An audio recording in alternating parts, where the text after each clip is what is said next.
no, phase 7-5 was the first one, so that wasn't overtime. 6-8, 7-4, 7-8.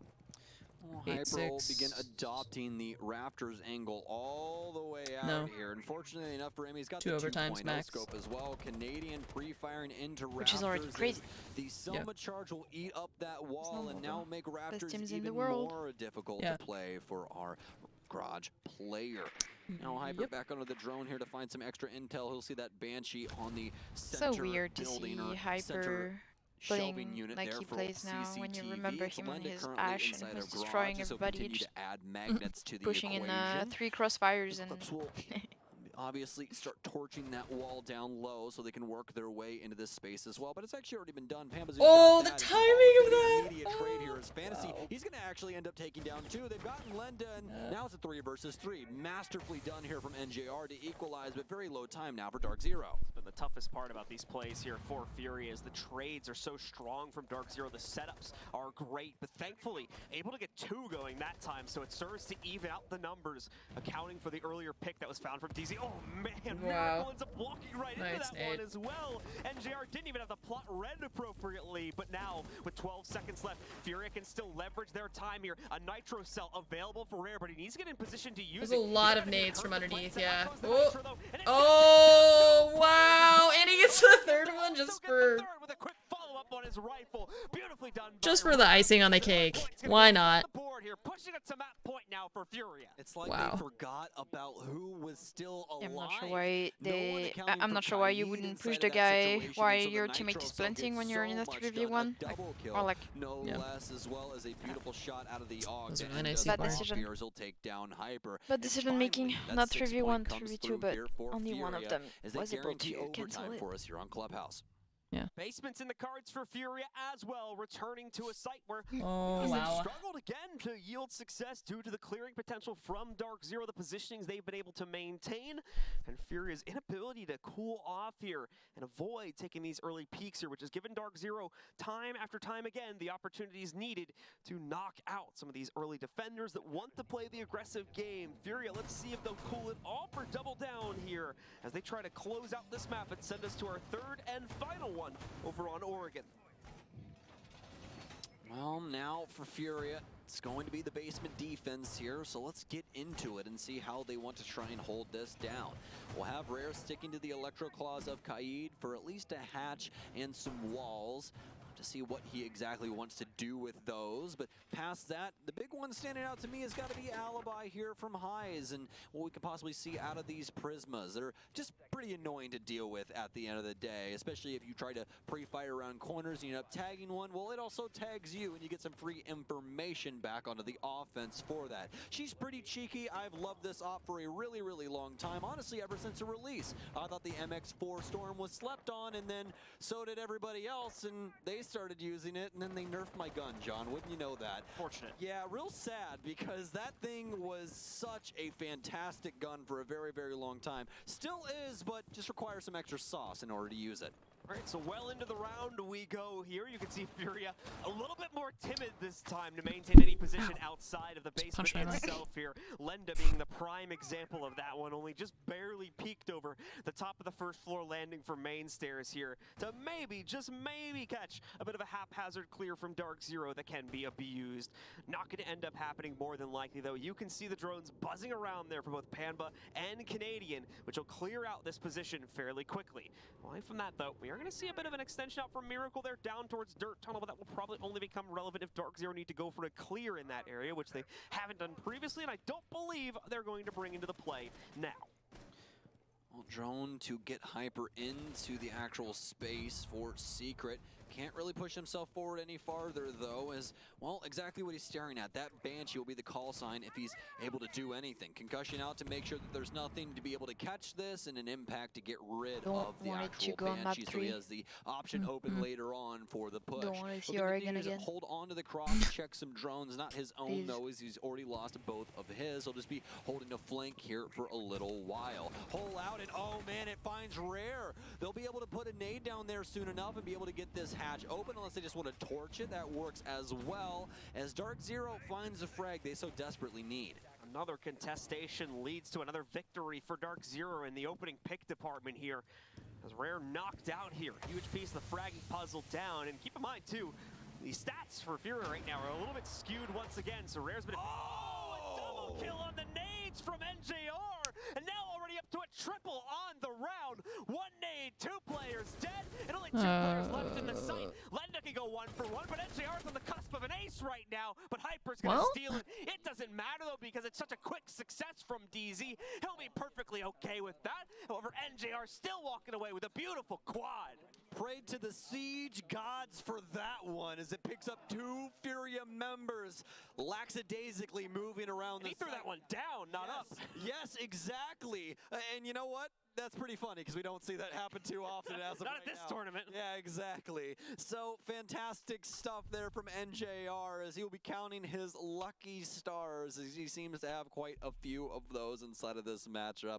Furia, though, they're going to be feeling the heat now as Dark Zero's within striking distance to put this into overtime. And now, where do they want to go? They're feeling as though the basement is the play yet again here. Canadian, he's bringing the Jackal back in. And this is when we've seen Canadian get real ratty. Whenever he has this op, he really likes to reinsert himself around the map and see if he can possibly find a play on somebody that is just unbeknownst to the situation, and want to see what he can possibly do. Also, just as a reminder, there's a lot of soft breach over that kitchen space, so if Canadian happens to track the right person, they might just end up losing their life by some fire.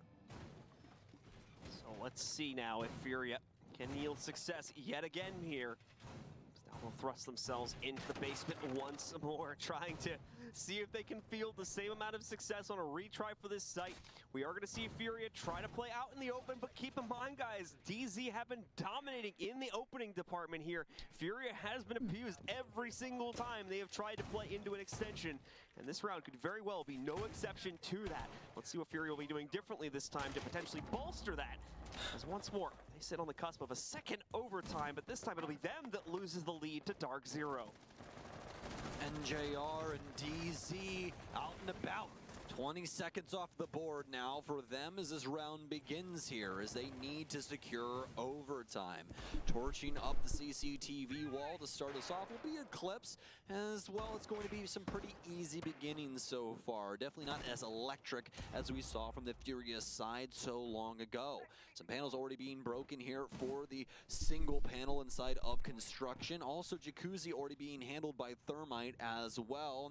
That was a job of Pambazoo. Hyper will be able to get the default cam and clear out the remainder of this with drone work as well as some fire in through this space. But oh no, they didn't drone out weights. What is going on, Dark Zero? You have to be watching for this. Furia, the entire team, Bye-bye, is inside of main stairs as they'll all run back down. I don't know how you blunder that hard and allow Hyper to walk through the wall, but it is what it is. That's all they needed, though, right? They've been really struggling. To be fair, like a couple of rounds being an exception, Dark Zero has still had to trade out against Fury quite a few times to win these few rounds, but normally they've had the first kill or two go into their pocket first, and that's what's allowed them to kind of be able to waltz into these sites without too much of a concern and still be able to win those out because they already have the advantage by the time they get there. This time it's not going to be the case. It's Furia that takes the edge on that one, and Canadian now going to be probably very confused. He sees a heck of a lot of footsteps over here by the main stairs, trying to rotate himself back down, where he'll catch Mozzie and start to ping him out to make sure that nobody tried to survive over towards the kitchen over like the meat locker or something like that if they wanted to get cheeky for a second kill. Now here's the biggest issue. We're already down to 1 minute and 5 seconds here, and Canadian looking out towards Dirt to see if he can possibly secure a frag. Eclipse now in the moment will be end up torching the hatch open. Has to finish this up here, and then the rest of Dark Zero can start pushing themselves down into sight. NJR will pre-fire secret stairs just in case somebody is in this space, but they're already all the way down inside of blue. Furia just waiting for Dark Zero to be the members to strike. This is a big issue now for DZ. This is starting to look like a Furia map as they will propel themselves down into blue. The smoke start coming out this way, and obviously with that pre-fire, that means that obviously Furia are getting in their path. And they're going Another nade full out blue. to be able to get rid of the Banshee and allow NJR some space to work with, but there should be a cross being down low, and yes indeed. Do they have someone there? I didn't see. NJR will now see him as we enter the last 15 I don't know, I don't think so. Yeah, they have someone there. Or going there. Yeah, they're going. Oh my god, they're rotating only at 15 seconds. So yeah. He's not going there. He went back down. He needs to pick up the case, and it starts now. Can they prevent it? God. Forward, and pet and pet and pet and pet and pet and pet and pet and pet and pet and pet and pet. Oh, the two. Everyone, it's down to Canadian. Oh. He's in behind Dummy's box. Oh my god. Done. That double C4. Oh my god. Alright, well. Oregon. Oregon again. Oh. Wow. Wow.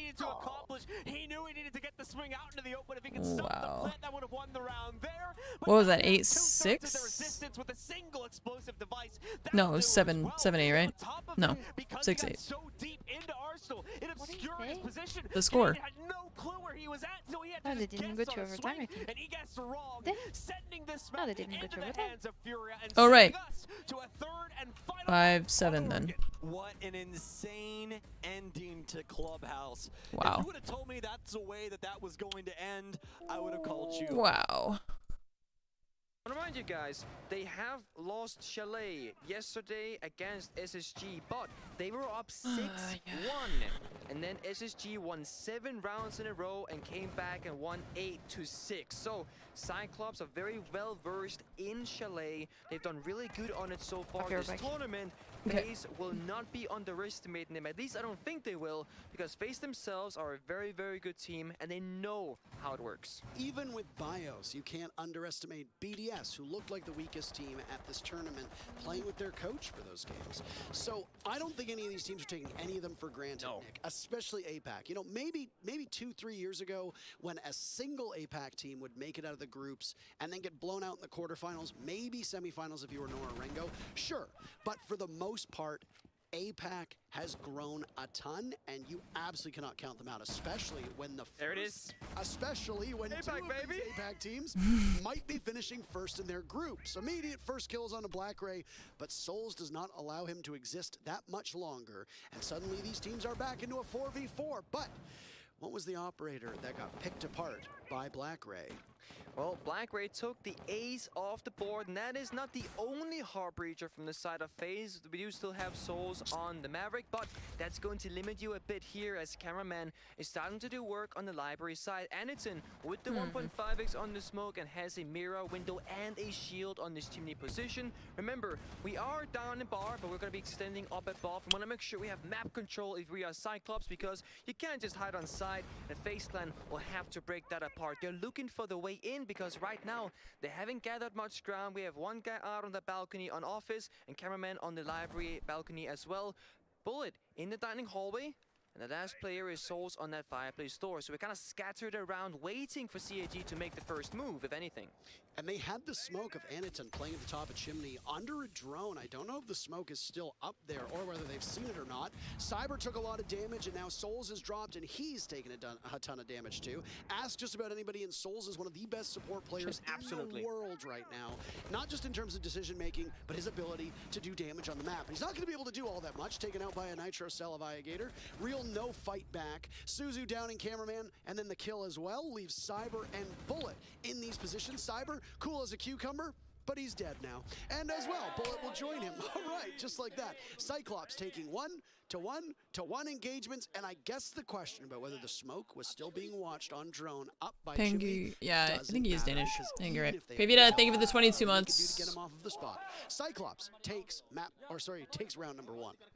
Yep, that's the scary thing about the likes of Cyclops, and we saw that in the Elevate TSM game as well. They are so strong in those 1v1 gunfights. The only kill that FaZe managed to find was Souls that traded back that opening kill that Black Ray had found onto the one player of FaZe, and that's not going to be enough. And you mentioned how a lot of people, they give a lot of praise to Mr. Souls himself.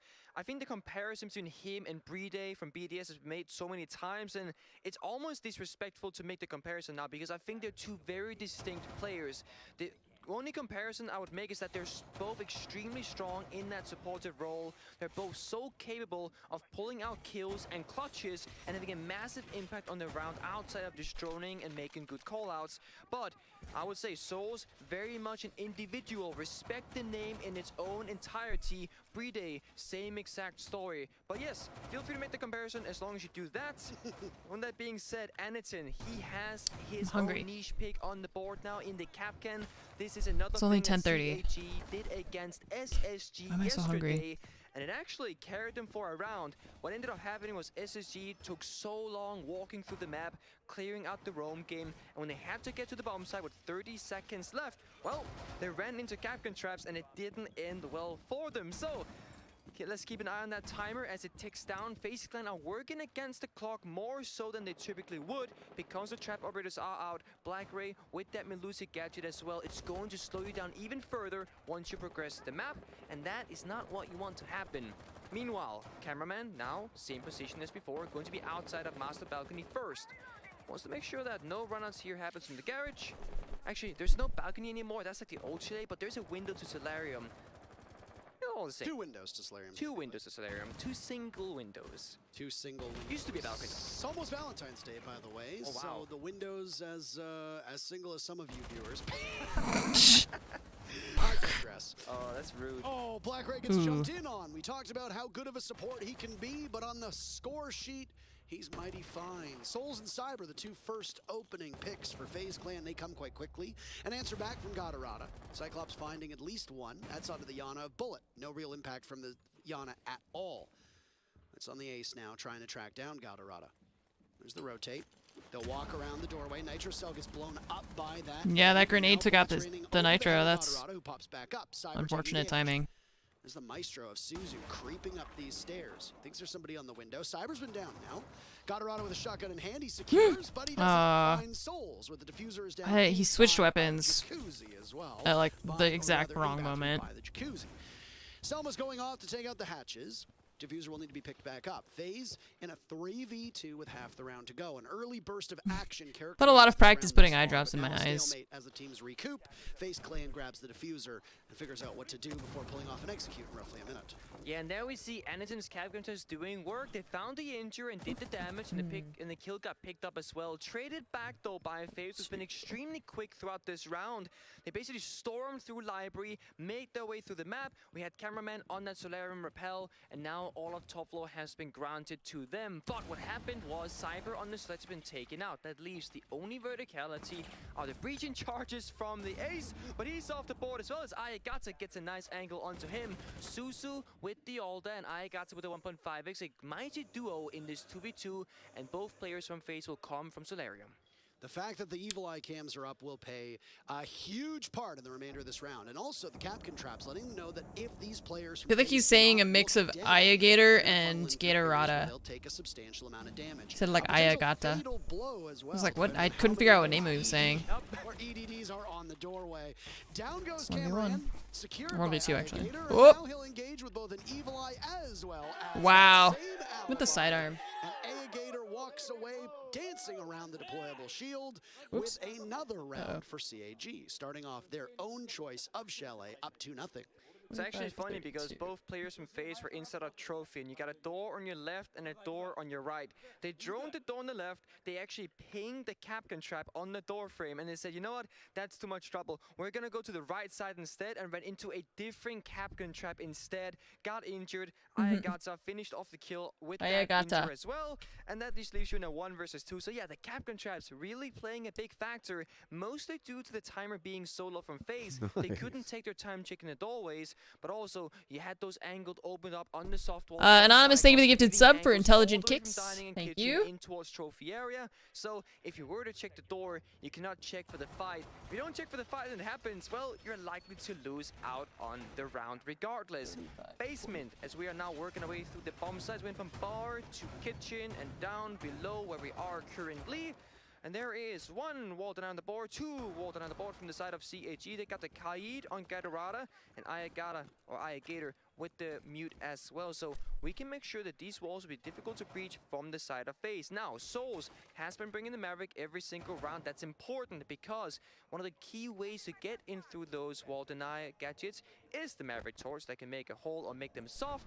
Then you got he realized, on the Ace, but you can't do much work with the gadget until you fine. We know what he means. The walls first, and that's also where the grenades are very handy. What do you know? FaZe, they have 6. I can't imagine how hard it is, like trying to talk about what's happening, watch what's happening, process what's happening, in a single round. Wow. form coherent sentences about what is happening It is not just without the fact that stumbling there over are your more words. operators that are in the meta with grenades than usual, but also the fact that these yellow I teams couldn't do it. power the nades so effectively. And even though it is not a I would mess up new all the addition names. to the game, I feel like To more make sure you teams don't are swear. starting to get the hang of how to use those pings to their advantage. And instead of focusing on comms, they've put their, I guess, interests and efforts elsewhere. Could be me. Good drone work really goes a Also long not way in with your yellow first, yeah, not in your, Now, droning gets you information, but it like gets you first language or whatever. pixel perfect accuracy for where to throw grenades. And where also, to go Pengu for has like robbing no or experience fallback, doing this. and This that's is like kind his of the second things that we've been event. seeing, because you can try and explain there's a guy next to a dining table. Second or third, maybe. He's finally comes a bullet. That's unfortunate. That's the end of the board. Gone 6 and nades are now out of the equation. But yeah, trying to explain where Cyber is. He's somewhere near the fireplace double door, but outside, not inside, and good luck C4ing that. Yeah, Yellow I would, makes I it would all just easier. struggle Bullet has so been much. an early death in every single round thus far. Anneton now gets some repayment from Cameraman, paying for his crimes. Crimes plural, huh? Yeah, multiple crimes, because Anneton has been involved in those early picks as well. Like we said, Bullet on the wrong side of the equation, Anneton usually on the right side of it. That's another alibi clone. Decoy set down below to distract by Kitchen. After FaZe clear out this top floor, it'll be a quick journey to the main floor and then down into the basement. They've got the stairs controls they need, but they'll run headfirst into Gator. He's got the shotgun out. The mute waiting, and a flashbang will move him from his spot. He still gets hit with it, still blinded, but can re-engage now as it's come to be. But The thing is, like, even his first attempt at it was super solid, I thought, you know? Control of blue, and FaZe can march forward. 1 second left, or 1 minute left. Yeah, now we're almost down on side to us. Astro walks through blue and Souls walks down the main stairs. Nate comes out and he strikes true, but a trade comes out from Suzu, but traded straight back from Astro himself. And now, that's it. He finds two to end up the round, and FaZe, once again, are walking through the map, walking through the site, finding every single kill. And with that grenade, that opened up the possibility. Beautifully done from them. Eventually, the early picks going in favor of FaZe are going to cost CAG, but not that round, because it's CAG who gets pick number 1 upstairs in library. And, well, I have to wonder exactly what happened through that mid-round. Were there just simply too many players from CAG who weren't on the bomb site? Because if you think about it, you're a sitting duck once that garage wall gets opened up. And it looked like it got opened up very early on by FaZe. So then you as a defender get restless because you can't play inside of garage, or else you're going to get pushed from that opening. So where do you go? You can go up top, you can play in lobby, you can play in bar, you can try to retake library upstairs. There's a lot of avenues. There is, and this is exactly why opening up a door or a window, because, need I remind you, every window and every door is barricaded when the round begins. When you open up a window or a door, it can only get re-barricaded if a defender walks up there physically, holds the F key for 3 seconds, or if you go to the next round. So by opening up all these windows and all these doors, or even the reinforced walls, it creates an uneasy feeling for defenders. Barely describe what Where I'm is the doing safe in a game position? without Where is the stumbling. enemy? Is this window safe? Is there a guy outside the door? I mean, you guys never watch me know. stream. How many times do I start saying something and then I get distracted by what I'm doing and I just don't finish what I'm saying, or I like can't form a sentence about what I'm doing? I just get distracted. They're like talking about what's happening and analyzing what's happening at the same time. I can't imagine. Cheesy, thank you for the 60 months. Welcome back. Thank you. Present in that specific room, and it's why you see the likes of Blackberry always roaming inside of dining and kitchen. That means that CAG knows that that small area of the map is theirs. Same thing with Anneton here on Chimney. So you can kind of start mapping out, well, what is our area on the map and what's the enemy's area of the map. Remember, the attackers always have the outside of the building in their favor because, well, it's where they spawn, and if defenders are outside, you'll get spotted after a couple of seconds. Runouts are plenty, by the way, and they do happen. A lot of these APAC teams play hyper aggro and can go for jump outs. It used to be a telltale sign of Brazil as well, and a simplistic take would lead you to believe that it is still the same. Nitro Cell goes out now as we are 1 minute into live action. It's a heavy defense from CAG. How's that smoke not hurting them? Down. Oh! Oh, cameraman! Woo! later. And Souls is survived by a sliver. HP. So 2 players from FaZe either dead or walking significantly wounded. Yeah, and Souls actually is a part of almost every single opening kill or death so far. Oh, that ADS AnneMunition just saved your life because that nail was between your feet, between your legs, and that would have taken you out with a guarantee. Thankfully, though, Jaeger, Suzu saved his teammate. What do you know? ADS are really important, but so is swinging at the right moment. And that is AnneMunition, who gets one, but also loses the second. He gets a little bit too cocky, but you know that the ace is going to keep walking up, and at some point you're going to have to swing. A miscalculation from the smoke, and dying a little bit early is not where you want to be, not if you, especially if you have those toxic canisters still in your pocket. And I don't think AnneMunition had expended all 3 of them, at least not from what I saw. So Adrenal Surge kicks in. It gives a lot more HP to Cameraman, who is close to death, and there's 1 remaining 4 bullet. This is a permanent health increase that you get every single time it comes in. FaZe Clan trail in numbers, and with the objective being in their hands, that's tough because it will essentially be a 2v4. When the diffuser starts to go down, if CAG read into it, they can collapse on the 2 last players of FaZe Clan and potentially overwhelm them. Yeah, but same issue as the previous 2 rounds. There is no sledge on the board, limited verticality, and Black Rains out of dining might just pay off, but no, it's actually Bullet that finds the kill with that LMG and Adrenal Surge. There are none remaining. No more help to be had, but Black Ray, he finds one to Bullet. 3 versus 2 now in favor of CAG. They have so much map control because FaZe hasn't dealt with the Roman. Cameraman, you are walking, but you're also limping because you're so low in health. Dropping this hatch is not gonna pay out because there's gonna be 2 players watching it there. Oh, wow. The fact that he got that first one was impressive. That was a really nice shot on the first one. Unfortunately, he had somebody else watching the back. But guess what? When there's 2, so Crossfire. You're gonna do a sweet 180 no scope, bro. I think it's pretty sick though, yeah. There you go. It is quite literally FaZe Clan, so it applies perfectly here. But I can't believe Cameraman survived that. Cloth.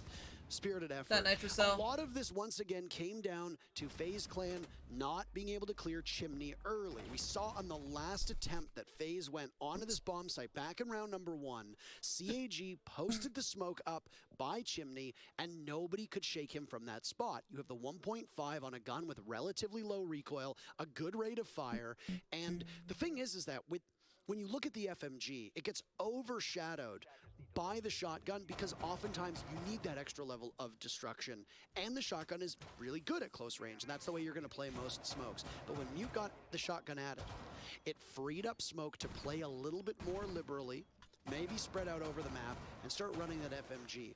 The setup that we saw from CAG above is to invest in those ADSs, the one that saved the Smoke's life, as you pointed out, but also a mirror window on that chimney wall, looking into library so the smoke can play it, and if anybody pushes them from inside a lobby, you've still got a cam up, you've got ADSs to keep you safe, and you have an ability to swing onto library as well.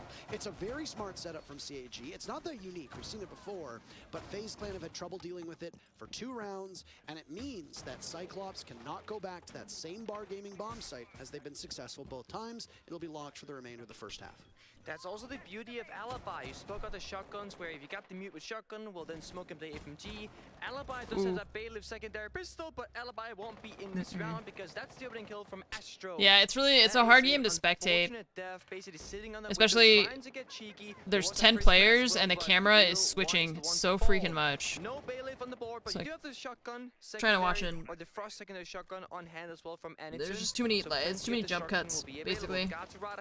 So confusing for your brain. No shotgun in hand because CAG, they want as many weapons as possible and they want them to be as well equipped for fights as they can. Now 1.5x on defense really gives you a ton of that value because normally on defense you only have the 1.0x scope available to most of your weaponry. So boding well for CAG, but with a man down it's going to be a little bit tougher. FaZe Clan, they've lost a vertical player almost every single round, but this is the exception. Cyber is still alive with the diffuser in hand, but Bullet is the one to get one opening kill as well to follow up, and then strikes back, and Cypher, he says, I'll get one as well. AnneMunition gets a big pick to try and keep the numbers close, but FaZe just double up on him upstairs, and like that, it's reduced the numbers that CAG have to just 2. But keep in mind, yeah, there's a lot of switching back and forth. I like when they do that though, like how he just switched to a top view of the players so you could see the player in relation to the other one.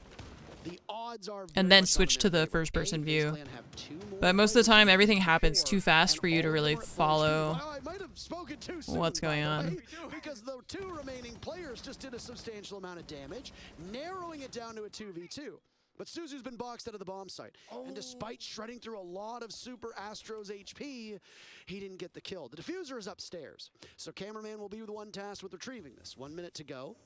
You could do some damage to the ace of Astro by tasing away. Black Ray underneath the bomb site now. He's threading himself through the basement. And he can come up through West Main. If FaZe is not prepared for this, if FaZe do not have air jabs in this particular area, then they might be in trouble. Cameraman drops, he and Astro are side by side. They're gonna zone out the Maestro, so it'll all come onto the shoulders of Black Ray, who now gets the spam pings. Walking back up, he tosses out an impact grenade. They know where he is, but he's not able to sheath it before Cameraman can get the kill. So instead, it's the Alda to burn through. But there's a double reinforced wall in front of Suzu, and his job of getting back And to they the know bomb exactly site where he is, too. They're impossible. watching him. He knows where they are. Damage done to Astro, but you do not peek Astro around a door frame. You'll get punished every single time. The deployable shield goes, so it was a smart play with that impact. But Black Ray being a little bit too eager with those impact grenades might have cost himself an opportunity on the flank to get a kill that could have set his team up better for success. FaZe Clan take the round, and we go into the very final round of the first half. Yeah, it seemed like CAG had info on the planter of FaZe, but FaZe equally had a drone inside of West Main that knew that there was a flank coming from that basement staircase. And the impact, it was a good decision to begin off with. You couldn't really see the player. Valorant does it well. They usually keep it on a top view of the players. Valorant also has more one-dimensional maps. And doesn't have any map destruction. You can wallbang things, but there's no map destruction. Valorant is just a much simpler game when you think about the mechanics. Not that it's easier, it's just less complex. Siege is really complex. And it was kind of funny because FaZe Clan, they actually got full side control. Both players were inside of kitchen and dining. The top-down view only works when your map has, like, basically one level, and that's it. You know, Valorant, all their maps, they only have one level. They have, like, some, like, staircases and whatever, but it's basically all one level. It's very hard for defenders to know the whereabouts of And Siege is usually at, usually 3. There were no defenders upstairs once those first kills came through. So FaZe Clan themselves didn't even realize where the case was, and that just goes to speak almost to how every map, difficult I it is think, to has track 3 it. levels. And with no Valkyrie being on the board, well, you're not gonna have info up above. AnneMunition now responds back with that lack of information, and he picks up the Echo. That should help them out. The Maestro, of course, gives you side information, but the Yokai are movable, and therefore you can also assist the roam, you know, check the flanks, and also check the side. And most importantly, if they stay up, knock the attacker out of the defuse plant animation. So there have been lots of teams that have had a very good strategic idea of how to take a bomb site, but they haven't accounted for one sneaky little drone boy that can pop up to the ceiling and stop your plant in its tracks. Early action now as Astro's HP has been reduced by about a third. Plus, like that, there's a lot more camera utility that you can follow the perspective of. There's 10 drones, sometimes more than that. Bulldosh. That's something I would say. The Maestro cameras, Valkyrie cameras, Echo drones, like that. There's so much more stuff in this game. Line of sight FaZe has, trying to bait out a shot or two. Can't do it. Impact grenade goes off. Gatorada doesn't see the body. That buys more time for AnneMunition as Astro gets the diffuser off. Now, that puts us into a post plant with FaZe Clan in a 3v2. Still holding on. They'll use Selmas to open up the bomb site. This gives less coverage to CAG. Bullet tucked in the corner. He guns down Gatorada. He had a slow start, but Bullet now has 4 kills to his name. AnneMunition in a 1v3. He drops, they'll hear the sound of it, and he doesn't have a single chance. There's just simply too many areas that he can't look at the same time. First half in the books, and it's FaZe 3, CAG 3.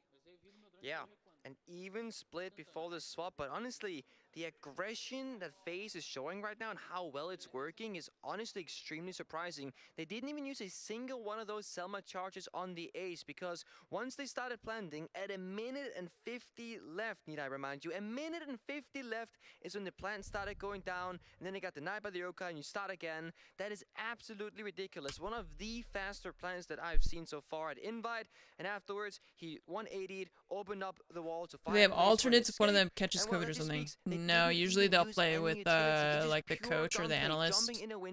I don't think there's enough money in Siege for the teams to have like a full alternate player or whatever. So, how that side went, we had CAG picking up the first 2 rounds, and FaZe got 1, CAG got their 3rd, then their last remaining 2 rounds went in favor of FaZe back to back. That is a 3-3 side swap that we see right now. Now with FaZe in defense, no Vigil available to them. That was target banned by Cyclops, and the other way around, Cyclops on the attack with no Capita available, as it was banned out by FaZe. Very, very clear target bans from both sides because they've been used in the past, and we know how effective FaZe are with the Vigil roaming. I do like the target bans. Nice. So you'll see, you'll see what changes FaZe make. Amazi comes out, and teams have been favoring the Commando a lot over the Roni. I didn't see what first weapon, the primary that Cyber is running. We'll wait. It's gotta be the Roni. Oh, he's got the pistol out, now he's on cams, for God's sakes. And show us the weapon, show us the money. What skin does he have? That's what I want to know, honestly. And the weapon kind of defines that, because there are some pilots. Sometimes they'll let you play from the hotel room, yeah, depending on the situation. CAG themselves, I believe, they have the weapon skin for the Roni. That's quite There's nice like looking. 4 teams that tested positive for COVID after they got to Sweden, so there's some people playing from their hotel rooms or something, I don't know. Although I haven't seen a lot of that, to be honest. That's what I would do. I think they've mostly just been playing like from the setups, but I don't know how that works. Maybe a nod to a former champ as well, as Na'Vi won the Tokonami finals. Cyber taking again a lot of damage off the initial bit of contact, but just as before, he is not dead, he still exists. This is a kitchen defense on that first floor, the very first for FaZe clan. Given the fact that Chalet was picked by CAG, FaZe going 3 for 3 on the first half is quite fine, I will say. And Chalet is at an interesting ebb and flow, where at one point it was an exceptionally attacker-favored map, and then teams stopped playing Garage downstairs, which at one point I think it had a 30% win rate for the defense, which was tremendously low. It had one of the worst win rates for a single bomb site in comp play. But after that, teams have now started going with a different rotation. Even if we are seeing more Garage defenses as of late, the win rate for the defenders on Chalet has peaked back up. And we see a much slower pace CAG in that comparison of FaZe, because they're actually most of them outside the building. Gatorada haven't even left spawn. He's still making his way. You got Ayagator onside that library balcony. He's just holding still, watching for angles, and yeah, where are we going, CAG? Have you changed your mind? Have you changed the strat mid-ray? Well, it seems to be a Solarium take, but with all these walls being open in front of you, that's going to be difficult. You got multiple FaZe members on that side. Most of them, yes, they've gone back to kitchen. Cyber's the lone player up top. That means the ground is free for your taking, but time is also slipping away. You got the sledge on the board. You got Sophia. You can do verticality, but without a shadow of doubt. No. Down the staircase off the side. He's on a drone through the window. Cyber could have very easily been shot. You do not go onto drone when you were standing next to the window. A single bullet could have taken him out of action. 30 seconds to go, and the whole server is still alive. Why did they switch away from that fight right when it was about to go down? No. CAG's guns hitting their marks. They walk away with 2-1 for FaZe clan. That burns 10 seconds off of the clock. Suzu delivering the payload down below with the diffuser. Astro hugging the wall. So wherever Suzu goes, you need to be wary of the rats that are lying in the corners, because those are indeed rat plays, as the analyst talked about before. Another from Black Ray, and they'll trade back and forth. And Ace for Black Ray, wow. Ace! Incredible stuff. We don't see many of those. I barely saw any of that one. It's Black Ray time and time again to get we don't see many of those. I didn't see any of that. I don't know. All of a sudden it said Black Ray Ace, and Jesus Christ. This fucking game is so hard to watch. 3K until the screen popped up on the board saying Ace for Black Ray. I have like 2,000 plus hours in Siege, and even I'm just like, I don't know what the fuck I'm looking at. I have no idea. Jesus Christ. I also think we've had tactical timeout now, actually, to follow up.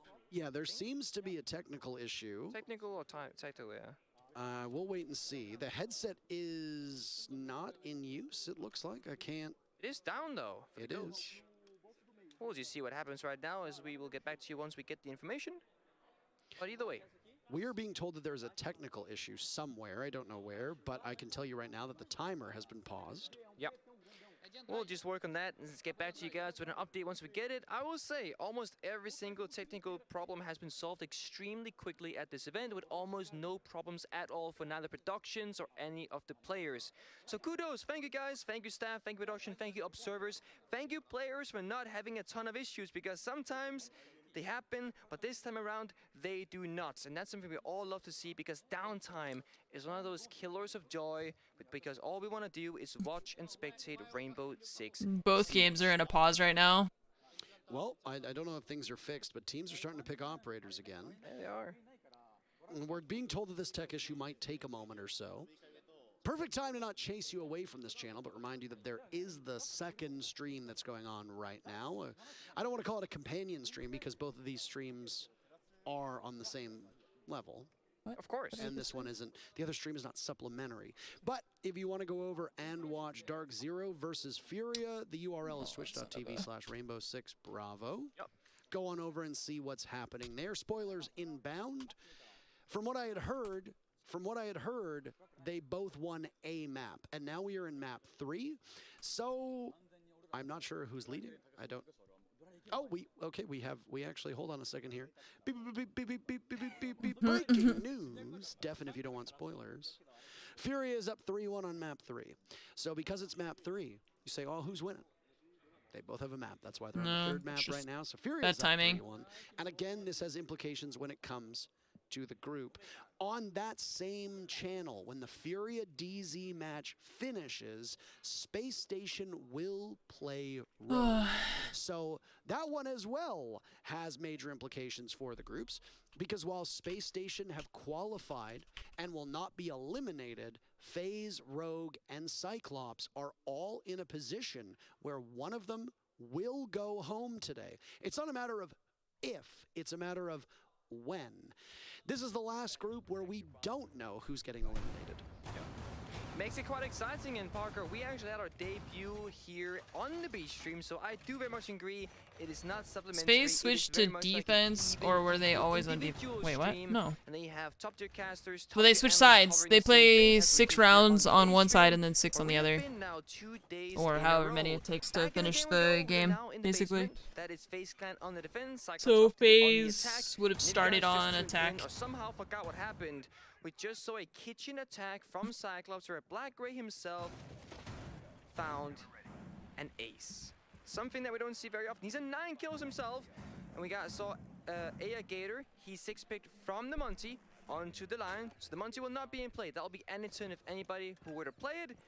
Meanwhile, for the basement, I wouldn't say Munty's the greatest operator anyhow, but it can be quite alright in the right hands, and AnneMunition is very well suited for that. Susu bringing out the floors, that's going to have great value this round once you start progressing on that utility. But for now, you need to start thinking about, well, what about the roam clear? Are you going to go and challenge FaZe up above? Are you going to just go straight down below and see what you can find? Your money's worth. You only have a single heart breach of the Maverick. That's the AnneMunition on the board. 2 nades in his pocket, but no other heart breach available. No can openers, nothing of the kind. That means limited breachability from the side of Cyclops. Surely they'll have to play around finding openings and finding picks, because 5v5 in a basement attack is going to be extremely difficult. We'll see once they progress. We have 2 guys trophy window. They've jumped in, but there's a clear line in the map of who owns what right now. And FaZe Clan, they don't care about dining, they don't care about kitchen, but they have a big emphasis on the bar gaming side and a little bit on library. Well, they're going to want to stay in bar gaming because the bomb site's down below. So you got to hold on to that with as much gusto as you can, especially lobby. The moment that you lose control of lobby, you give up so much map control because the floor can be opened up, the hatch can be opened up, and you can watch rotations that come from connector if you have a sledge or a buck. That's why you'll tend to see defenders rotate up library stairs if the attackers don't have blue control to get an early pick. An adrenal surge goes off. That's the second one by my count. And a grenade gets tossed out as well to signal the fact that CAG are towards the back of this bomb site. And when I say back of the bomb site, I mean big garage. They've got a Maverick to carve through the steel. That's the only hard breacher that's being brought by CAG. That's tough. And it isn't exactly the hard breach you want on this bomb site. You usually want something else in tandem. That's why we saw Ace get brought out by FaZe Clan a number of times. Yeah, and it's going to show just how weak this breach is. Yeah, you get a small hole, but that's all you're gonna get so far. And well, if you're a Cyclops, you're gonna start working the trench wall too, because you need somehow to get inside the bomb site that isn't the door itself, because you got 5 guns in your face, and that's not going to work in your favor. But time is ticking, and Cyclops, they're actually making a run for their money. They're going somewhere else. They've completely evacuated basement with 2 players. They're looking to try and get cheeky, but AnneMunition, I think he's gonna go and breach the other wall to try and get an angle into the bomb site. I mean, I'm gesturing towards my watch, and hey, hold on a second. That actually kind of looks like a spooky face. Anyway, 20 seconds. 20 seconds, and he's gonna try and open the main. Why? There is a decision to be made, but You're not gonna have time to even do that. Suzu can walk in and get that diffuser planted. Nobody is watching this angle. Okay. He's not going in. He's just watching an angle. But now, I mean, it worked, I guess. What the fuck? He just made the holes, and they just ignored him. To the garage wall. He's got the kill hole. That seemed like such a ridiculous idea. What? Why is he eating? And Cyclops pick up their second round on attack. Did you guys just? They are 1 round away. He just won the round. That was. It was just like, you have 20 seconds. You're gonna try and enter. And all you want with 25 seconds left. yeah, and he literally just killed everybody. Open up the trench wall. That's the entry that they needed and that they used. That guy just, the guy closest to the camera on Cyclops just shoved some tissues in his mouth. I don't know what that was about. From that snowmobile wall. It worked. It worked, I guess. It was just the weirdest looking thing. Before, and well, if you're the last man standing, AnneMunition, you're not gonna have a really Very bad strange. time because you're so far off the bomb site, yet so close, but with no way in, it really wouldn't matter. But if you get that many kills off that single hole, well, that's a lot of value that you can get. Absolutely crazy from Cyclops. They're gonna stick the line this time around as well. That's very it's really strange. great for the execute, basically making sure the defenders, they will be standing still. At the very least, if they start moving around, they will get spotted by that red ping. So it makes the execute a little bit easier, and of course, it'll work the same way on the roam. Once you start getting into combat with your opponent of FaZe, pop that lion scan, and you'll see what happens. It's basically like magic. I'm not sure what the science is behind it exactly, because it only works for one team, not both of them, but that's just how it is. I guess you have to check the feel for, you know, teammate gadgets, if anything. Oh boy. All right, well, it's a bar gaming defense now for FaZe. They've been unsuccessful on every single bomb site that they've gone to, so why not keep that carousel going? Yeah. Ride it as long as you can. Round and round we go. We are also going to bar. That is the first time that FaZe will defend this bomb site, because they started kitchen, they went basement, and now they are on bar. The 2 Bs back to back. We saw one master bedroom office defense. That was it coming from CAG. It did not work at all. So I don't know if we're going to see it pop up again. This tends to be the bomb site that teams don't go to anymore. For a period of time, they didn't like the basement. And I got to say, the meta of bomb sites for Chalet has been very entertaining. When it got reworked and basically became a whole new map, teams liked bar gaming and they liked garage down below. The rest of the bomb sites, not as strong as they wanted to be. But then all of a sudden, that basement, with its miserable win rate for defenders, pushed teams upstairs. They started going more to kitchen. They started using master bedroom more. But now master bedroom's fallen out of vogue again. It's a cycle, man. And everything that's old becomes new and vice versa. While we were talking about that, there were nades that What are you saying, Parker? almost claimed the life of the Wamai of Bullet, but he stands tall, not to be shaken away. Those are 2 sets of nades that were out from Aniton. Now it's Gadarada's turn to dump in those nades. Still trying to find the same Wamai, but nothing is connecting. Burning an Adrenal Surge and an EE1D, and all that's happened is Bullet has gotten back to the site, baiting in CAG. Souls with the first kill, Cyber traded off. It's tied at 4v4. Half of the round still to play, as it's just absolute mayhem between these teams. And it's in gunned down, as it's Astro to get that kill. CAG have control of library above. And start smashing through the floors. Nitro Cell goes off, it does not connect. I have to start questioning, is it time to slow down now, CAG? You've had real full speed on this round throughout the last 2 minutes. Now, yeah, it is indeed time. You had the 4v4, now it's 4v3 instead. You're gonna play this with 1 gun less, but you still have the sledge. Vertical play can start happening onto side, and if you can find the pick with that, that'll really, really swing the numbers in your favor. Souls is down below. Oh, actually, we see Astro on the flank. Very nicely done, Mr. Observer. Thank you for that. But I think it's written up by Mr. Observer. Rada is coming for the swing. They know he's somewhere in this area, but not quite exactly where. With 30 seconds left to go, I'm not sure if it's worth challenging. Gotta start making your way down those staircases, or because you cannot drop the hatch. It's reinforced, it is closed. You don't have many options. And that's a kill to start off this execute. Gamerman takes down Gatorada, but he's not long for this Earth. The Suzu's there to do some significant damage. They've got him down, but sure. All of a sudden, it's Astro now tearing through the top floor. Wow. Going back to the bomb site in a hurry, but CAG have control. Gamerman can't give any calls from above. Oh no. Astro Oh no. seeing it, Nice. and Wow. CAG making quick work of this half, and they're on match point. I'm sure What a shot. Grid's reinforcing those hatches up above. That because pistol peek Astro shot, could really nice. use somehow to get back to the bomb side quickly.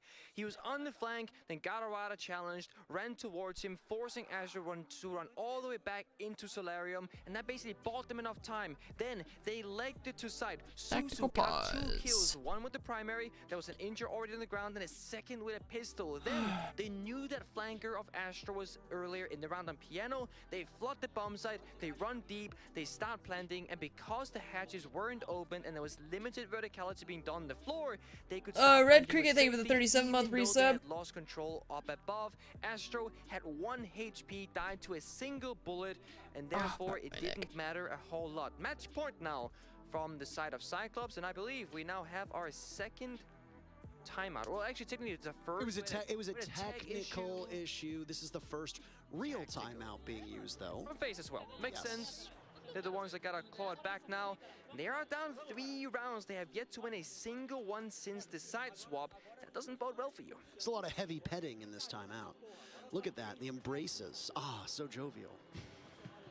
Trying to get them back at it mentally, and I know that for FaZe Clan, some of these players have had issues with that mental game on teams that they've been on in the past. Every single player of this squad, except for maybe Souls, has been in the LATAM scene at the top level for almost, if not longer, than half a decade. That is an incredible amount of time to go through team after team, roster after roster, and to be able to play at that level, that consistency is unheard of. Now, of course, I'm assuming they drink from whatever well of life that Nesk also drinks from, because coming into today, Nesk had almost every single category in his name because of how dominant his performance has I'm been. looking But forward to getting year back 7. FaZe Clan, I don't really play a lot of these Siege players as on much as I teams used that they've to had be in the honest. past, whether it be MIBR, whether it be Team Liquid, I just whether haven't it really be enjoyed here on FaZe Clan, they have playing had it. issues I feel like a lot of letting their my mental attitude regular sink Siege them group has moved rather on than their gameplay. So being able to pump up your team and to other keep them things, and mentally in it is actually huge. This is very interesting from Astro. He's actually ran all the way to car garage, reinforced all 4 walls, and put a kite claw on the that's a wall. lot of Just for one utility those for panels. that, yeah. Second one goes to side. They've opened up the wall from the bomb side to the car garage itself, so they're extending out. But I don't think I've seen this in competitive play before at this level at least. And this, of course, counters directly what Cyclops did before, because they took car garage, they made their way up, and now you see the main wall is open, rotate into trench, nade now coming out. And it's, I mean, you could just use your gadget and torch open the wall, but I guess a nade does the trick as well. But Yeah, you have the Ace this time, but Ace is on across the map. He's nowhere near the bomb site. I'm not exactly sure what the thought process behind that was. I mean, unless you want the Ace to get over there eventually, or maybe try to bait out another Electric Claw, but by your count, you know that it's over by that big car garage, as you said. He started mavericking the wall regardless, so then it could have been to try and flush out a player, do some damage, maybe clear some utility. I'm not entirely sure.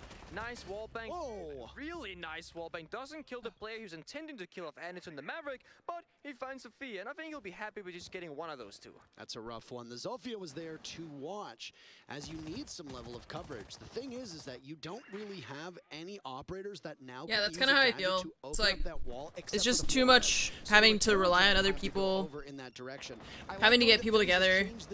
They are still focusing very heavily Having on to that big coordinate card with draws. That's where the everyone, emphasis communicate, is. work 2 together. players stacked up, both Having to Bullet and rely on Astro. everybody Astro else. gets taken out Too by much. a nade. A follow-up could also come onto Bullet, but instead of engaging, he's peeled off. That's a wise move to do. Get away with your life intact. Realize that there is still a minute and a half of this round to go. Yeah, and they've actually reinforced off the trench wall now, limiting the angles of Cyclops. Basically saying, we gave up car garage, now when you take it, you get less value. Sure, the main wall is still soft, it's still open, Gatorada, that's the wall he's staring at, but trench is reinforced off. That means Suzu or Munition has to come into play on that trench side to now open back up the wall that used to be soft. That's exactly what Suzu will do. That's going to give you the entry in as it did the previous time around. But what do you have? 1 grenade to your name and 3 flashbangs. You'll have to use it well, have to use it wisely, because it's all you got. Souls peeks the wrong way, and Suzu says, fine, I'll take that kill. It's not going to be all that hard. Munition dropped from cameraman from above. The alibi still there, and now the stairway down from lobby to garage is where he'll go. Diffuser in hand for Suzu. Team sitting at a 3v3, and there's some hesitation as I don't think they have intel as to where FaZe is. Gatorado rushes in, he thinks one's in blue, dragging away so many bullets. Suzu left to die now by Bullet, as it's Bullet to pick up 2 inside of the final one. Poorly played by CAG. They could have just got the plant down and covered. Why are some teams so allergic to planting the diffuser when they have lots of map control and they know it? Suzu could have easily gotten that diffuser down while somebody stood at that trench wall and just surveyed whatever happened from FaZe Clan. The timeout works, though it was a bit of a tenuous hold for a while there for FaZe Clan. Cyclops still sit on match point, but FaZe have somewhat narrowed this gap. 2 more rounds for FaZe Clan to push to overtime. That's the only way the Brazilian team is taking map 1. Extremely odd that CAG wouldn't plan there. I fully agree. Suzu could have walked in, you had 2 players nearby to cover the plan. There was no C4, no toxic babes, no smoke on the board of FaZe Clan. It seemed extremely simple.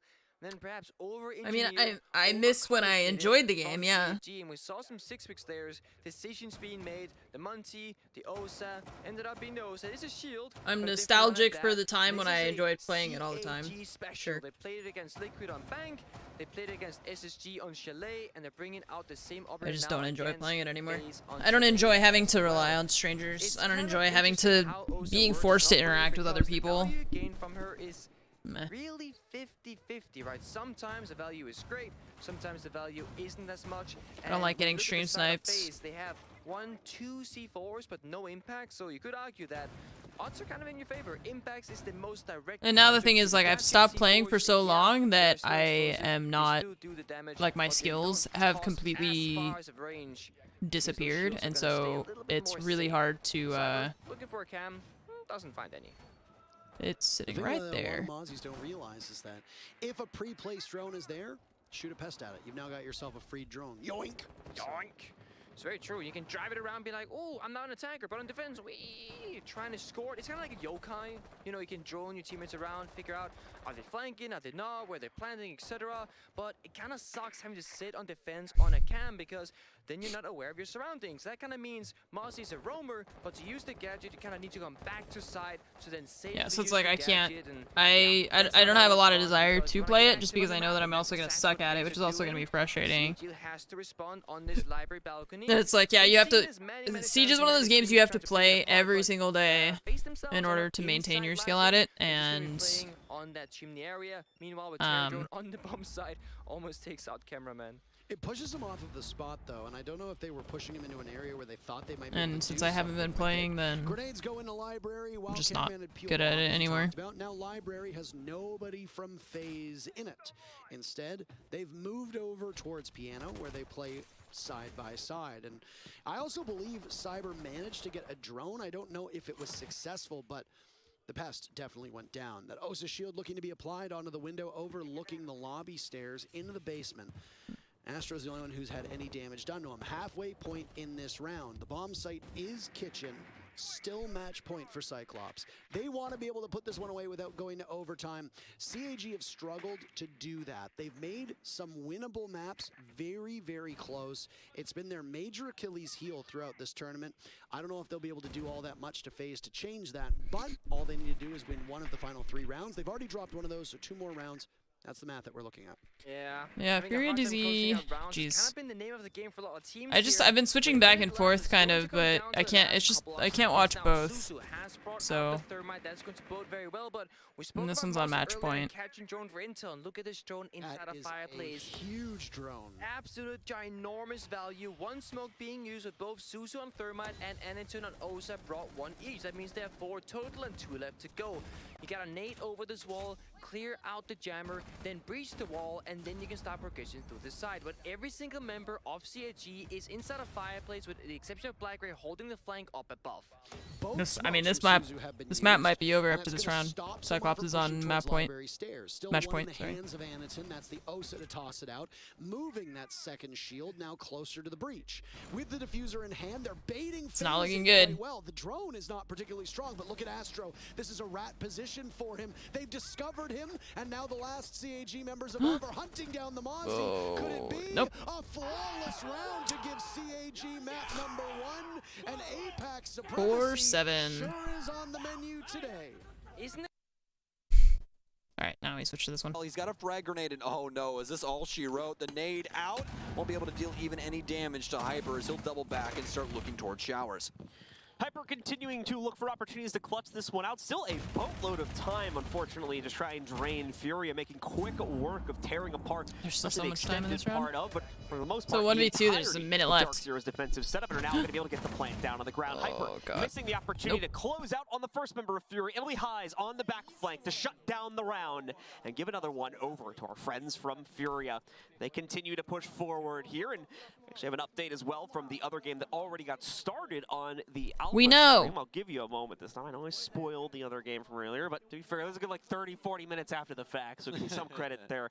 Either way, we did see CAG come out on top of their first map versus FaZe Clan of all teams. Is there a way that we can like get a camera for a split second? I just want you to see my face. That was like, what? What are you talking about? That's insane. Okay. Wow. Either way, I mean, what an incredible game happening over there, as I was not expecting that in the slightest, but either way. All right, let's get back into this one. 5-4 lead in favor of Furia here on Oregon. And they're not feeling like changing things up too much on the offensive side. And can you really blame them? These rounds have been looking pretty solid from them so far. For Dark Zero, the defensive setups haven't been working out the greatest here inside of the last couple of moments, especially with their kitchen setup inside of that last round that ended up damaging them quite a bit as Furia just was able to walk on in. Even with the Grishmont mine there, it really didn't thwart them or anything like that. He just walked right through it, ran in through kitchen, and they held on to it for a time. Eventually, obviously, the plant going down, and then, well, the 2v1 being won out by the remaining Furia members. Furia now in charge of things, looking to try and seal the deal with just 2 more assaults being all that's needed for them to lock this series down and lock in a bracket position in the group for themselves. Here are 2 additional points, and that would put them 1 more over at the top of Elevate, I do believe, who sits at the front of this group now as of the most recent match results. Which that's a huge surprise there alone, the fact that ended up happening. Oh, what were you saying? I'm so sorry. I was Elevate ends up top of this group. Oh, dude, yeah, I am so completely blown away. Especially because for a lot of us trying to do some research and find out about Elevate, these guys were basically a ghost for the last handful of months. You really couldn't find too much VOD on them. And they come through just gunning everybody. And they're such an interesting team to watch, too, with their play style. So, I mean, honestly, I'm extremely happy for those guys. They really deserve it. The team had a Thailand making some big shots. So fantastic stuff for them. But either way, Furia trying to work their way down into Freezer now blue as the drones are warmed up here. Fantasy working his way in, looking for some DZ bodies as Freezer has nobody home. Continue to hold on to this for a time, but the rest of Furia still need to get a lot of this play done, especially around these hatches. And just to clarify once again, that is first place not considering tiebreaker contentions, as they are currently tied with TSM, so there is a pretty good possibility that actually they end up in second place there. But like I said, that's up for the admins as well as our command center to try and break that one down for you guys. That's not what they pay us for. Can't so it's believe okay, I so. had this sitting I'm just here looking at unused. Wikipedia, college. What's up, Kratz? 1 year gang. Thank you for the Here we go 1-year with Red Furia Cricket, starting also to with make their 37 descent into the months. basement here. Hello, thank you. As they're already going to start opening up some of the real estate, specifically across the freezer wall here. Just peppering it, though, not going to be making any huge gaps as of yet here. Fantasy in position, kind of panicking a little bit here as a small opening is made. He gets a bit of resistance thrown at him from Dark Zero. LMG goes Bert. He's got a whole lot of ammo to account for that and make it possible here. But it's just gonna hold be a down left separate click. fight that starts out the round against a big player from Dark Zero, Panda, who's 15-8 right now, by the way, here. Absolutely playing his heart out for DZ, with the next highest players being at 6 for Eclipse and Hyper, respectively. He'll be the first to fall this time. That's a bad sign for the rest of this round and the rest of DZ. Well, that means that the rest of Dark Zero has to do something. It's not a one-man show, folks. This is Rainbow Six Siege. You have to have the team. Oh man, the play, rotate. The timing of that rotate was perfect. Ask and you shall receive, as the entire kill feed is blue. 3 bodies fall for Furia, and Miracle finally to right the wrong. Able to at least secure one, but Canadian with a beautiful shot from downrange takes out Miracle. Lendon now into a 1 versus 2. You don't have the diffuser. You don't even have it, man. Case, my friend, and that's pretty unfortunate. He's only gonna have 2 seconds remaining here, but do they know where he's planting? He's actually just gonna quit out instead. And well, we're gonna have the equalizer coming here from Dark Zero after he gets off of the case. Very well done from DZ there, especially to fight back without Pambazoo, who has been going nuke this map. Lendon, I think, just hoping there might have been a double swing against him, and through luck mainly would have been able to close out and transfer the spray onto both of them before the timer ran out. Neither team can go on a run, it seems, inside of the second half, as we are deadlocked now at the same scoreline for both of these teams. 5-5, maintaining the same position we've been at ever since halftime, leaving us tied for the past 4 to 5 rounds now. Heading into round number 11, only 2 remaining here for either team to close it out, so no more trading. It's got to be consistent from this point forward. Otherwise, we will go into a second overtime for this series to decide the true winner. Yes, indeed. And no extended, or rather infinite overtime here inside of the group stage, so it will be the good old best of 3 rounds if we do end up crossing that bridge. But we'll cross that bridge later on. We actually have to do so. At the moment, still a dead heat. 5-5 on both sides of the script here. So for Furia, they're going to be 6-picking away from whatever the initial operator was, really, and now on to Thermite instead. So we'll see if they can end up getting some of these walls open in these important spaces around the area. Hyper, is he actually going to be going for this? He is indeed. This is a very important area to the part of the map that happens to be right above Cafeteria, mainly because if you do get a plant down inside of Cafe, that means that you can The play drone from just goes above flying. Because, well, small tower is so easy to get a hold of for the offense. Poor drone. Drone abuse. For Furia. Once again, gonna start to maintain early positions for themselves here. No surprise. And drone abuse, chat. Teams have been bringing to the table for said setup, and Lenda once again gonna proceed in the same way that we saw him doing so the last time. We had ourselves in a similar position on this site, or more importantly, just a similar opening to the round where Furia had to go for a top clear. We're gonna leap right into Arsenal. Lenda will take that up and start scouting things out with the Gemini as he proceeds to push that a little bit further across the map. Eyes as well entering in through Attic here. We'll begin to put some of the pressure, some of the scope onto the members of Dark Zero and see if they can find them out. Well, now for Highs with the Twitch drone in tow. He's looking for some extra info as to what he can possibly get done here. Eclipse will be holding on to dorms for a time. Highs as well, torching up the wall here for the actual dorm space, so they'll be able to see if anybody is playing close. Rare now having some extra time at his disposal. 1:40 seconds remaining for these squads to do something here, and that's exactly why Furia is so apt to drone this one out. Eclipse looking to deal some damage. A Nitro Cell out, but so many grenade kills. I want to know how many grenade kills there have been. Button any longer as Canadian's been removed from play. Rare trying to shoot through the floor, nearly gets NJR in the process, bringing him down to just about 5 to 10 HP here. A good primer for Furia to be able to use here on top of the kill that they already got to start the round off versus Canadian. As well, still way ahead on time scope, also with a little over a minute remaining Hyper trying to work himself up to the white stairs, but no, is going to get caught, pinched from either direction no matter which way he went. Fantasy will be the one to grab him, and that's an even further advantage given over to Furious. They're looking to once again set up for the first exchange they need to close out this map. 3 more kills still to go though, and this is the part of the round we've often seen things go wrong when a team looks like they're going to get a clean closeout. It's 3 versus 5 now with 40 seconds remaining. Still a little bit of work done, or at least to get done here for Furia. Miracle will open up the wall, case in hand, but they want to make sure that they have some extra insight into this situation. As of right now, it'll be smokes down here, which will more than likely trigger Dark Zero to start pushing themselves forward. But do they hear Fantasy on the wall? Pambazoo's gonna lose his life. It's a double right now for Fantasy as he pushes himself in. And JR's found this. Hello. He waits the time. He sprints across the split. He's the last remaining member alive. Do they know where he is? He's able to get one, but he sees the man with a cage run to the I like Twitch just runs away and is like getting shot. He's like, I'm just gonna keep running. Such a odd way, but still Furia able to come out on top. It's scrappy, but this entire series has been scrappy, so it falls in line with what we've already been seeing here. Furia, the first to race up onto match point, but unfortunately, only one opportunity to get it done in clean fashion here. They need to run it straight, which has been an impossible feat so far inside of this half.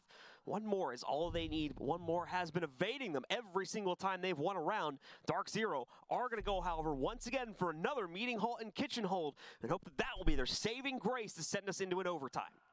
Meeting hall kitchen for DZ as they'll just be switching sides of kitchen here, away from cafe and into the meeting hall once again. And as we talked about prior, this site's pretty unique in the way that you can play it, especially from the downstairs space where you can really see those nitro cells come into play to try and prevent plants. We've been seeing a lot of teams though try and prioritize the kitchen space as they try and get plants down, especially around that center island area that works out really, really well for them over in that space right there in front of your very eyes. Dark Zero will be looking to defend that as best as they can as they head upstairs for the top hold that is still of a very big importance to the overall round. So let's see here once again for our friends from Furia, if the job can be done, if the operator lineup is going to bring enough prowess here to breach past this defensive setup from Dark Zero, and more importantly, if Dark Zero's own play will finally allow them to come back into this one to exchange that one final round, which is here, why send us into overtime and potentially save their tournament lives. Well, I say tournament lives, but that part's But if I don't eat anything, I might so in this series, as they look to get a little bit start more to feel respectable placement. Furia, win this round real quick so I can go grab a snack. Once again, it's going to be Hyper going back over to the Ella once more. Those Grishmots probably going to be pretty useful inside of this situation just due to the rather haphazard nature that Furia has to play in the just win really side, quickly for me, themselves please? into rooms here, swinging them quite wildly. If they do that without properly droning out all the walls and whatnot, they might My blood sugar is low. I can feel it. Allow for a member of Dark Zero to get an outright initiation against one of the members of Furia should they get tripped up by one of those traps. As we get into the hotter hours for everyone here, Furia starting to spring two inside of this round. A minute already off the board for them as they start to consider what their next play will be. Rare already pushing himself forward into cafeteria. He's got a beautiful cross here. You can actually see through that center island there. Do it for the gram. So makes it pretty easy for him if somebody does end up crossing. He can possibly catch them. But we'll have to see. Fantasy now pushing himself forward as well. In through Z here. Has a Banshee in front of him, so can't exactly go too far, so he'll activate that and give up the plot here to the security player. So he's just going to take his time and allow his other members of the squad to actually work the map, as this is a pretty cheeky area to be in as long as you can continue to hold on to it, because obviously the security player at any moment could just try and rotate out and assume that it's safe, but the patience, he's just waiting. And JR, seemingly aware that somebody could be inside of that area, he's just going to hold fast instead as we get down to the dying moments. Blenda's starting to get in towards the crunch here as well. They've gotten that full wow, he hit that. Themselves to play from the you got too close to it. Oh, stairs. Oh, you missed.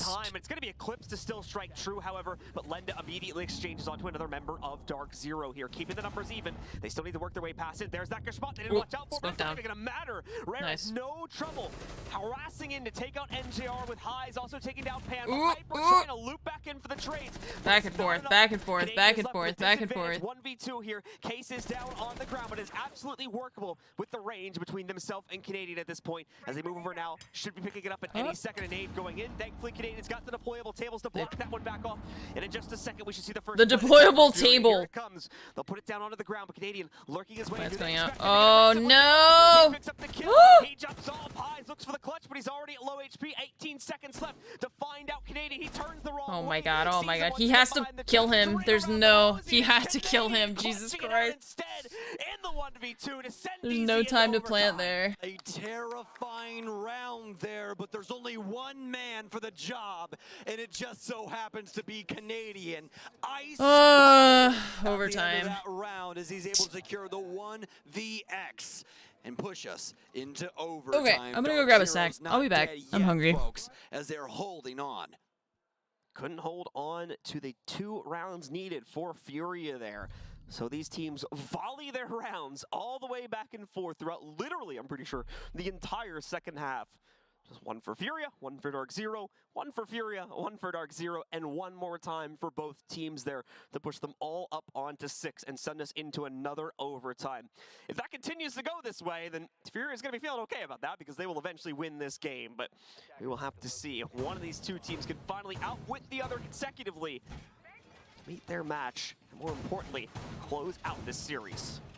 Oh, well, now for Fury, it's to the drawing board of the defensive end of things now, which they haven't been on for 6 rounds. They're going to be obviously having access to 2 defensive rounds inside of the 3 here. Dark Zero, obviously access to 2 offensive rounds inside of this one, so we'll see what they can possibly muster. For Furia, they're starting us off downstairs. The big thing we need to talk about here is going to be the clash from highs. Pretty unique thing coming in that we don't really see too often, at least in the current moment. I've barely seen her this entire LAN, although she can be pretty annoying when played around properly. She's got some slowing effect with the, electrical shock she has with the Riot Shield, as well as a pretty damaging secondary pistol, so we could see highs hit some pretty cheeky clips if he's able to achieve that.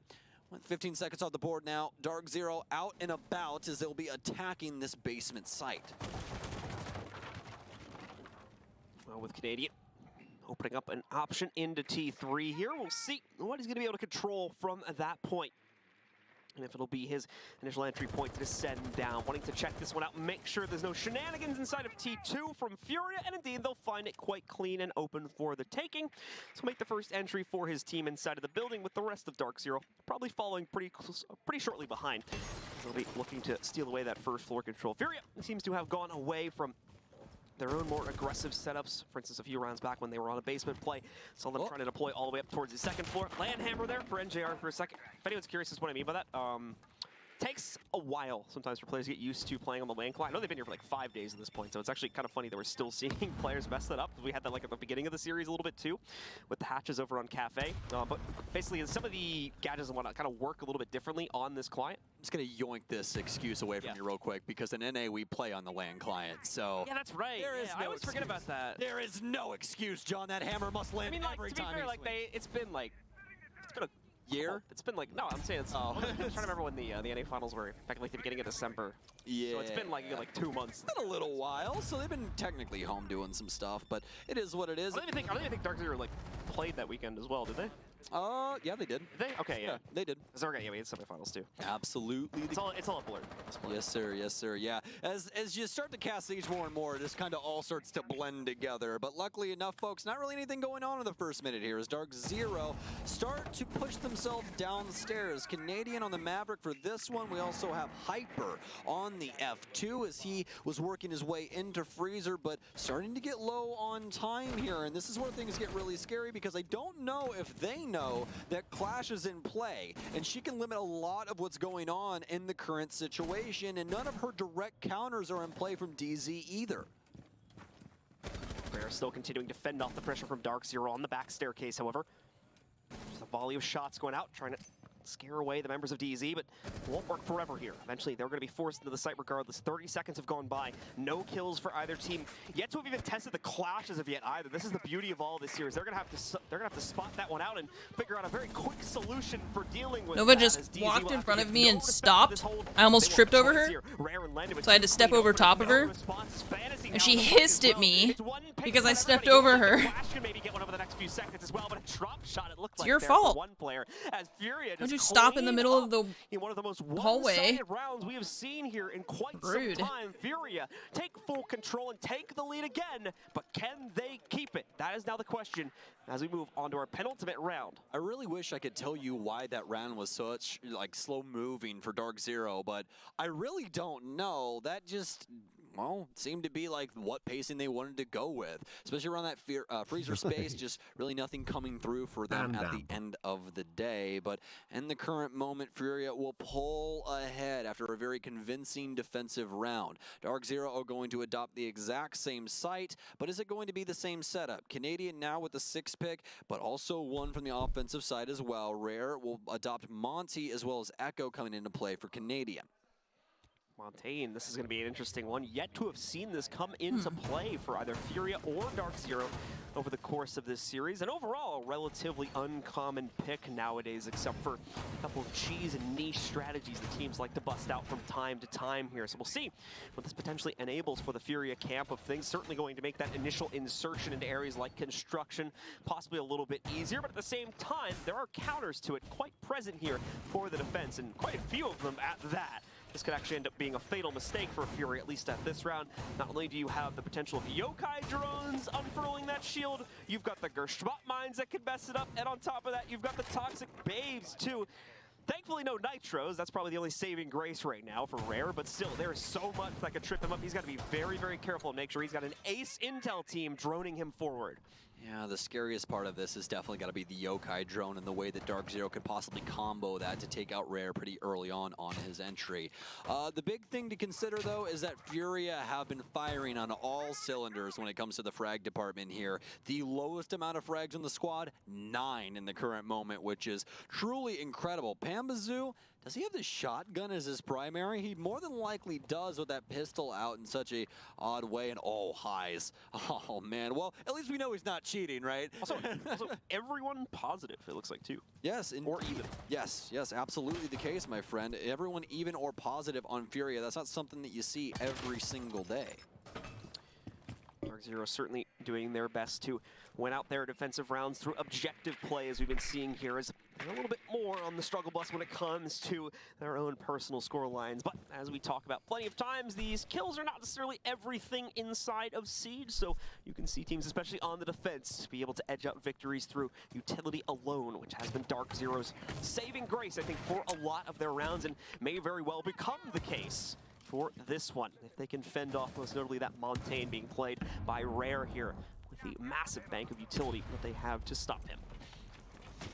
Yes, indeed. And now the drone game here for Furia, as they need to get some intel as to what's going on in the actual site. They've already got these hatches open as Habana has peeled back those reinforcements. He's still with some grenades in hand, but he wants to make sure that he hits his mark as well. And once again, that's where the intel game starts to come through. Pambazoo does actually have the Scorpion instead of the shotgun out here, so does have some access to some longer range engagements if he so chooses, especially around the construction area. But Furia on a very similar time to what we saw with DZ on their offense. Only 1 minute to go. This is starting to get worrisome, but Miracle, he's worked his way into Freezer. Pambazoo gotta go might quick. possibly make the play up big stairs here. So we could possibly see him make the round-winning move if it does end up going off. Highs will be able to clear out the pillar space for the time being. Miracle with one, but not with the second. NJR with a refrag as to regather Freezer. Pambazoo will take down one, and now Rare, he's getting shot up, but oh, what a shot from him. Lenda's been down, though, as we go into the 2 versus 2. Can the Shielder get it done as he's dancing behind this deployable shield? Pambazoo, his shots will go wide. He's got a trying plan. to take up Fantasy, but Fantasy collects him instead. NJR collects the 1v1. Shielder, and now it's down into the 1 versus 1. Can Furia secure it? Oh It's my god. NJR as Dark Zero once again stave off the end of Oregon. All right, well, now the pressure shifts right back over to Dark Zero again. Who's going to get their Another two round rounds in a row? Because if not, once more, Furia have the advantage as we go into our final round of play. Regardless of the outcome, this is it. This is the last play that sick both of these it. teams will see here today. And for Furia, it couldn't be more important. Top one in the group stands before them if they can claim this one round. If they can just keep the status quo of trading out these rounds. I'm that we've been sick of doing it. for nearly the last 8 now. Well, it's going to be down to the meeting hall kitchen defense for Furia in order to do so. For Dark Zero, they now have Thermite into play. Get the Habana out of here. We don't even need it, as that will be the only hard breach being brought here for the Dark Zero side. So feeling pretty confident in this one.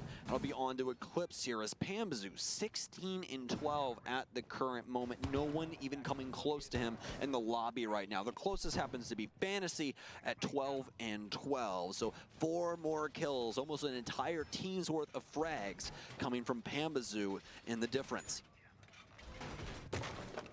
Seeing if there's going to be any interesting wrinkles in the setup here for our defenders, but looking like we're going to get pretty much what we would tend to expect here. Big emphasis once more on the hold inside of kitchen, a big bunker being created for our defenders there, and security as well, and the usual time waster upstairs here inside of kids and dorms. Fantasy, interestingly enough, going to bring a Legion into the fold for this one, a bit of a comfort pick, hopefully allowing for him to frag out here on top of getting some good intel, because unfortunately for Dark Zero, they're going to have to work their way through quite a few narrow corridors in order to get access to either one of these sites, and that is prime real estate for the goo mines to be thrown down by Fantasy. Much like we see with Wamai, the longer this round goes on, the more of those Fantasy will have access to, obviously with an upper limit on the number that can be on the ground at the same time, but either way, Fantasy here will grow more lethal the further we get into this round here, and the more goo mines he unlocks. Yes, indeed, and Lenda already taking some serious heat. I don't necessarily know where it was coming from. I believe it was NJR all the way in the basement, and yes, indeed it was. He's going to regress here as NJR is trying to hold on to the space. Does he know that his bodies went back in, though? Quick shot in through the E-box wall, but nobody home in order to catch that. So Lenda will just end up moving through Freezer here with Rare as they'll try and get back into the site in a safer manner. Now Dark Zero have complete control over the tower area as they'll look to see what exactly they can do with this. The biggest thing as of right now for DZ is that their mid rounds have been very inactive. We really need to see them ramp things up here and start to try and take it to Furia. Members of Dark Zero primed and ready to go here. Already with some good damage lined up against Lenders, waiting for a few more of these Rotero drones to work their way off, I think, and then they'll have the clearance they need to start at least posturing themselves a little bit closer towards the site swing. Eclipse, of course, still needing to put some pressure into the upstairs hold and start clearing that up, but considering they are going for the assault towards stage side, don't need to pay as much mind to it as they would if they were trying to go for the kitchen play here. NJR, of course, keeping watch over that big window, leading itself outside of kids to make sure that there is not going to be any shenanigans thrown at them from the Furious side of things. Walt spotted. Now they can start opening up the top downs inside of Attic here and potentially forcing some more of the Furia members to play further back here. Miracle as well really bled out all of his toxic babes already, and we are only 2 minutes into the round here, so he's gonna have to choose his timing carefully as to when to use the last one, and unfortunately NJR won't be able to choose anything inside of this round. Fantasy strikes true instead and gets the first kill of the round against him. Well, the good news is he's already gotten his task done in opening up the attic space to be able to see down to where the potential plant could come from Dark Zero. Bad news bears, though, is that Furia still have so many bodies left alive here. Lenda's taken a lot of heat, and Canadian can't find the kill inside of meeting, but now some shots ringing out. It's mostly from the Furia side, though, as Hyper steps up to the plate. He'll take down one. This plant starting for Eclipse, but nobody's got the answer. He's looking for him, and Fantasy's found him. The shot's back, but this is starting to look like a Furia round. Furia wins it. As they secure Oregon. So many kills coming in the dying moments, and Dark Zero can't handle the heat, so they have to get out of the fire. Furia, what a game from them as they'll take it in 2-1 fashion. These teams volley it back and forth. Ever since the second half got started, no team could win a series of rounds more than one, and due to that, we end up seeing Furia come out on top of not only this map, but this series as well here. And they take control. I'll actually correct myself. There was one occurrence where we saw that happen for 2 rounds in a row being picked up by our attackers, but either way, things looking good for Furia. as they edge out this series. They edge out first place in the group, guaranteeing them an upper. Because then both teams will be able to Back to spend the other their stream. time talking Back and forth, amongst back and forth, themselves. back and So forth. while CAG gets to settle their nerves, potentially come up with a strategy that is working more effectively than what we've seen employed thus far, FaZe Clan also get to do the same. I think if you're CAG, you kind of gotta run. Alright, so against the Furia wall with right 9 now, points because the then, wall is right? really closing Elevate in. second. The wall is FaZe Clan, and they're really, TSM really quick. third Play and Dark more Zero like you did fourth. on Chile. Get out on the map. Oh, wait. Challenge FaZe on the entries. Furia make their gets life 8 difficult points, and miserable. 'cause they Don't went to give them the overtime. ground they want. Don't give them Dark the Zero 1 versus 1 gets that they 5 want. Don't give them the points. opportunity to drone out the bomb site and be like, oh, it's I pretty think. easy. Walk on in, find 3 kills, and then the round is basically over. If anything, try to get those 1v1s off the bomb site. The ones that you won on Chalet, how you got the opening kills, and how you played off one another. Instead, CAG kind of been playing in corners. It's not working. It's not their play style. They're going back to dining kitchen. That's they got the screwed. post. They got the capcan. Now they just gotta make it work. Well, they like the trap operators, and they like the ability to slow them down. I also Yeah. think that CAG just simply likes 8, the gun 7, as well, 7, 5, and because 3. that thing can absolutely fry. It comes with a 1.5 times scope as well, and there are times where it's not necessarily what they add strategically. Oh, no. Yeah, it's what they add in terms of fragging. And in this round, what Gatorada will add in terms of fragging is exactly nothing. 15 seconds in, he's dead. First pick goes to FaZe Cyclops Clan real has to early. win this That's gonna round, suck. or That's win your this map. tactical timeout used just before the round started, and I mean that wasn't even an intentional kill. Trying to open up the Or barricade, win in shot overtime? across the Let's wall see, into Rogue triple, versus into CAG. statue, and well, you're just gone now. That's how the cookie crumbles. And now CAG mostly on this side. They don't have much going for them. Sure, there is a player halfway across the map in that library area, but you're not gonna get a whole lot of value. Run out. They have to Nice win, try, but it's desperate. and they They're need on full Rogue to Astros on lose in side. order to What is stay in it, or happening? they're eliminated. I mean, the Tigers now have the bomb side, Susu inside of clock, Black Rays all the way in library. It doesn't seem like a dynamic defense, but it is. Triple kill for Astro, and the last defender might just fall in just a moment as we got Bullet outside the building still. Hasn't even gone inside. He has 150 bullets to spare, but he won't need that many as Black Ray is low in health. If you're gonna be running away, maybe do a second timeout here. Talk to your team, Yeah, guys. he's just gonna what wait. the F is going on? Why They're gonna is take it the 35 happening the way seconds it to is? We are talk. better than this, and they should not be going this way. We just had a tactical timeout, and we're about to get flawless round against us. I mean, I still consider this a flawless. Even if It you is. didn't kill everybody, Yeah. the fact that you end the round with your life intact, that's a flawless one. So you just extend the timeout. Instead of having a 30-second timeout, you have a 3-minute-ish timeout for CAG to try to regroup. Cameraman ends up finding Black Ray, and that's all she wrote. It's 4-1 for FaZe Clan. They are looking so dominant and so formidable. The CAG that we witnessed on Chalet has disappeared at this point. They are being beaten all over the map on entries through the mid-round, in the closing round. The only real good shout that we saw was on the same bomb site here in Dining before.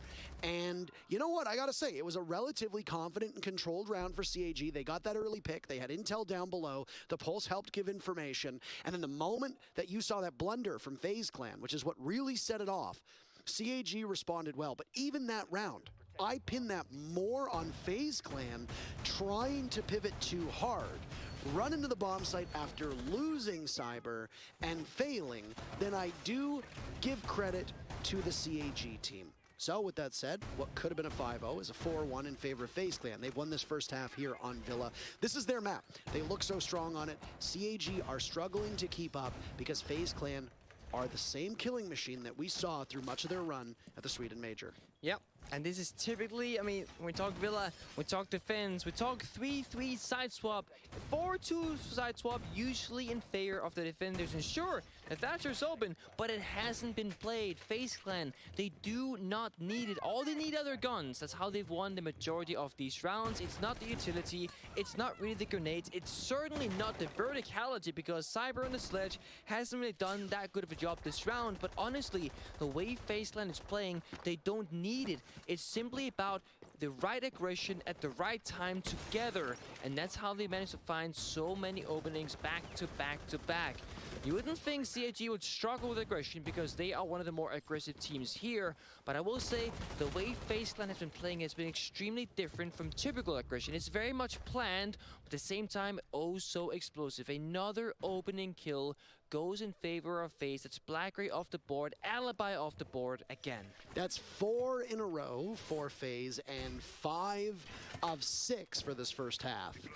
This is an impressive tally for FaZe Clan, and for a roster like FaZe Clan that they have, they've shown some weaknesses at this event, and I think it's fair to admit that, but they also did back at that Swedish major. They were not a perfect team. They're a scrappy team. They can play a style that is unique to themselves, and Congrats really on the laser do well rise. based off of Hey, information thanks. they get when on attack. So far, Villa is absolutely their map, and having Blackray be 2 and 6 is devastating for this team. Nobody from CAG through these 6 rounds have been proficient at finding kills. Oh, they haven't, and that's kind of what they need. And once again, Astro, he shows what's up. He's gotten so many kills to his name so far, but they want more. Suzu actually finds a kill, but it's This is all going so fast. What does that sound? Cameraman. The efficiency on FaZe is Just like a sound bug, I guess. FaZe is playing so well around each other right now, and this is on a whole other level to what we saw back on Chalet. So while Bullet might not be available, the rest of FaZe is, and Adrenal Surge will steady their aim for a moment, give them a little bit of top up in terms of HP, which Cameraman so desperately needed. He's down below, sitting on 6 and 3, getting droned in through Art Studio, will now head towards the stairs. Souls is the diffuser up there, they'll link arms with each other. Anaton around the model gets picked apart by Souls as its swinger be swung, and now it's Gadarada's turn in the line of fire. He manages to drag down Astro in the midst of the smoke, pushing up for a second. He's got marks, but the moment he gets back Man, into what the are they bomb site, doing? Cyber says, we'll take that first half. 5-1 is the scoreline in favor of FaZe, and they are very quickly putting this map away to equalize and send us to Cafe. I think CIG are very happy that was the last defending round because I don't know how much longer they could take a beating for, to be honest with you. It's not really looking good, and it's Feels like a little- going to mess with your It's a mental. little piece of paper It's never nice to just get to read up absolutely about the other team. floored by your opponent, and FaZe in almost every single aspect right now just playing a very clean game of Rainbow Six Siege. I want to remind you guys that FaZe, they have showed Villa before, meaning CIG has some studying that they would have had to do in preparation for this match. They played Villa in one of their first games against Rogue. It was a 7-3 in favor of FaZe. They won that one. Then they played SSG. It was a 7-8. So SSG managed to win. That was an incredibly close game that came down to multiple clutch moments from SSG to end out the map with the victory. But that means if you can go that far against SSG and Villa, I mean, yeah, 5-1 against Cyclops seems quite common in that case. But if CAG can have as good attacks as we just saw from FaZe, that means this match or this series will tie up really nicely and get much more closer together in a couple of rounds. Unless, of course, FaZe can just end it outright here. Waiting to see how this goes, and then SSG Rogue is going to be the last game after this one, so I'm excited for that. Lion, Iana, and the Buck. Brony, thanks for the 39 months. Dormouse, thank you for the 43, and Mercy, thank you for the 72. No sledge, but you got the Buck. That means you can go below and do vertically up to the floor instead of. I just feel like those defenses were kind of half-hearted from Cyclops. I don't know. The DMR on the Lion. All those rounds went super fast. I gotta ask why we see things like this. I had a suspicion that when they ran a Twitch and the Lion yesterday, that they both ran this 417 because they wanted to mask the Lion. They six-pick the Lion, run the DMR, you hear the DMR, you don't immediately think of a Lion. The V308, Lion's usual AR, is very distinct. The moment you hear it, you know there's a Lion. If you want to conceal it, you gotta run a weapon that sounds like another. And just like this, 45 seconds into action, 50 seconds into action, it's a quick take from Cyclops downstairs with 2 players from FaZe sitting on that same staircase, but they're not being challenged at the moment. CAG, after hitting one of those adrenal surges and an EE1D, they back off, and they've now realized that maybe rushing into the bomb site, taking up quick control of the areas outside of it, is not the way to go. You know, whenever you pick the line, you can actually see his scanner in the air. So there are certain spots on every single map that will allow you to check if the enemy has a line right when the round begins. That's something teams learned back when Lion was meta, when he first got released, when he was quite strong. And well, I don't really think teams do it nowadays, but just a fun fact. You can check, you don't need to hear the gun sound, but I do agree with your point. It can be quite nice to mask it with that DMR. I didn't even think about it until you said it. Susu on 90 Repel has a Claymore for that cover. That means that if anybody jumps out down below, they will trade at Bullets listening for the cue to tell cameraman to throw the C4. Does not go out, but it was gonna go above that reinforced wall. Maybe? Onto No, 90 window. he's Latam pinging him. with their predefined angles and lineups that they love. Nitro Cell is there. That'll be the diffuser as well. They're waiting so for if it. the Nitro Cell goes off successfully, diffuser goes down on that window. They're trying to You bait him need into that someone to corner. rotate an awfully large distance to retrieve the case and then get into the bomb site. So you have to That be was very interesting. They were careful really trying to if bait you're him into that CAG, C4. but CAG can't be too careful because then they're playing too passive. Up Black Ray walks now. That lineup's still there. A Nitro Cell could get tossed on up, but instead they've peeled back from FaZe Clan. 90 control for CAG. They need to get that mute jammer on the other side of the vault wall to put a hole in the defense. There you go. Buck's nice. And that's exactly what the Buck is going to try to do. It looks like FaZe have vacated the premises and will now just simply play off of whatever soft destruction there is. Anaton is first to die with 18 seconds to go. That's a pretty late first kill. Black Ray toiling, but he couldn't hit the broadside of a barn. Astro walks away from that engagement. Both already quite dead. wounded, but still, that should have been a win for Cyclops. Astro picks up kill number 2. Fucking Trained out by breakdancing on the Suzu. ground. CAG equalizes, and they slowly start to lose numbers again. And it's match point for FaZe Clan. They are indomitable here on Villa. Going to map To be 3, I completely think. honest, I think Astro's having fun right now. He was drop-shotting members of CAG, hip-firing his opponent, finding 3 kills in that round. Really been an outstanding performer from FaZe Clan here on Villa. Even though playing secondary support on attack was usually second guy or first guy into side in that fray, finding kill after kill after kill, and even now on the side swap, Cyclops, they're not really having fun. And even on that round, it was 20 seconds left. They didn't get to side. It was actually so much in FaZe Clan's favor. They started running in towards the attackers to get the kills quicker than that of waiting for them to arrive on the bomb side. It's not looking good, Cyclops. You guys are being absolutely crazy now. Anaton with the 6 pick does just that. How they won on Chile on that very final round. That is how they're going to Yeah, try Cyclops and is having figure out a tough how time to right get now. the second one here on Villa. It's the Osa, but you need a lot more than just the operator itself to break apart the round. You need to get some kills on the board and get really active with your guns, because that's where FaZe are punishing you time and time again. 10-3 from Astro, need I remind you. Yeah, Astro really putting on a clinic now. Cyber as well, when he died as the sledge in that fateful round, the only round that Cyclops has won so far. I'm pretty sure Astro or Cyber was 1-1 at that point. So since then, picking up 5 kills over the next 5 rounds is pretty good. I mean, that means you're at least trading yourself out. I know it's not a flashy number, and people will fixate on the 10s, the 9s, the 14s that we see. But if you're playing a role where you're not engaged in a lot of gunfights and you have jobs to be done that involve utility and droning, if you're trading yourself out every round, that's quite good, frankly. No, it is. I mean, going 1-for-1 is a great stat. Being neutral, great stat. Being negative, not so much. And being positive is absolutely amazing. And again, we always say this, the stats themselves, point blank, don't have that much value. The context really matters. We saw earlier in the TSM Elevate game that Saber had 1 kill to his name, but then all of a sudden he clutched a 1 versus 3. Those 3 kills have so much more value than that of 5 of someone else, because Cyclops the 3 is kills equaled a sole round in definitely itself. struggling. I mean, you can have This, 3 1 versus 1 clutches the back to Chalet back. map, That is 3 just kills, before, but was also only the 3 second map that they've rounds won that goes into your team's pocket instead during the of the Invitational. enemy. So impact really is an important thing, and for that we need context. But the only context They we lost need Oregon is Clubhouse Cyber has to a shotgun Rogue, on the Ela, and once Cafe, again, and CAG Villa cannot to find a no single Cafe. opening kill since the second round. Cafe they It's won always against amusing Liquid, hearing that Ella shotgun. I don't know what it is, but the and then they sound lost it Bank and makes, Villa. At least CAG They had lost some Chalet and firepower going Clubhouse for them. Even though to this Space has been Station. a woefully bad performance on Villa, at least they This is fire only back. their They that's take only their souls second out of map action. win. That's the smoke down again. I don't know what it is with smoke Osa down has like early on a this map, but it's bulletproof that clear stay shield alive. thing. Now it's Cyber's turn to fall She can put it in as windows or she Anderson can is put it down on the for ground. count. That means no Osa shields available. Absolutely true. I thought for a small second it was a dining bomb set because everyone is downstairs, but no. If we're they actually lose this, I'm upstairs, pretty guys. sure Cameras they're in the out. basement.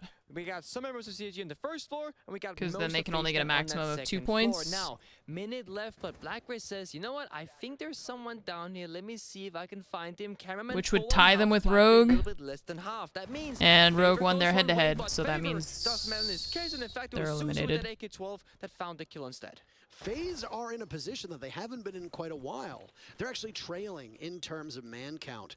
And 40 seconds left, though, with Astro and Bullet on the board, you can't count them out whatsoever.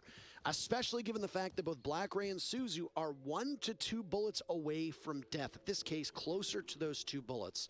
There's still some utility as well. The Gemini exists for Blackray if they want to drone in the final 25 seconds. There's still the lifeline from Gator that has ammunition in it. And the last AnneMunition also just went off. So I've heard of her. Are things working for CAG as they look to stay alive? They want to stave off Cafe as long as possible, if not outright win the map. But your first bet is get to overtime. Bullet engaging and he loses this one. No, no, no, no, this is not happening. I can't believe. Oh, Jesus what I just Christ. witnessed. Astro hides in the corner and they run right by him. It's messy, but it works. And that was a FaZe mess. Clan, in the most baffling way possible, secure the 7th round to send us. No one knows to what that map was. 3. If you're a CAG, you just forget what just happened on Villa. Just go into third map, completely refreshed. If you are Astro or if you are FaZe, this is one of those highlight reels, the montages, if you will. You can take almost every single round, put into a montage and be like, The thing is, that so was pretty efficient, that was pretty fast, pretty aggressive.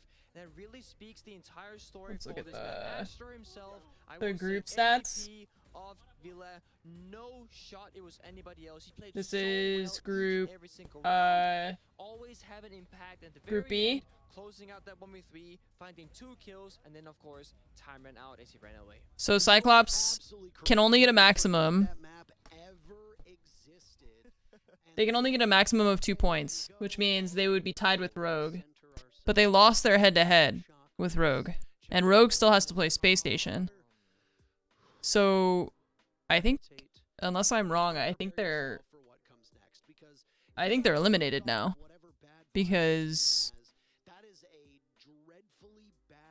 there's no way for them to get more points than Dark Zero. So I think they're just out completely now. Pretty sure. 10 seconds left. So Astro hides at an angle that frankly you're not expecting.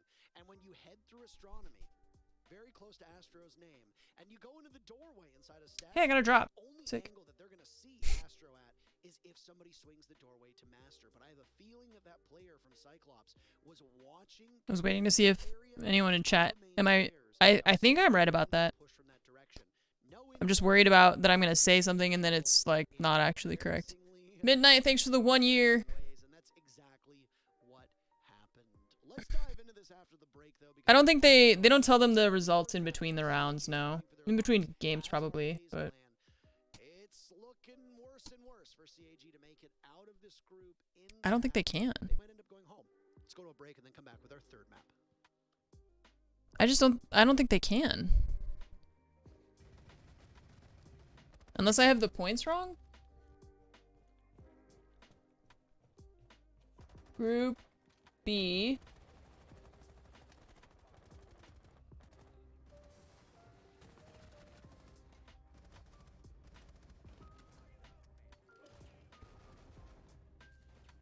Yeah, I think that they're just eliminated.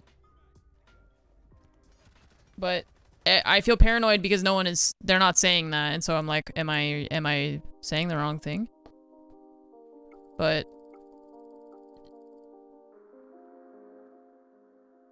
I mean, even if they win this next map, they only get 2 points. So they only have 3.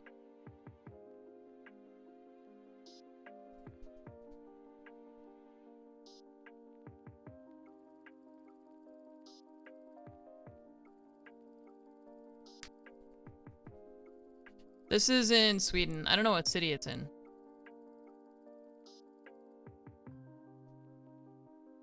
But the Invitational is in Sweden. Normally it's in Montreal, but because of COVID stuff.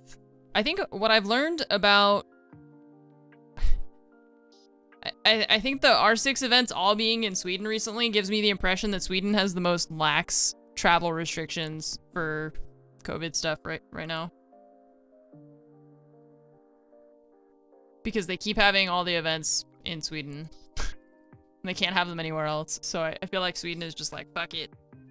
Whatever. Just come on over. Who cares? Alright, I'm gonna go... Actually, no. I'm gonna wait for my food to get here. And then I'm gonna go... I have to put... Oh, he's almost here. Okay. Because I've got to put eye drops in my eyes. Sorry, not these ones. These ones are non-medicated, but I have like antibiotic ones that I gotta go grab, which are not here at my desk. And also my food is about to be here, so. They have vaccinated everywhere and everyone, so they are chill. I mean, I think you don't have to be vaccinated to travel to Sweden, which is weird. I actually don't know. I don't know what the rules are. It just seems like it's pretty relaxed.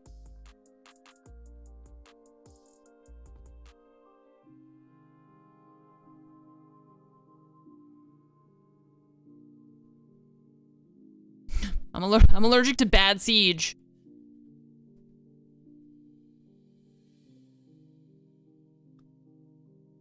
Yeah, I feel like this whole time Sweden has been pretty relaxed about all the rules and everything for COVID stuff. It doesn't seem like they've been very harsh about anything. The cool lots in the world don't... Yeah, man! Cool kids don't care about pandemics. Fuck it.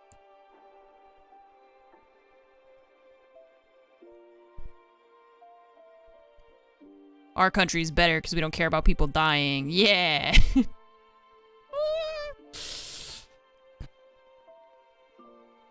Pretty cringe. I don't think that's better.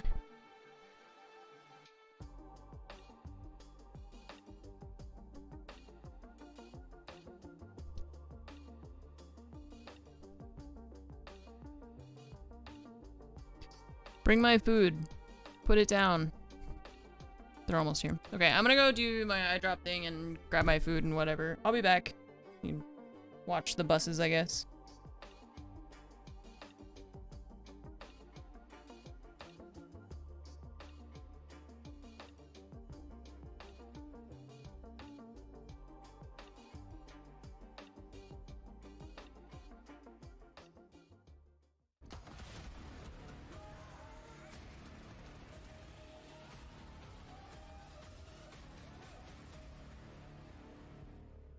Well, it certainly wasn't pretty for either team, but map 2 goes in favor of FaZe Clan. A much more decisive result than what we saw from CAG when they won their map of Chalet. Aggression was what you said was the hallmark of FaZe on that first map, and despite them not winning, you still said they brought it. How does that stack up to what we just saw in Villa? I mean, they kept it up, and I mean, Astro, look at these stats: 11 and 3 plus 800% cost, 2 opening kills, 1.73 rating. Those are huge numbers. Meanwhile, not a single player from CAG were positive. This is the inverse, by the way. But it's actually crazy because both Suzu and Aegator come close to a 1.0 rating, despite the fact that they got absolutely demolished, whereas FaZe on that Chalet map, as aggressive as they were, they still had struggles in a lot of those rounds, and they got blown out by Cyclops a number of times. Yeah, not the case this time around. The aggression really worked for FaZe, playing off pace and hitting the side a little bit earlier than you usually see. Astro, as we said a couple times, absolute key player, but it really was a group effort from the entire team of FaZe that really put all their effort into making sure that we're going to see a third map. We want to get this win on Villa. And what happened on Chile, it's not going to happen again to us. One thing to note as well is with them losing that second map, Cyclops is now officially eliminated from the 6 Invitational. And they have to know that. They needed all 3 points to jump up to a position where they would stick around. Now, even if they win, they finish with 2 points. That's not good enough to overcome Rogue. That's it for Cyclops. So we know the 4 teams that we have said goodbye to. I wish I had Monte Cristo's Aztec death whistle that he used at the Mexican Major, because I would blow it 4 times for Team BDS, Sandbox, Team 1, and now Cyclops Athlete Gaming. How much motivation do you have going into this map, knowing that your run here at SI just came to an end? I don't know if I'm giving it the same level of effort, but we'll see what comes about as it's the final map between these 2 teams. Cafe, Cyclops starting on defense, FaZe Clan on attack. I think there's 2 ways to go about it. Either you go in, you have fun, you go out with a smile, right? You know you're going home. You might as well get one last memory with the lads. Or you can say, revenge tour. We want to go out on a W in the sense that we're taking down FaZe. We don't care about having fun. The fun is the winning. We start out the operator bands now. Similar fashion, Flores is first off the board. That is, of course, Cyclops' choice both times. In FaZe Clan, they say that Thatcher is next, which is funny, because Thatcher has been open, but not really been used in the previous maps. This is Cafe. You can do some more tricky stuff with the Kaid available. The question then comes, Cyclops, do you keep the Kaid up, or do you ban it out? Because Latim, they do have some nasty strats. Valkyrie from FaZe, nothing out of the ordinary. Pretty standard all across the board. We'll see the very final ban if we get funky or if we stay casual. Well, at least we see a Thatcher ban for the first time. Funky, funky. I mean, it's kind of funky. Melusi, that is kind of fun. Yeah. I'll give you the funk on this one. Yeah, it's very, very atypical. I don't think it has the greatest impact, really. You can maybe argue that Nuke becomes a little bit better and ratting around becomes a little bit better. The only way to replace the Banshees, which is Melusi's gadget, is with Ella traps or a trap in general or barbed wire. So if you're not really going to bring those on defense to substitute the missing Banshees, well, attackers can kind of walk on in. And Cyclops, they will be starting on the defensive side, which means they cannot bring this operator themselves. The bans, they work for both sides, not just the opposing one. Capcan being showcased the very first round. I think this will be a fun match because look at the lineup here. Vigil, Alibi, what was a Capcan is now... What was that sledge? Beep, beep, boop. Mossy. It still speaks to the roam game, the aggression, the gunplay Still that nothing. CG is known for. And I think that we'll actually get aggressive because they have to, right? You played aggressive on Chile, it worked. Then you played arguably Sorry, 1 scared second. on Villa. Maybe it was the pressure knowing you had to win a clean 2-0. Or maybe it's just the nature of how Villa plays as a map. We truly will not know ever unless we ask the players after this series. But what I will know Okay, TX, thank you for the 9 months. Congrats on LASIK. Hey, thanks. It's pretty great. Jump out a window, I'm gonna eat my lunch while we watch this game. From being allowed to have the space to play aggressive, they should be questioning, guys, can we rush the bomb side? Can we plan? Have they mentioned, now they say the Cyclops is gone? Okay. You heard it here Instead of first. saying, oh, they're gonna be hiding in a corner. We can just run on in and just gamble the 50-50. Cyber fell in that very second attack that we saw from I FaZe knew. and Villa because I knew in FaZe was being advance. careless. But after that, I was they like, never am I got punished crazy? again. They're not saying it? Now you Am I gotta wrong? start doing it just like you did before. All right, well, this is a cheeky C4. We've seen this a couple times. Aniton waiting for the call. I don't know if they have any intel at all or if it's just going to be a guess based on timing. The ace will go over and use his breach on the other hatch, open it up. And the Selma will go off in the other. This is actually quite smart. Aniton will let it go, and there goes the hatch. He immediately moves from that spot. Still tosses out the Nitro cell, but not in the direction of the ace. Utility use from both of these teams. I don't know if anybody comes out ahead. Aniton obviously would have liked that C4 later on. There's still one more, or rather, there's two I more did throw away players my that all extra can use. Every contacts. single C4. I kept Opening kill from Aniton. some of the It's stuff just looking 'cause better now for I don't know. CIG. They got I'll throw it something away going. later. They got the opening pick, but that didn't last very long. Astra finds one, so does Cameraman. That dynamic duo finding one each, and now FaZe have the advantage once again. Jump out, I like this very much, but the timing, oh, it is there. Cyber gets taken out, and Gatorada can jump back into side. There will not be a punishment because the cover is there from his teammate down below. I'm actually a bit surprised that Astra didn't try to coordinate that appropriately, because with the hop in from the window and that wall being soft, you could have very easily tagged the player on the other side of it. So I don't know. I don't know why Astra wasn't a little bit more quick to the punch. But after all that action happens, both teams at a 3v3. No, the bomb site is not upstairs. Do not be fooled, even though it certainly looks that way. This is actually the mining bomb site, which I don't want to say is abnormal, but again, tends to have the lowest. I was telling Fromage that, like, Cafe. Yeah, but you took out Cyber. If you wear glasses and you're getting contacts, you would keep your glasses because what if you don't feel like wearing your contacts? But when you get LASIK, it's like if they fuck up your LASIK, it's not like I'm gonna be able to use my contacts again anyways. So just throw them all away. One way for FaZe to walk on down. We'll see where else they choose to go. Right now, they're still trying to make their way through the map. They haven't decided just yet. They're still fighting vertically on this library defense. It is not the bomb side, but it is where Cyclops are holding. Still waiting for the inevitable execute to happen here. 40 seconds have gone by and nothing has really happened. Still some discovery and jostling upstairs on that top floor. Oh, that's Blackray just missed out on the double drop, but then he sees the Nomad, swings in. Here's the Nomad by the side. Easy for Blackray, pivoting, connecting. A beautiful play by him, but it's Bullet to the rescue. 2 players from CAG to be found, and he's not going to get either of them. Cyclops wins a He ran out of time. The Nomad had the diffuser. That's the thing. Cyber, if you fall to the grave, there is no vertical on your side. FaZe-Clan, if I can give you one advice, start playing Sledge and the Bog. In that case, if one of them dies, you always have the other. That is where the biggest punishment has been, and is how you lost that. Well, it was a single round basically on Villa, but still the one round that you lost was due to that exact same situation of losing verticality. Twitch, an operator we spoke about earlier, with Astro usually being the one using her and her gadget and the F2 to the best of his ability, is now being picked up from Cyber instead.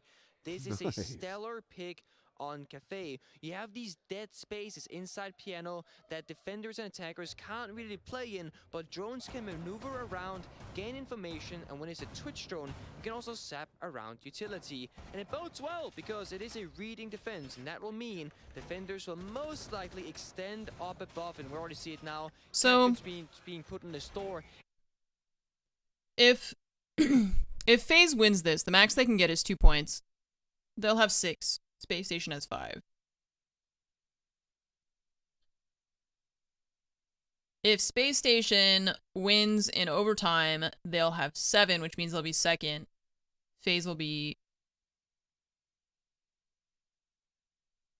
third. And then, who won the Rogue? It is valuable. Life. Yes, it is. That's good to know. I mean, the Rogue FaZe matchup. Also, we love recycling, right? Same thing. Be good to nature, and nature will be good to you. It's FaZe. But in this so case, then FaZe will have Rainbow Six third. Siege, well, with all the explosiveness going around and all the wood being destroyed, we really don't love nature, do we? If FaZe wins this, they'll have 6 points, and if Space Station loses or loses in overtime, no, if they lose, then FaZe gets second. If they lose in overtime, Space Station gets second and FaZe gets third. It's a lot of scenarios that play out. Second and third are essentially the same. It worked out great in his favor. Didn't do it this time. The timing again. Yeah, I think the other game is starting. Yeah, it's starting now. He had just gone to the roof, and so I guess the sound cue gave that away from Gatorada. He said, and they're all the same group. C4s, they keep getting tossed extremely early despite having a pulse. That means that pulse will lose a bit of value, but Gatorada, he gains some. He finds the opening kill onto Souls. That's the Sophia off the board.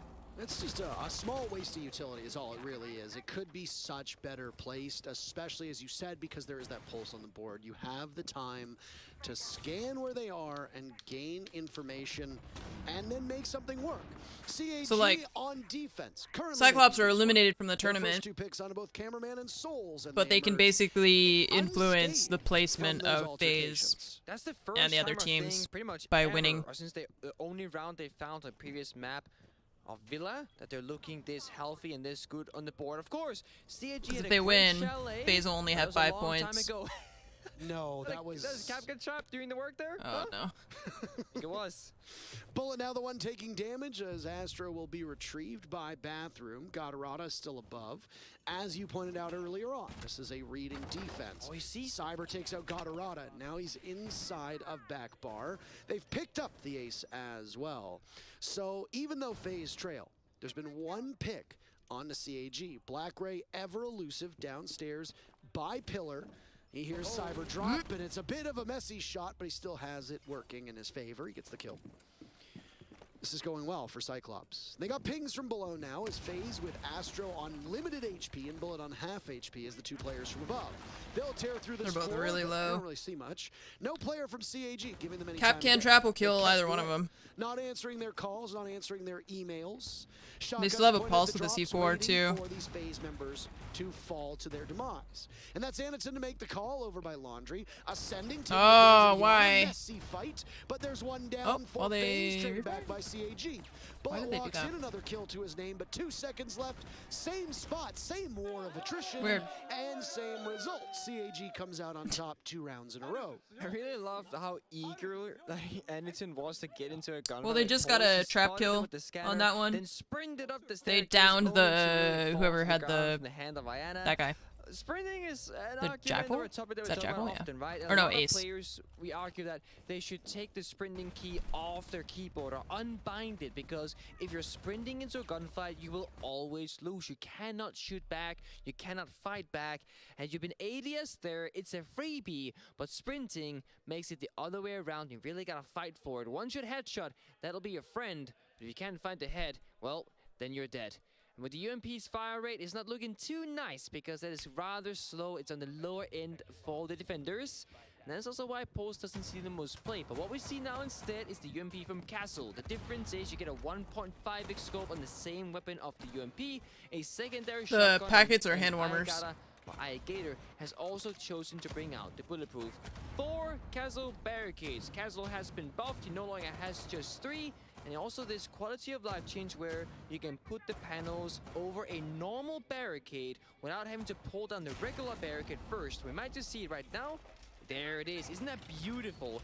Not only is it faster, it's Sprinting easier, bad. it's much Same thing in smoother in Tarkov. terms of feeling and You play, can't fire your gun as but easily while if there's an sprinting. attacker outside the Lady building Arena that Dragon, already thank you for the started, gifted sub you for can now Vexed safely put Cheese. a castle barricade over a regular one and not fear getting shot in the face. It's very, very small timing. You could get shot, but it's much smaller than it used to be. Yeah. So that's pretty good. Castlemans all around the world rejoice. They're happy, they're smiling, and they're safe and comfortable inside the map. I mean, it's just a small quality of life update, right? But it's huge at the same time. It That feels is- so nice. I mean, it's a small update with a very large amount of impact. Yes. So there you have it. Drone hunting now down below. 30 seconds into live Whoop. action, and Black Ray Whoop. sprinting on through VIP, and well, Jesus. I- Not hitting the so drone, now not hitting he's the live. He had a bad players. effort on the previous map of Villa, but on Cafe, he is really making it. He's his just own. zooming. He's 4-0, and while he is Why are they severely using injured, hand he's warmers? still Because their alive. hands are cold? Also, remember, it was Black Ray himself who got an ace on Chalet. We've seen very few. I believe that Dan has one. So ever tried to does play Chief. video There's one games more at a player competitive that level got with it cold himself. hands? I forgot exactly what player it was, but my point being is there's only been a handful of aces so far, which this late in group stage, the very last day of group stage, is kind of atypical. Gatorada again, CAG 3 opening picks in a row, each and every single round, but there's a response back quite fast from Cameraman from FaZe, back to a 4-4 score count. That advantage was short-lived from CAG, but they have to try and gather it back because Black Ray Why did he run also around? low on health. He was trying to avoid getting shot. It is tough. And right now, He was trying to rotate to use the staircase to get back up, but he was getting shot at from 2 different angles. He continues to get Hello. tased away at the feet because of the angle of this Maestro. You sit cam. on Look face at that Cyclops? frustration. Finally, the Selmas go off and they open a small window. Yes, 'cause they're in through map the 3. wall that leads to ticket booth. Do you want to watch the other one? Another Selma will go off as I can watch the wall both. opens up to Okay. greater extent. The Twitch doesn't need to worry Actually, about it. Cyber this one doesn't wants really to matter just launch because players that Cyclops are in that is spot, eliminated take no out matter the how it gadgets, ends. and then Yeah. move So forward. let's just watch the other one. It's more interesting to watch. Kitchen hallway, you've got 2 planed upstairs, you've got 1 down inside the lobby. He's on his own inside there. Any grenades that come stinging in, you could see him flicking between the kitchen window, between service entrance, and still found 2 kills without going down. Big round for Skies himself in the round. No matter how the other one ends, the result is pretty much the same. How's that sound? Why not? Everybody gets a medal. Everybody's a winner in Tim's world. You know I'd love that, Des. I'm sure you would. You're the kind of person I hate, I hope you know that. I love you really, Tim. Of course you do. We had a big cuddle before we came down for this game, didn't we? Which It one was is needed. Tim? It was needed. Alrighty, let's look at round Is it number Ace 2. or Des Looking that's here towards the Tim? Jaeger and the Wamai, so big time utility catch. Gonna be needed in the round, given there I are don't 4 even know. frags on the side of Rogue. In the current match, Ace? that feels Okay. quite light, or not really light. It's kind of middle of the park, right? Some teams bring 6. We saw 8 get brought along a couple of times yesterday. They have 2 very tends to be similar too voices, little yeah. to clear out all of the utility that you need, unless you've got a Zofia on side. So we'll keep an eye on that. Also looking in towards the Mute Jammers and the Vigil. You know, given what we know of SSG and their tried and tested, almost trademark setup coming through on a map like Clubhouse, we know how much they love playing around the intel denial game. And here they're looking to catch Rogue out with that. And to be fair, already doing a brilliant job. They've chewed through 3 drones already. As a reminder, you only have 9 in the top right corner of the screen. 3 on the field, 3 in back pocket. Twitch's 2 drones do not count towards that total, but her 1 normal one does. So when Twitch is in the lineup, you only have 9 rather than the normal 10. Bosco just playing underneath, Nitro in hand. He's not going to catch anybody out just yet. He could get himself a couple of drones, but that will not be what he's looking for from that Nitro. Rogue have made quick progress inside of VIP here. They've dipped back out for the time being. Bosco, I don't know whether he's got a little bit of information just being fed into him or not. He's playing it into a common area. It's going to be too far away. Leon does take some damage, but he's on that concrete floor inside a Hall of Fame, which is going to keep him safe for the time being at least. But what it does tell me is that SSG are well aware of exactly where this push is coming from. Hot and cold on the Vigil, going to try and keep himself mobile, wants to just try and make some sort of impact onto that push, but it's not easy here on coastline to get yourself upstairs to make a challenge, especially when there's a Nomad on the board. I would expect the top of white stairs to have been air jabbed off, so Hot and Cold has no choice but to rotate up cool. No one can get first. Liquid has 11 points. Did you know, if you have an unused They're fighting for Prime second and third. subscription, you are essentially giving Jeff Bezos multi-billionaire free money each month. Amused. Please make haste and distribute wealth to this poor working gal. Yeah, poor working gal, that's me. Bill Pro, thanks for the 47 months. What's up? They're not fighting just for second and third. They're fighting for the 4th place eventually. And there's not a big difference between second and third, but you don't want to end up You don't want to be in because yeah. no, because you don't, you can't. Yeah, I know. That's what I just said. Not all of the words. I just meant that, Oh, okay, okay. that no one, because they asked if they can get first, and I was like, no one can get first in this game. The group, this group's first place is already decided because Liquid won everything pretty much. Folks, they find in a brick wall, but somehow Rogue managed to smash it to pieces. 2v2 as Bosco comes back into sight, and that is going to be ripped down as well. We're effectively in a 1v1 now. It's Prano versus Rampy. Prano has case in hand. 18 seconds left to go. Oh, sees his legs. Rampy, he sees the legs. He knows he's waiting. going for the pickup, I think. Ooh, that was a nice shot. There's the response. Rampy able to shut the man down as the book opens the wall for him, gives him the line of sight. I hate when they yell at each other. SSG taking round 2. Sky's hate giving that. it large already. I'm here for it. These boys have been ready to play for a couple of hours, so you know full well they're here to give it full bottle as the last game of group stages. You know that You know, Prano's that there's a subreddit that's called Idiots Fighting Things. That's what I feel like. I think of when I see the players like yelling at each other across the room. And we go into the less common site, should we say. Penthouse and Theatre, it's growing in popularity for sure. We're seeing a number of setups come through. You were talking to me? Really No. the site to be played well. Some teams in Europe have taken to basically opening up every soft wall you can see and play on. Or there's that video of the two dogs. There's like a gate in between them, and the dogs are like barking at each other, and then the gate like moves away, and the dogs are like all calm and like pretending like they weren't just like barking at each other like crazy. The double wall up towards the north can now be reinforced. Thank you very much. That's what that reminds me of. For this game. And if you have a Kai, for example, you can electrify it off. They don't have that here in this round, but they can comfortably still contest in towards VIP. Again, assuming they want to play in 90, they may just choose to play elsewhere. Yeah, it's just a lot of posturing. It's kind of cringy, but...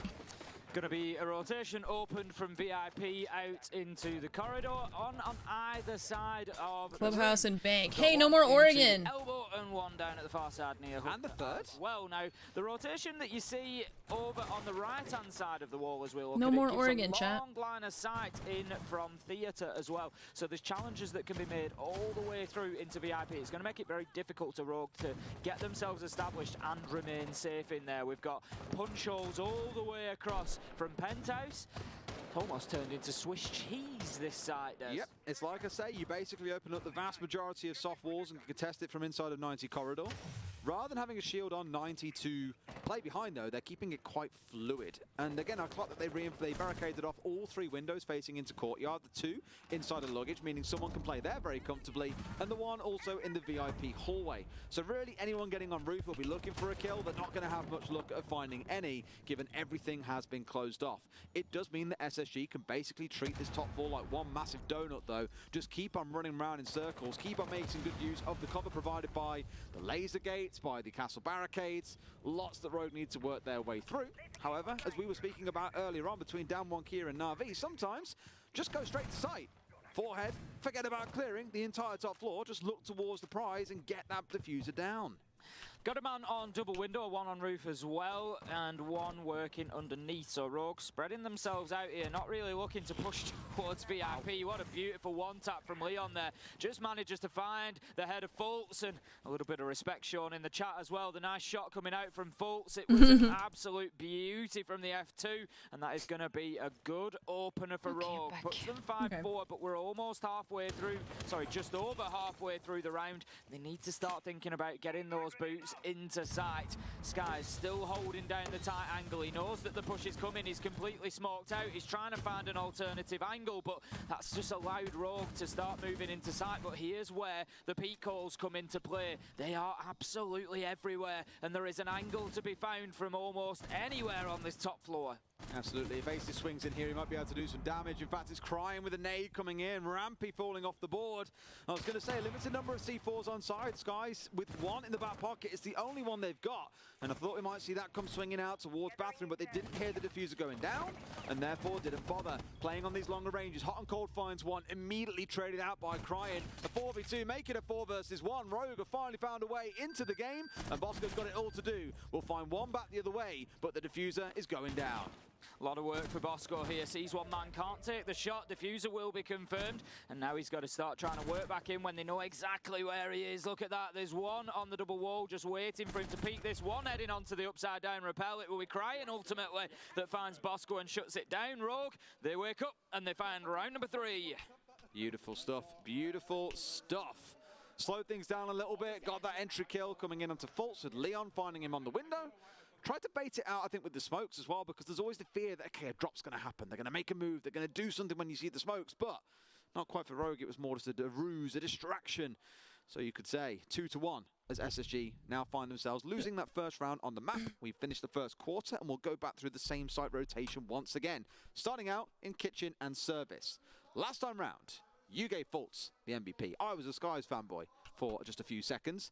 Held down Kitchen incredibly well. I feel if they unseat Skies by getting vertical control, he can't swing and find 1 on the window to his west, 1 out towards Service entrance. Rogue can have a bit more pressure on site that way, so I'd hope at least in this round we'll see a bit more coming in. Iana has Crying, the nades that will come out of like a self hologram she can use instead of. It's like a drone that she like throws it out, and she can walk around as her hologram. They're going to try to hold on. She can't shoot things, but it's like it's used to clear utility and it's used as like a information gathering tool. Lock down 2 sites would potentially leave them looking at a 4-2 half if they can do the same again. It will all depend on that. An alibi but moving, essentially, yeah, and you can like see through the hologram's eyes. They were very solid here last time around. Rogue struggled to get into the building. They struggled to make any real progress towards the objective. They were sort of tentatively poking at service door, kitchen window, but they just couldn't really get themselves established inside. Hot and Cold was never really dealt with out on the roam. Fultz locked down the main lobby, and they just didn't really understand him, but it just seems to have gone by the wayside as Leon's got himself inside a Sunrise very quickly, and he's going to shut down the Oryx of Rampiu. I think, to be honest, was probably a little bit surprised that he was there. That was kind of I get to one side of the door, oh crap, there's a guy there, turn around, try and bail, but gets caught up in the gunfight that he simply can't win. A good start for Rogue, and maybe a little bit overconfident by Rampy there, assuming that Rogue wouldn't be inside the building already. So once again, a 5 versus 4, just like in the last round. It's far from round ending. It is a Roma that you've cleared off after all, but does give Rogue a bit more space to play with. Hot and Cold going to hold that vertical angle down into Sunrise for the time being. It is a very skinny one. It's difficult sometimes to catch people as they move around underneath. We've got the nades raining in to try and soften things up on site. Skies is just going to relocate that shield and give himself an alternative angle to watch onto the kitchen window instead. A little bit more protection, especially from that Sunrise door as well, now that the call will have come that Leon's moving in that way. Low drones coming in for Rogue as well, so they're going to have to start making moves with the information they've got very shortly, or just going for it and hoping they can win out the gunfights. Hot and Cold still inside a lobby. No attempt from Rogue to take control of that side of things. They've got Sunrise, they've got aces on service, and that is all they feel they need to make this push happen. Hot and Cold finds himself in the bathroom looking through to service. Sees his man but can't quite find him. Prano is going to find him on the return though. Sends him a message and takes him down. There goes Aces. And it's going to be 5 versus 2 now. And this one's going quickly in the direction of Rogue as they try to level things up. Prano's getting the diffuser down as Leon manages to find Fultz. It's all up to Bosco. Where have we said that before? This time it's a flawless round for Rogue. And they level things up 2-2. And we have definitely got a matchup here on course line. Beautiful. Much better from Rogue as well. It took a couple of rounds to warm into things, shake off the rust of the last couple of hours to then really get things moving along. And yes, you might look at both rounds and say the entry kill coming in was a little bit cheeky. The headshot from Leon through onto Fultz, for example, on Penthouse and Theatre, and Rampy just being caught completely unawares in that round. But what matters most is when they actually get moving, Rogue make things happen. A couple of times they've gone low on drones, but they feel they have enough information to make the plays and get the win. And so far, it's rewarded them 2 rounds in a row. We're going to be heading into round 5 then. I think it's going to be a kitchen defense again, potentially coming out from SSG here. We'll just wait until we actually load in. Looks like we've got a timeout at the moment. Yep. We'll be just trying to break down exactly what's gone wrong in the last couple of rounds. SSG, we can see there's a lot of talking going on. Try and get that improvement. As we say, the big prize here, particularly for Rogue, is going to be looking towards getting into that upper bracket. They need a 2-map win to guarantee it. It's not going to be easy for them.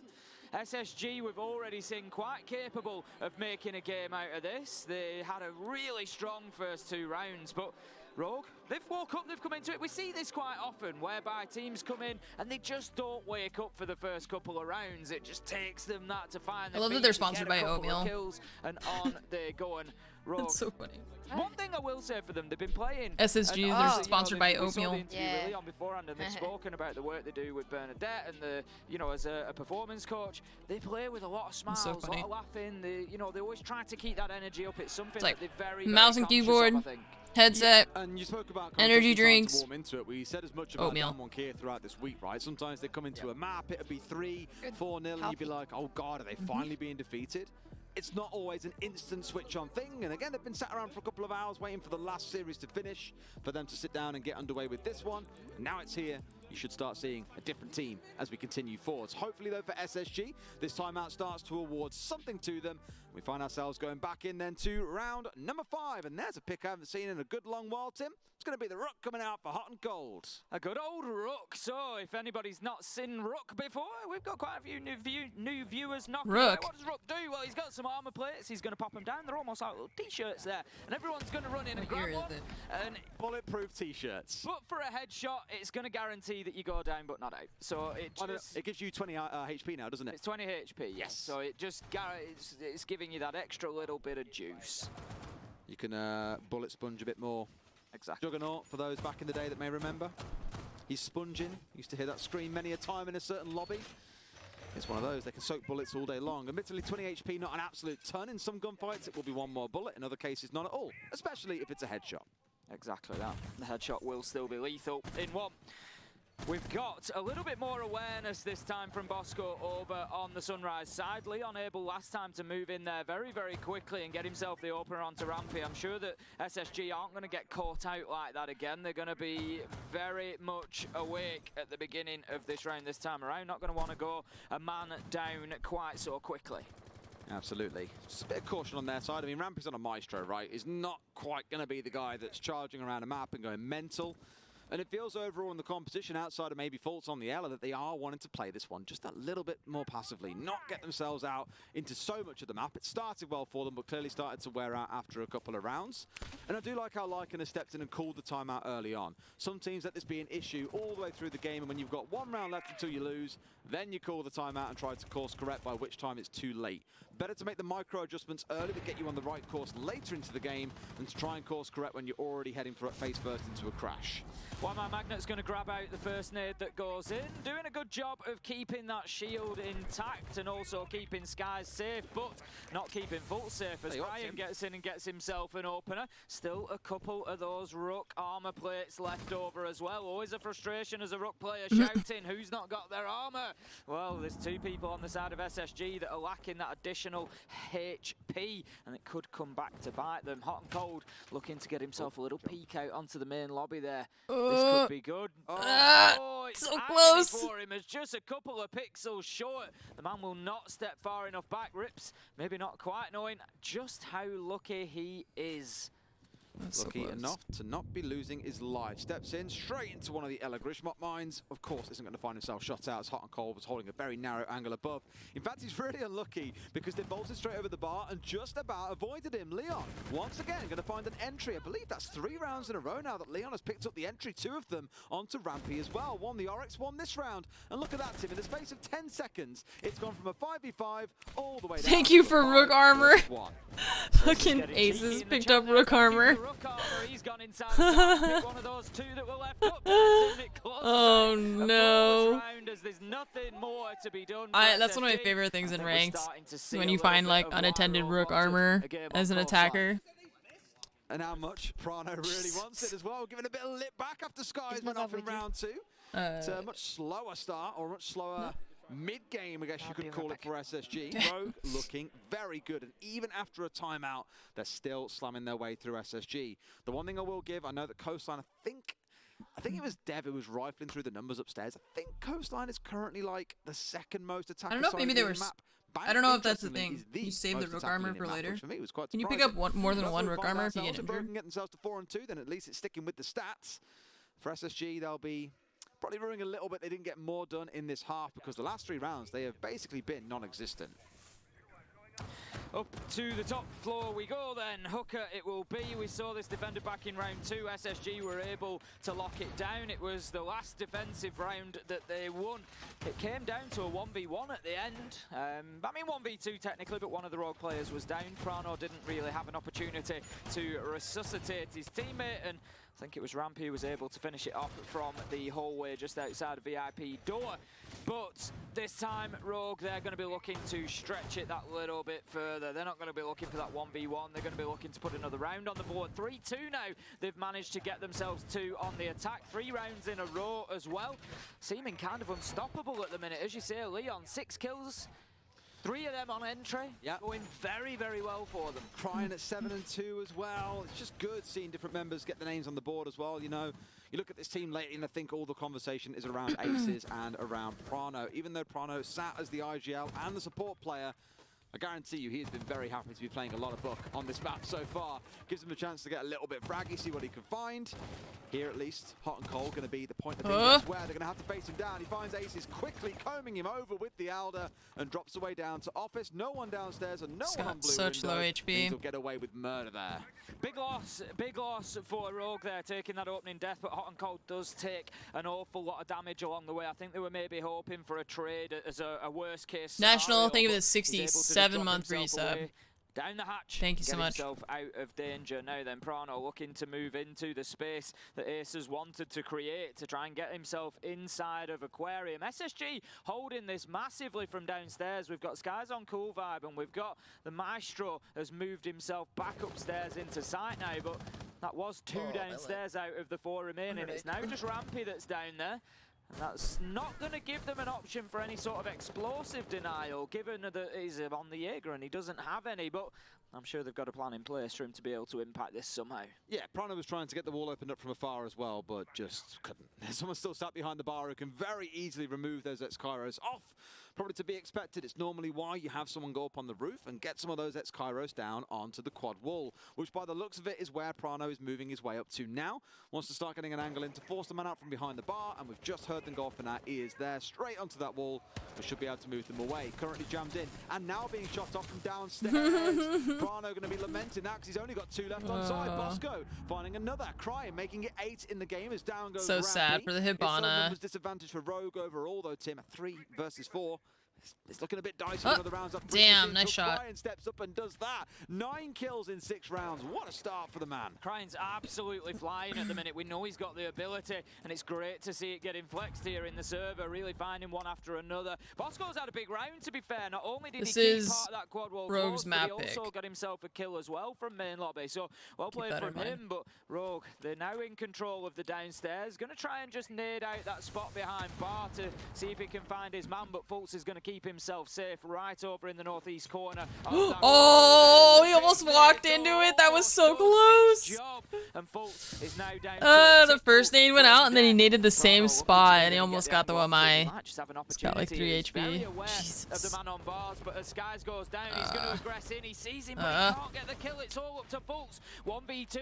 8 seconds left to go. Can he hold on? Oh, no. I was just going to say, Rogue don't have the diffuser in hand, so there was potentially... Yeah, that's kind of my thing is like, to just get out of there. Why would you pick... He wouldn't have known that. Why would you pick him then, some sort of challenge. He gets shut down, and Rogue, they take the first half 4-2. Prano was everywhere in that round as well. And then as the Rook, why would you leave the armors there? Balcony wall, trying to get the single wall between sides open. Couldn't achieve that. Goes to the roof, tries to open up the courtyard, can't do that.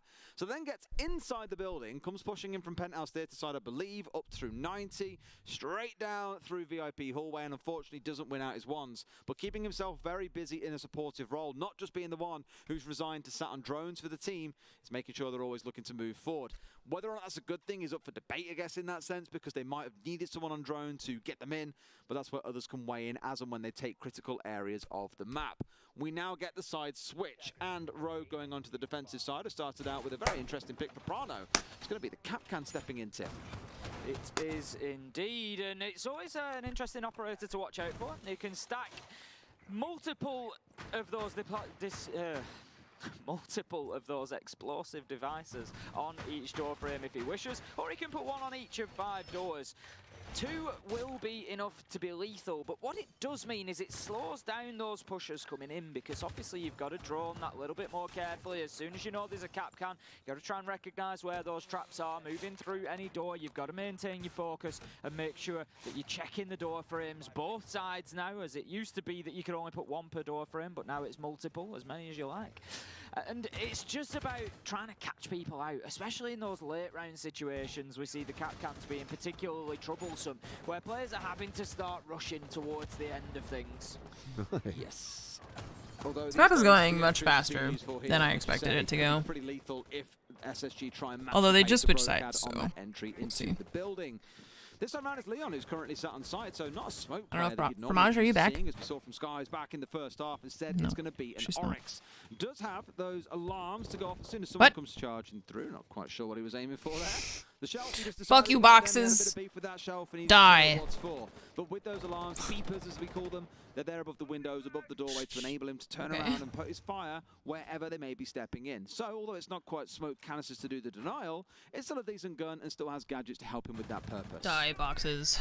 Still 5v5. We haven't got that entry kill yet. Leon's gone a little bit quiet the last couple of rounds in those terms. It's going to be Aces this time to find it onto Fultz, and Rogue get themselves off to a great start here on the defense. SSG really starting to feel like they're floundering a little bit here.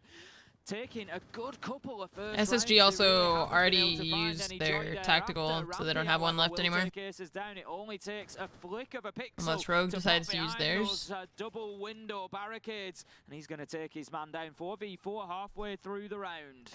So they'll often say don't re-peek. Once you've got a spawn peek or something of that nature, they'll be watching windows like hawks, and Rampy was just ready for Aces to come up to double window and go for seconds. Couldn't quite find them, unfortunately taken out. 4 for 4 then, as we sit with a minute and 20 left on the clock.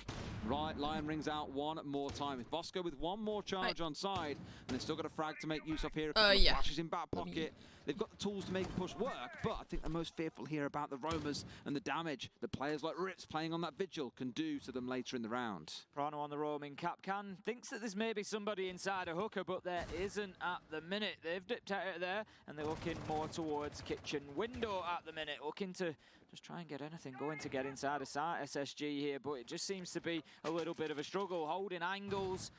Just hoping to catch defenders out. Rampy knows there's somebody out ahead of him, but I don't think he's going to get any joy. Bosco manages to get onto the side door, and he's looking to pressure through to main lobby. But right now, Rogue, they're happy to hold their positions and just stay put. Leon's going to be full white flashed. He's going to be naded as well. That's not going to be a happy ending for Leon. Prano manages to find Rampy 3v3, but Skies is getting the diffuser down. If he can stick this is a big play. SSG just inside of the kitchen window. Get it completed. And this is not going to be an easy retake now for Rogue. They're going to need a run out of some sort more than likely, because they've got players outside of that kitchen window that are just going to sit there and wait for the sounds. Prano's going round to that pool entrance window, but I'd be very surprised if there isn't somebody sat watching it. If he gets up to the window inside of Paul, I was going to say that could be massive for them, but I think they know there's also someone above. I want to say it was Hot and Cold who pulled back up here earlier on, and they want to get in contested. Bosco taking the firefight and bringing Prano down. Here comes challenger number 2 behind the DJ booth. Hot and Cold spinning up some heat. Down goes there they go. Finally, the SSG getting themselves back on the board. 4-3 to Rogue. Better round from SSG on the attack. They're able to get themselves one on the board. And that is what they needed to just slow things down. SSG, I guess. Starting to run away from them a little bit. Rogue had a good few rounds in a row. I think they were up to 4 in a row to take them to 4-2. And SSG were just getting beaten up a little bit. Rogue. But as soon as they get onto the attack, it's because you're... Theirs managed to get that 3-4. And that takes us into round number 8. Yeah, that's the only reason, because I do like SSG's lineup. Into the next one then, Tim. We saw this coming out in the first and half. I just want to see you quoted it. It was like an EU Swiss lineup. Why do I say Swiss cheese? Doing good. Is it 4 holes? What about Empire? Is it always specifically well, I mean, and Navi? The more they are, the it best it is. is. It 4 holes? The better it is. They don't, if they can all do good, then it's specifically good. 4 holes. Even Every well. You're losing the block. NA team is making it out of groups. It gets thicker as I get tired, so... What did you say, sorry? I'm not repeating. They're not necessarily doing it, you know, with flying colors, but it's full of and 4 sound really similar apparently. Full of holes. It's all like in the middle of the group.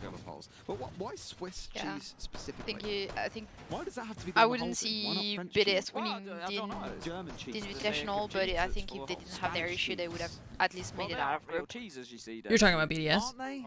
Yeah. You said? Okay, yeah. Yeah, if they had their full roster and hadn't had other shit to deal with or whatever the hell was going on. I still didn't see them like even going to finals, you know. I mean, they were not gonna. But at least out of groups. Yeah.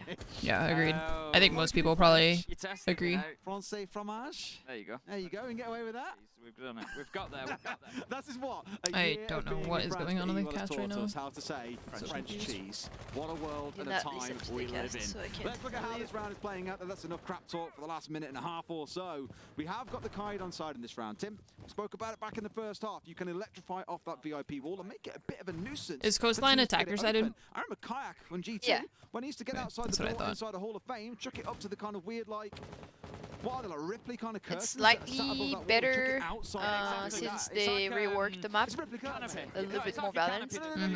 No, I looked at the Ripley curtain. But it's just a canopy that's been brought back generally in, more and it's sort of attacker sided. hanging down. You can get some really nice placements in there. I think it's one of them that it's probably had its day in pro play now because they just know that it's there. You'll get away with it in ranked, give it a go.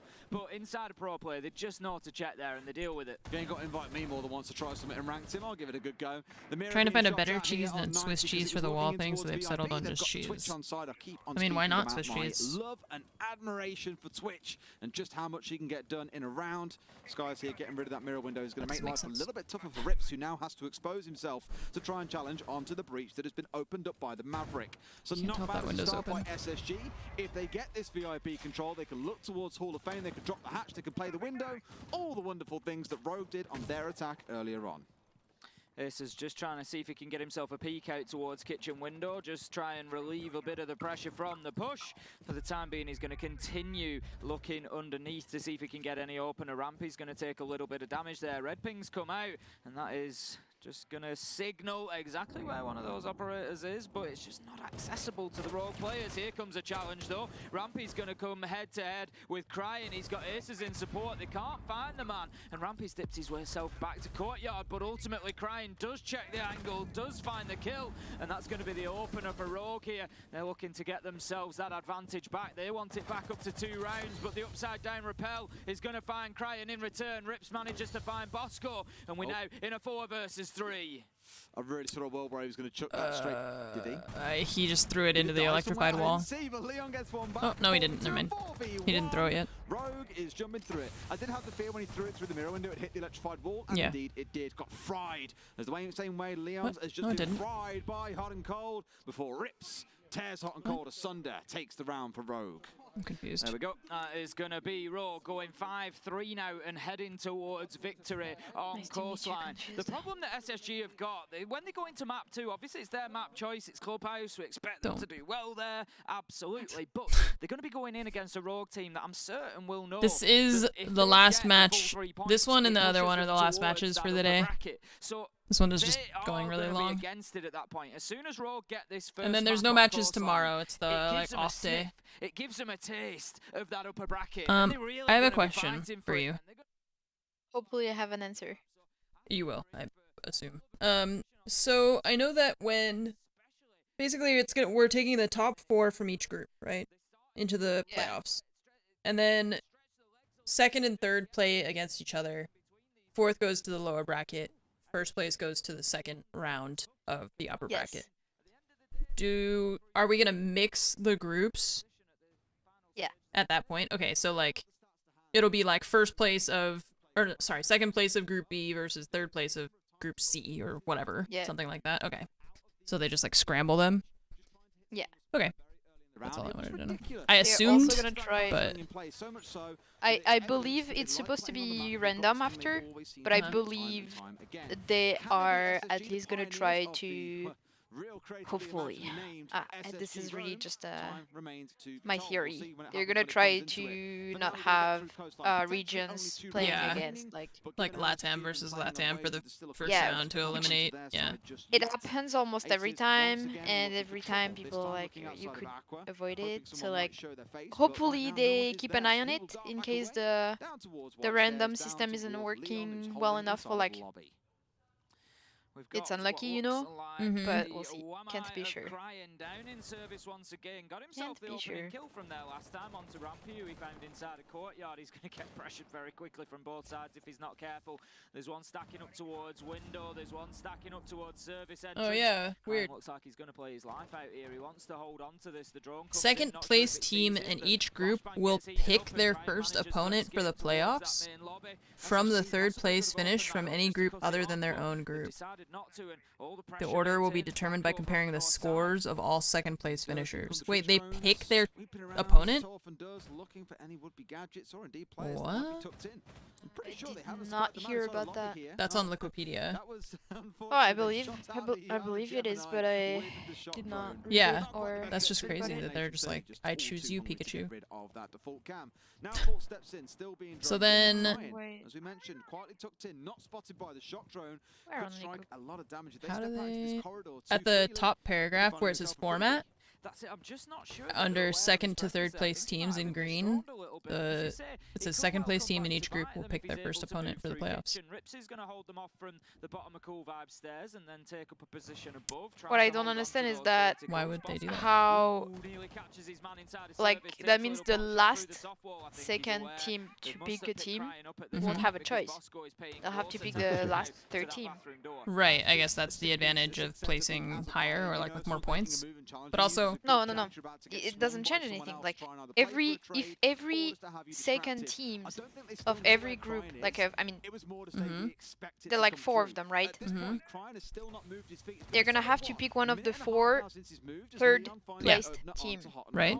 So the last team, let's say they do A, B, C, D. So in D it's Oxygen. When Oxygen will have to pick their opponent, they won't have a choice anymore because Right. all the other teams were I know, or but that's what I'm saying. but they It's the placed just the same.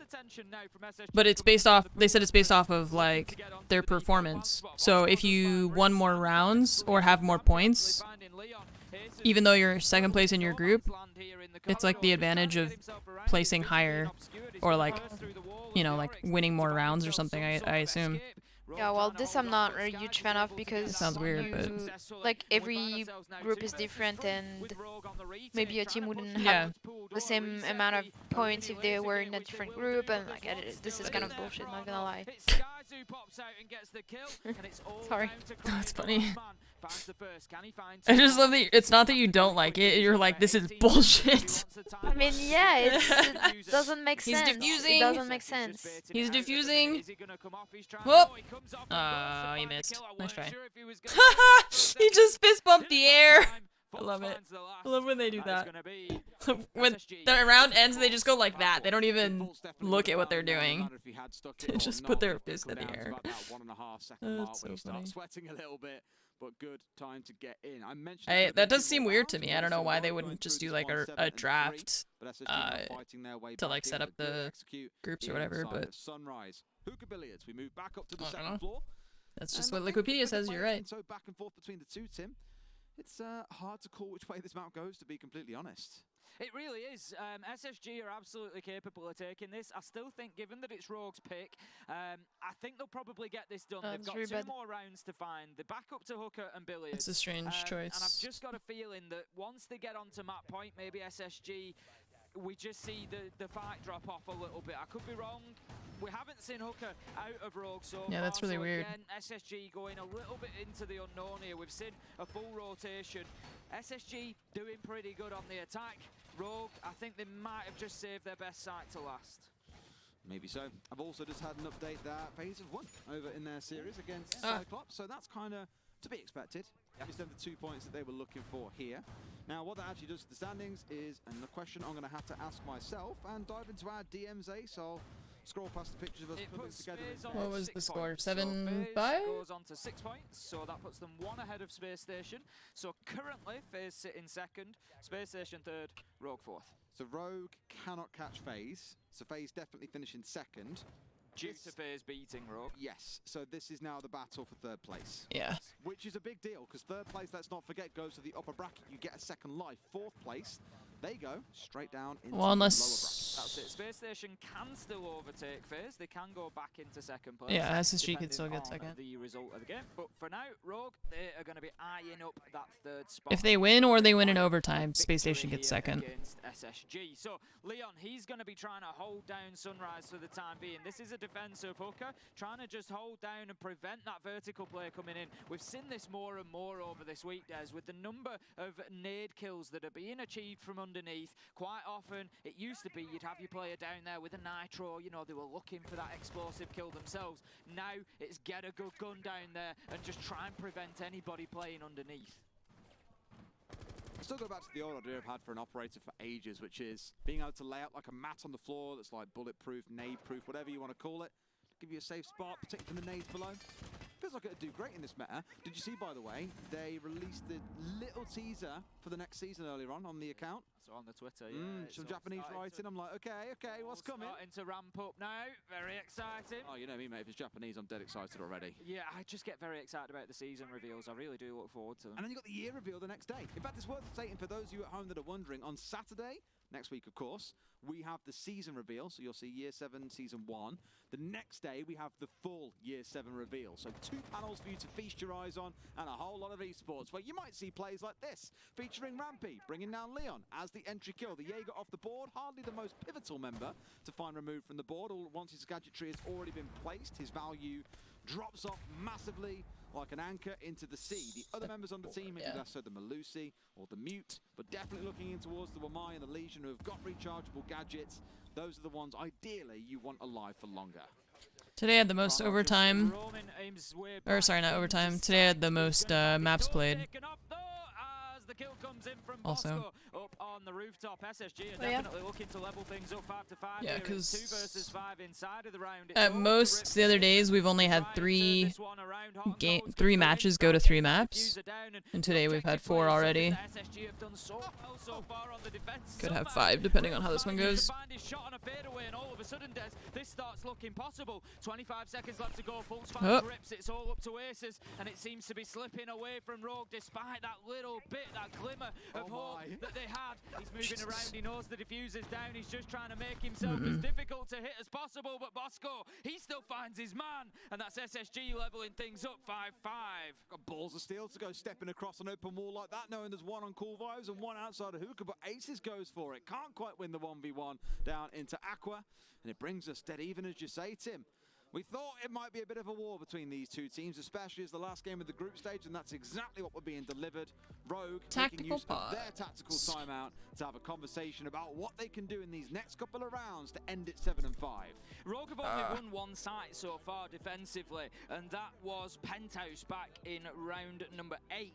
They've been unsuccessful and they've tried. Crazy Cat, what's up? Thanks for the sub. Welcome to the Armory. Prolix, thanks for 6 months. Bums, thank you for the 44. The thing is, as much as I said, if Rogue can get coastline, I hurt my neck. I don't know what I did. Every day it hurts. In sight at the end of it, but look at it on the flip side. If SSG can come back here from 4-2 down, take it on the attacking half, get coastline in the bag, and then head to their home turf. Yeah, I feel like just having the second place thing automatic. I don't know why they're making it like you choose your team to play or whatever. I don't know. Like, why should you get to choose? Huh? Bad. What's bad? This is bad. I just need to check what my scabs brought me. We're doing alright so far, mate. Slept on it, bunny. It's hurt for like 2 weeks though. That's not really for me to rate. It is. We're gonna be getting back in. Self-assessment. It's good. I just want to. I don't want to ignore my scabs. I'll rate you, Tim. You're a 10 out of 10. Thank you, Des. You're too kind. Now kiss. No. Just a quick little check. Just gotta check real quick. Gave you a moonshine. What'd you bring me? Toilet paper. This is actually trash. Wow, sick. I'm really glad I spent time checking that. Thank you. Fuck you, scavs. I hope you all die. Whoa! Absolutely. It's all about what and exit. With the smoke doing a lot of the hard yards, they haven't got one here. I'm gonna kill a bunch of scabs next time I play. Can't wait. To go swinging back and forth because Rogue are the ones playing inside a kitchen. Cool. Last time round, I believe it was. I forget who it was this time round, but I know it was an Oryx doing it, just playing inside around kitchen. We mentioned about in fact, it was Leon playing with the wee woos that are going to sit above. I tell you what, that is definitely coming from playing rank with Fresh too much. So he goes, "Oh, you got the wee woos, mate." I'm just like, please. What else does he say? Mozzie. Oh, you're picking the Moz, Des. That's the other one he says. The Moz. All based on the sounds that they make. The wait, hello? Wee woos. The proximity alarm. Such a complicated call out, isn't it? Much more so than prox alarm. What other funny ones has he got? I can't think of any more. Imagine. Well, we'll see either way. Looking in towards the cat can again as well, because that featured last time. It was Prano bringing it, so there's a bit of a change around as to who's playing on what in the team. But in terms of where they've been positioned out and about, we spoke about it already. You can catch people if they're trying to be a little bit too keen on the entry, which is why SSG will likely take things a little bit slow here. Get the drone work done, find out what needs to happen next, and not get yourself caught out by some cat-can traps too early on. Leon's just going to be inside of sight on the Maestro. He's going to be trying to hold things down. It wasn't Oh, Maestro come on. the last time around. That's going to be a little bit of a mix-up. We've got a few new operators creeping in here. We've got Aces on the Alibi, which we've seen previously. Great gun. The Storm able to roam around as well, using, of course, those decoys that he puts out. They will ping out if shot or moved through. So a little bit of an intel operator as well. Put them inside the windows, make it difficult for people to hop in without announcing their presence. Prano going to have a little challenge up into theatre there. Doesn't quite find his man, does take a chip of damage in either direction, but it's all falling apart. There's Bosco and Fultz managed to get two. Aces shuts down Rampy, it's 4v3, and SSG once again getting themselves an advantage. Aces tries to push, he tries to do something, but he just gets hammered as he steps foot into the Hall of Fame. They know he's there, they're going to chase him down because he's been hit, he's hurt, and he's only got a fraction of health left. Prano has come to the rescue, he's trying to help his buddy out, he manages to get Bosco. Can he get himself another? He sees the man, he pre-fires the corner, not going to find the shots. Out goes the impact nade just to get him back to safety, but here come SSG again. Bloody hell, a trade there coming in between Hot and Cold and Prano as well, but Hot and Cold has done the damage. Aces gone, Prano gone, Leon the only one left standing, and Maestro, not quite the stealthiest of operators in the world, finds himself in a 1v2. SSG have got time. They've got Skies running around on his drone here to try and find out exactly where Leon is. And once he's been identified, that is where the hard work begins. They've got to then go and chase him down and win out a 1 versus 2. And that Alder can be a nightmare, especially when Fultz is only sat on about 35 HP. A couple of bullets and he's donezo. Leon, last man left inside his sight. He's got the gun to do it. We know that. He's on the Alder. But SSG, they've got a decent amount of time here. 25 seconds left to go. 2v1. They can have a little drone, find exactly where he is. They must be confident. Flash drive at 70k? No way. Leon. Okay. Well, Aki was just going to stretch his legs there, runs towards the door and 58k. the man who's waiting. That's going to be another SSG round. It puts them on map point, and it gives them the opportunity to take Coastline away from Rogue and guarantee themselves a point in that all-important battle for the upper 60, 75k. Because they had the Evil Eyes position where they could see So like 80k worth of loot for what, 240k moonshine? For example, can now move around and fire an EMP blast. 280k. Sick. So that's basically an entire kit. 180k. That's like 200k that I just threw away. Not quite sure what the call was in terms of where he was aiming to go. 180, 160 or what, but one of those I look at and think that could have been done so much differently if you played it a bit more passively and just let them come to you. You had the information advantage. Never mind though, as you say, Tim, this is now match point for SSG. It gives them a critical point in the series, and I'm pretty sure we worked it out earlier on. As long as SSG get one map in this series, Rogue cannot catch them, no matter what happens. What a because waste. At this point, SSG are 2 points ahead. If Rogue were to win 2-1 overall, Rogue get 2 points and SSG get 1. For those of you who can do a little bit of maths, that means SSG are still 1 point ahead of Rogue and will be the ones sitting in 3rd place. So, it's far from saying that this is done and dusted for Rogue. They've got a chance here to fight their way back in for overtime, but it's still going to be a tough ask all the way through the series. Coming into the action phase of what could be our last round. It could also head us into overtime, depending who can pick this up. It's going to be a Blue Bar Sunrise defense for Rogue. And they need this, as you said, as if they want to keep challenging for that upper bracket, if they want to leave themselves in a position where they can leapfrog SSG. But SSG going very, very well so far. 5 attacking rounds, they are 4-1. Rogue only able to lock down Penthouse and Theatre so far, and they're not going to go there again. They're going to be over on the other side of the map, the exact opposite really, other side, other floor. Everything is different for Rogue. Let's hope that the outcome for them can be different than the last few. Like the Prano's actually stepped across to playing on the smoke now as well. It's the first time in their lineup it feels like they've had a properly supportive comp in a way. Well, I say comp really, he's the only one that I look at and think, yeah, that's supportive. You've got the Oryx of Aces charging around, Cryan looking to get busy out in the map as he's been doing all half. Ribs One of the rare few not using a DMR at this point, it feels like. We've seen a lot of those throughout the day and the week overall. And Leon will be out and about on the Melusi as well. Pretty sure Crying's just used an impact nade to clear out an air jab there that was placed above the luggage door. Could be wrong. When we come out of this scope, we might see. No, it's still there. Still there. So it wasn't used for that. Leon is going to be down.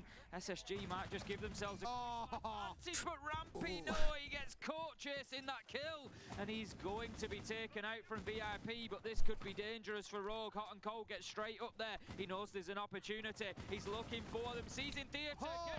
Through the wall. With the spray onto Aces there. I think he was actually chasing Crying. That's who he was having the battle with on the door. And Aces, as a poor bystander, just gets gunned down. Unfortunate there, yeah. Operation Save Leon not going so effectively for Rogue here. I think he will just bleed should out be able on to... 90. No one going to be able to get to him in time. Mortis playing Oh, as he's a in 90, never mind. temporary drone for the team, and finally will find himself bleeding out. 4 versus 3. Is that his blood all over the place? What the hell? Towards the Romus here. Again, Prano on this smoke. As far away from sight as you can arguably be here. He's sat just on the other side of this wall around Courtyard. Down inside the main stairwell. Isn't playing with the FMG, has the SMG instead, plus the shotgun on side. Of course, to open up rotates and so on and so forth where needed inside of the sites.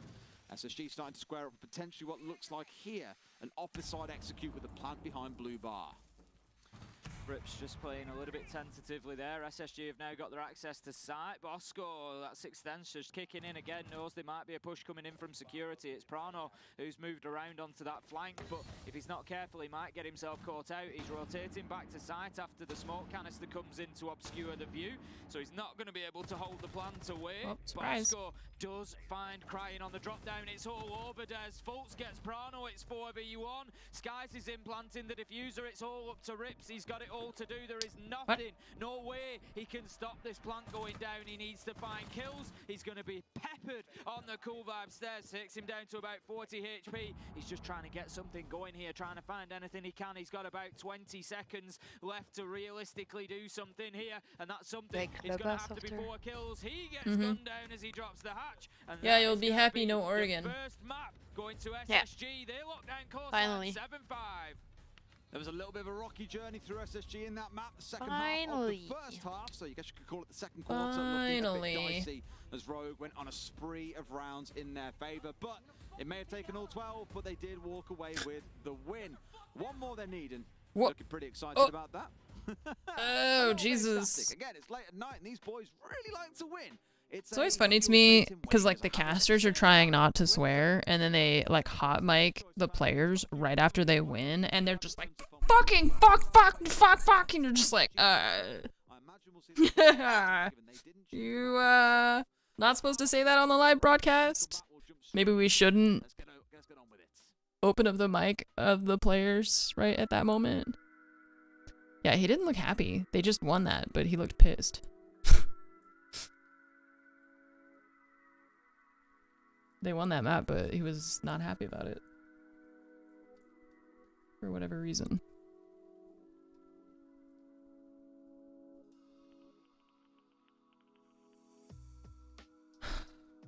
Well.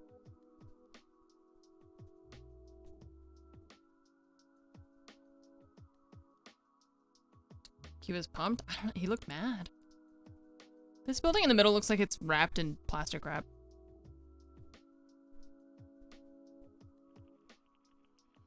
I don't know why. There's still all these buses. Why are all these buses just parked on the road? Why don't they park them in a parking lot?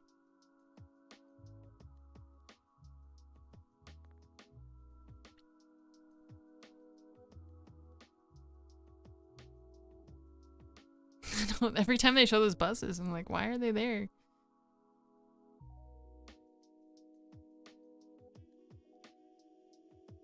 They're just parked in this like overpass.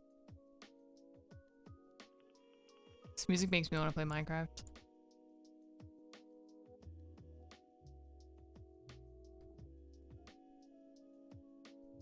Is that water on the left? Or is it just a void?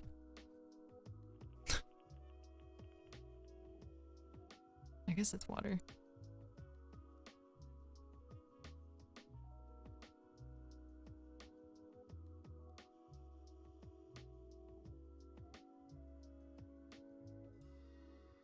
Definitely a void. Imagine if this overhead camera caught a high-speed pursuit. I saw a video on Reddit recently. What is that? Giant circle. What is that? There's a high-speed pursuit where the person fleeing the police like slammed into the back of a minivan, and the mom gets out of the van and just drags the driver that was like fleeing from the police out of the car and just starts beating the shit out of him in the middle of the road.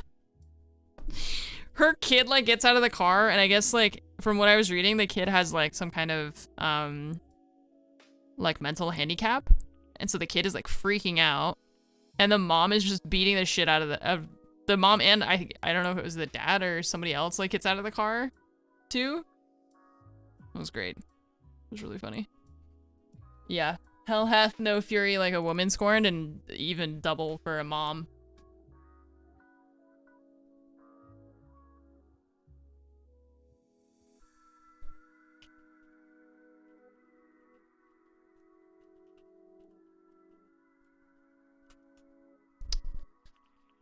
That reminds me of one time when I was a kid. They play hockey in the Globe. Oh. It's an arena? The Avicii Arena. Avicii, like, the musician?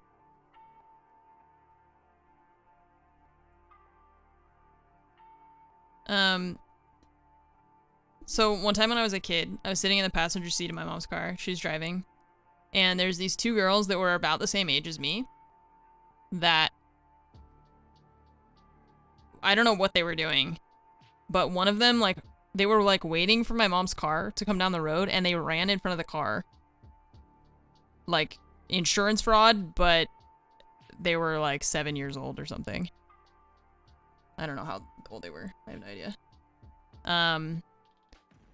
And my mom slams on the brakes, doesn't hit the kid, luckily. But she pulls over and she gets out of the car and she started screaming at them. She was like, "Where are your parents? Like, you guys are just running." They were literally just running in front of cars in the road. I don't know for what purpose. But I remember I was like super freaked out because she like slammed on the brakes, so I like got slammed into my seatbelt, you know? And then my mom is just like screaming at these kids, and she's like demanding for them to like take her to their house so she could like tell their parents what they were doing, basically. Which, as you may well all know, is SSG's at home turf. So much so they have a strat on this map named after the team themselves. I'm Des. This is Tim. Had a pretty good time so far, aren't we, Tim? Why does he keep calling him Tim instead of Ace? He's like, "I'm Dez. This is Tim." Why would you say this is Ace?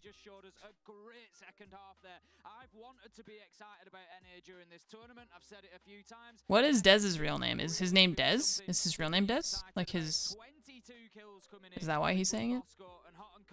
Great entry from them on the whole as well, at the top of the table at least, but I've got to give a little nod to Leon and Cry in there. Dairy? Right, so it would make sense if you were like, "I'm Dairy, this is Tim." But it's maybe like, what? Ace prefers to be called by his real name, and maybe Dez prefers to be called Dez. Maybe. Yeah. I don't know. Man, the alignment of these boxes is gonna give me a hernia. What the fuck? Team deathmatch looking forward to that game mode coming out. But Clubhouse itself, much more strategy based. You're going to see much more teamwork. Thanks, I hate it. So expect to see trades, expect to see timed executes. Generally, that is why SSG is seen as a stronger team on this map and why they've chose to go there. Because NA as a region plays the game more like many would say like chess. You know, it's much more structured. It's about all moving at the same time. Whereas Rogue, they're going to be the thorn in their side, looking to disrupt those plans and blow them up before anything can even get underway. Absolutely. The thing is, for SSG now, they want to send a message as well, Des. You know, they're going into the playoffs. Why don't they send a text then? They want to send a message ahead of them, particularly about Clubhouse. You know, we've been known for the longest time to be great on this map.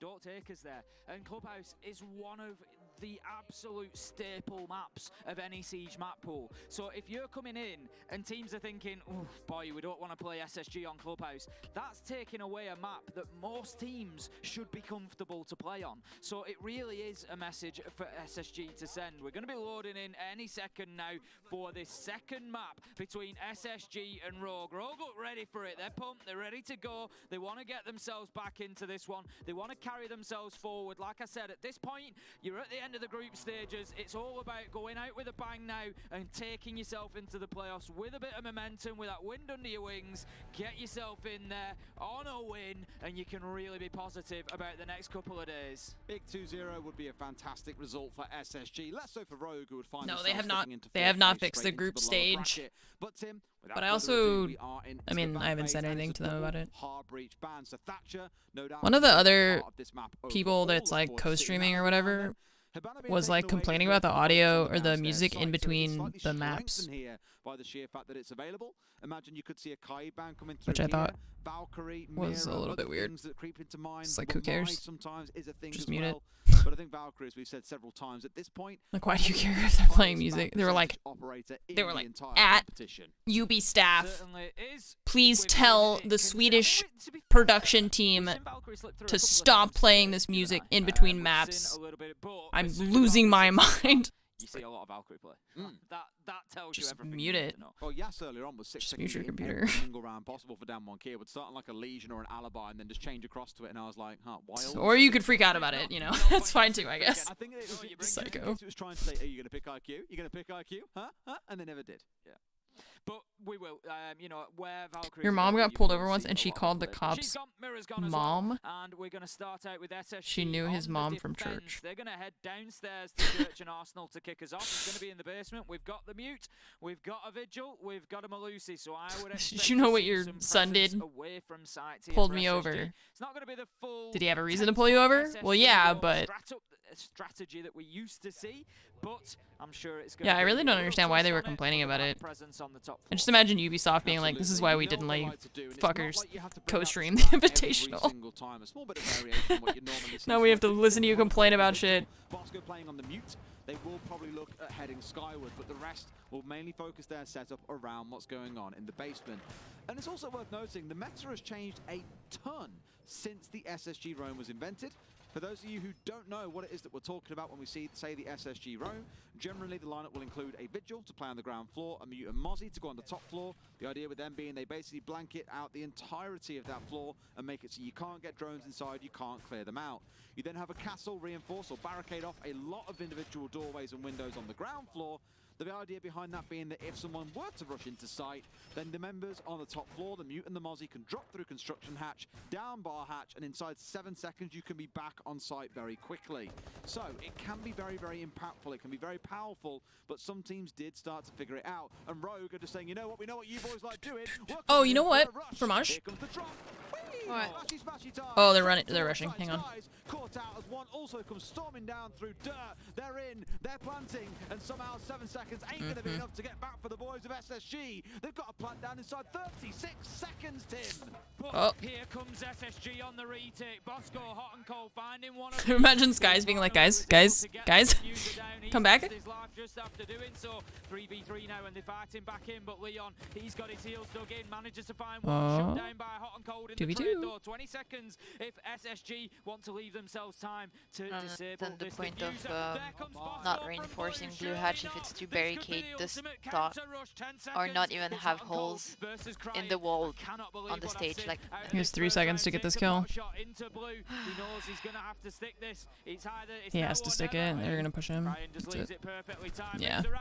I was gonna say that a game that we could play in the future, multiplayer, is Stardew Valley. It's usually down blue stairs or in through the tunnel. Have you played Stardew Valley? Hot drop the hatch and off you go. No, Great but play from Rogue. I've watched it and I'm not sure because when you're pushing inside storage, you're excited. opening up the window, then trying to bolting Wow, yourself over she to doesn't want to play video If games. someone sat inside a lounge or in garage, Just they're play by gonna hear myself. that break open. I want to play with you, but No, you I'm don't. not sure. You said you don't want to. Okay, yeah, sure. I never want to play with you again. Really good stuff out of Rogue, and a surefire way of, like I said, 7 seconds and getting back to site. You can do a lot of things in 7 seconds inside Siege. She does including not getting the diffuser sound down. killing off Skies, and making it near impossible for SSG to retake. Unreal play from Rogue there. Love to see it, just doing things a little bit differently. We're at that point where it's just that I played it single player, and I played it before they made it where you could play multiplayer, and also I think they've added a lot of stuff since I played. So it's one of those like multiplayer games. Here, SSG up to the top floor, CCTV and Cash it will be. We're going to have a catwalk hold. We've got mute jammers, we've got ADSs, we've got everything that you could hope for to try and keep this in place. Yeah, this is looking pretty atypical for a setup on this site, right? 2 ADSs on We did play it, It Takes Two, yeah. VODs should be on my YouTube. Just randomly placed there. They added a lot, yeah. Random. There's also a reason why there's a laser gate on the window. Multiplayer City Skylines, I do not want to play that game on stream ever again. Why? Because everyone who plays City Skylines is a civil engineer, and if you're not a civil engineer, then you better not fucking play that game. Because if you design a city that is suboptimal in any way, you're a failure, and you should just uninstall the game and never touch it ever again.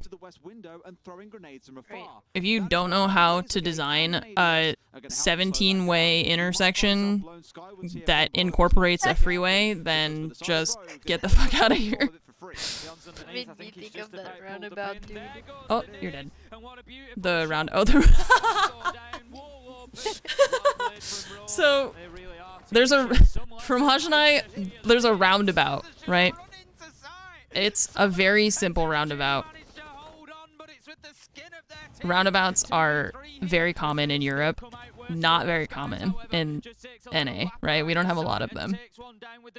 And we took an Uber to go somewhere, and we go to the roundabout. The guy's like driving past the roundabout, and he was like, roundabouts are always just, they're so confusing to me.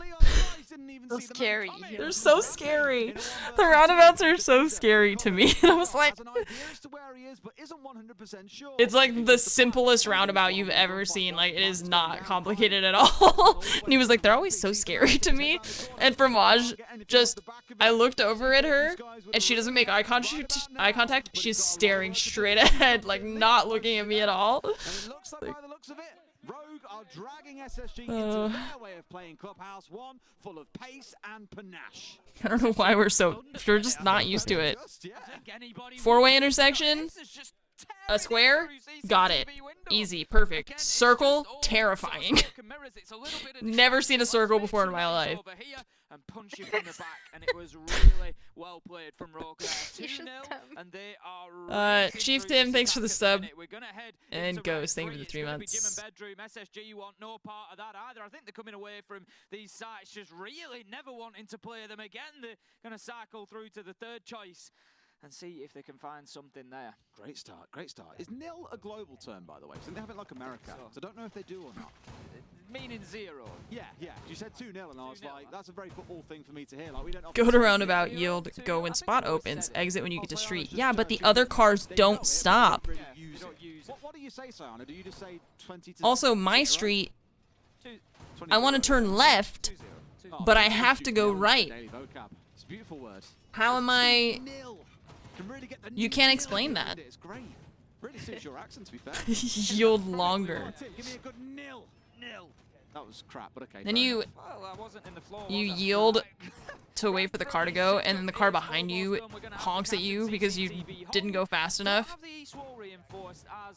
It's like those elevators. Have you seen the videos of the elevators that don't stop, and you have to just like walk on really fast? You know, and it just goes. It's like that. And I imagine that people who are afraid of entering a roundabout are scared of getting cut in half. You know? There's a lot going on for SSG here. There is. The problem is, in all the setups to go left, you must first go right. What if I want to go straight? Like, I gotta go right to go straight, and to go left, and to go right? I go one direction to go all the other directions? Chaos. What I'm most excited to see is, do Rogue do a full-on slow clear across from Cash Absolute chaos. Or do they find some other cheeky way of getting things moving? Do they go for a stupid drop inside of It's like the that's going to be the play. But they could get themselves on the windows, for example, and just have someone sit on the roof and watch. I wonder what the world's largest roundabout. You have got Fultz on the Maestro World's sat out there. largest Behind him on the main stairs, by the way. So although Rampy's daring this Iana to come poking in, I don't know how to pronounce that.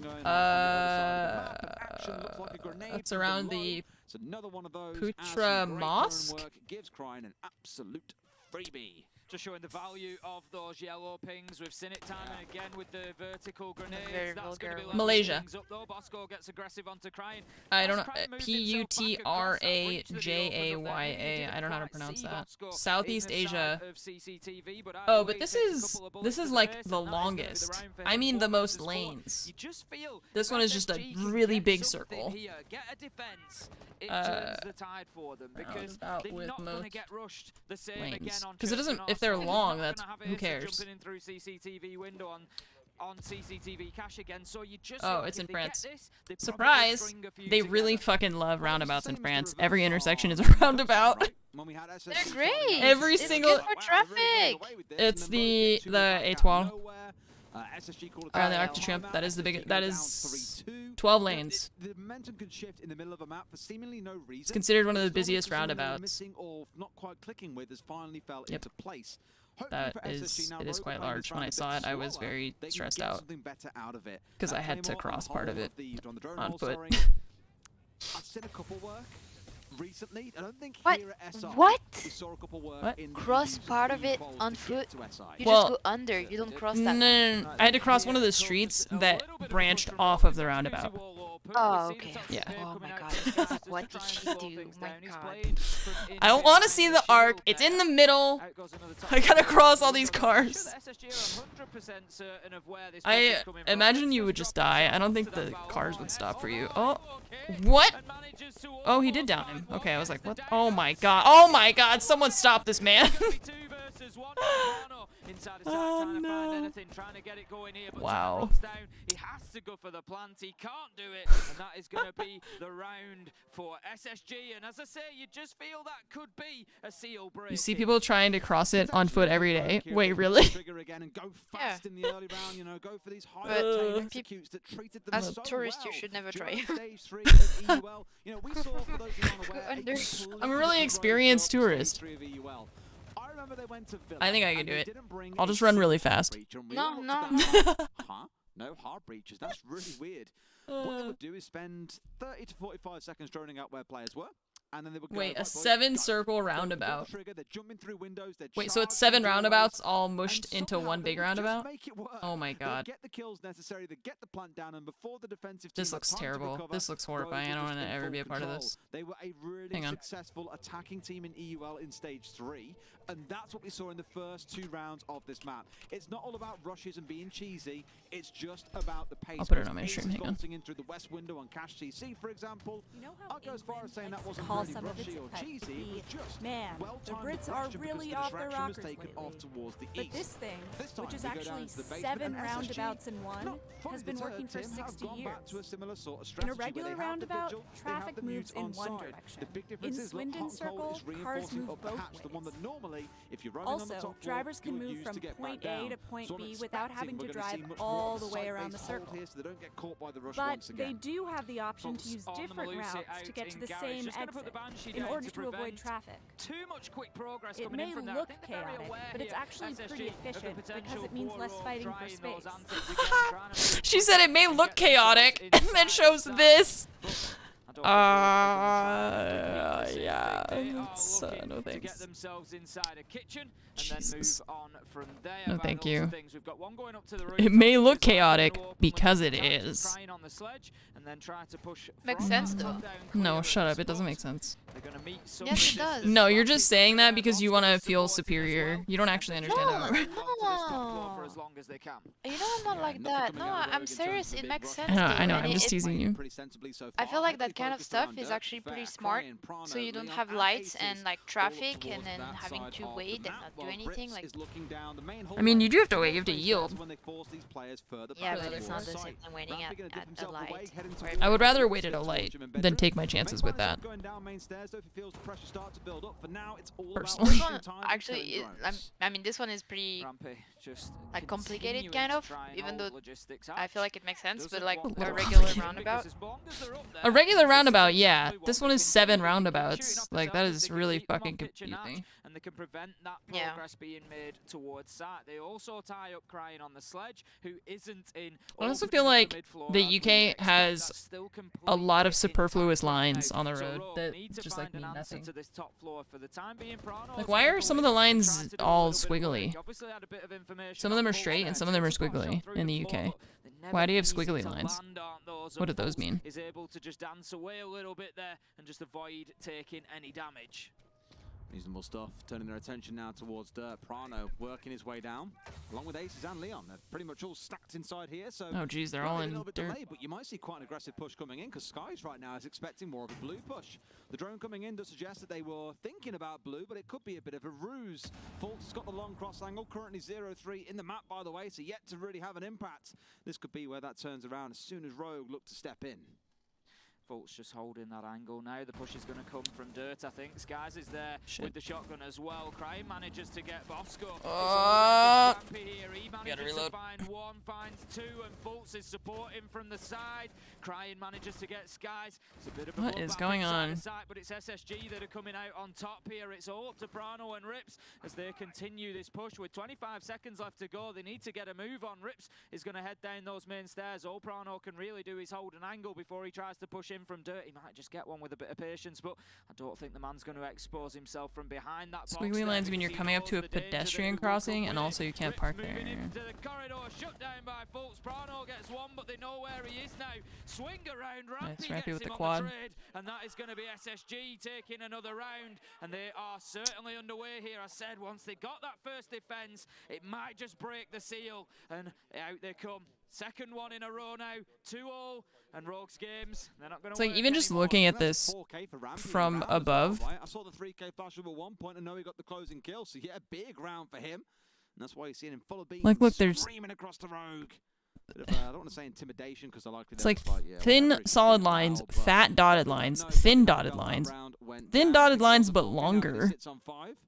Circles, okay, got it. Straight lines, this is like a bike path, squiggly line. Horizontal line here, this dashed thing. Where even is the pedestrian crossing? There's people walking across here. No, but this thing is really making it complicated for nothing. It is, but that's what makes no, I mean, ignore the UI from the video. I'm talking about the actual painted lines on the road.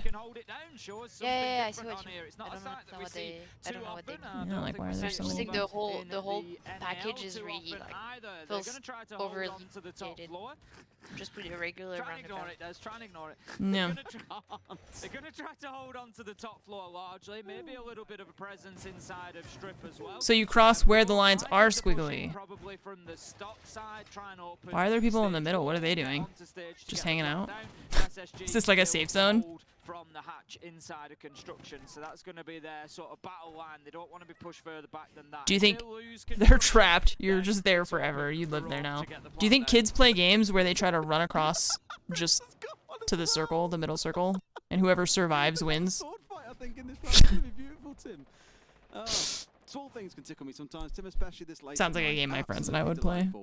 Either way, it doesn't change how the round plays out. It is just observer sides. The players undisturbed by that, so don't worry. Here's the drone. Here for Rogue, at least, we're looking here for a focus out towards the east by the looks of it. Rips was starting out on the east side wall.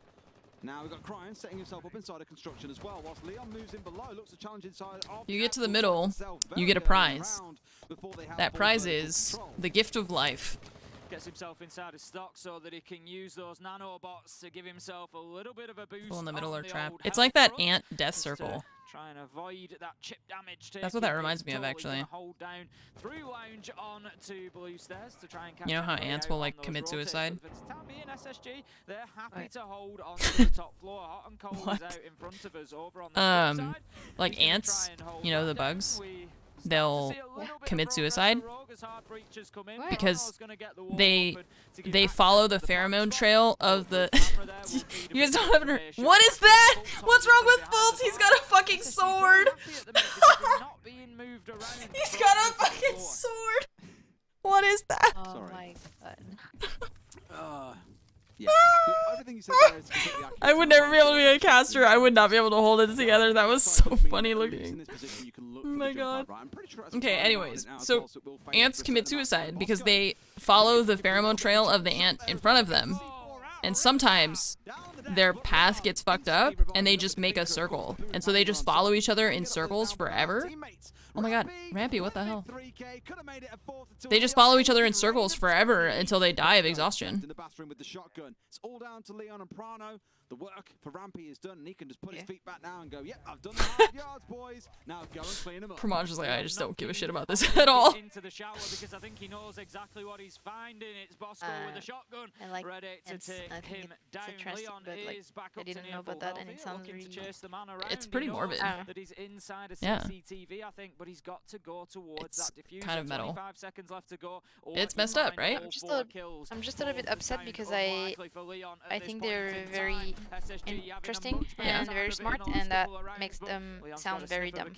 Well, I mean, it's not their fault. It's like a pheromone, like they're following the pheromone trail, and if it gets fucked up, then it's not really their fault, I think.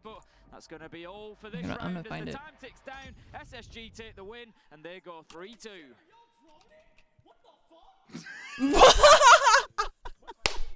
He's asking Rampy! You just hear Rampy. Look at.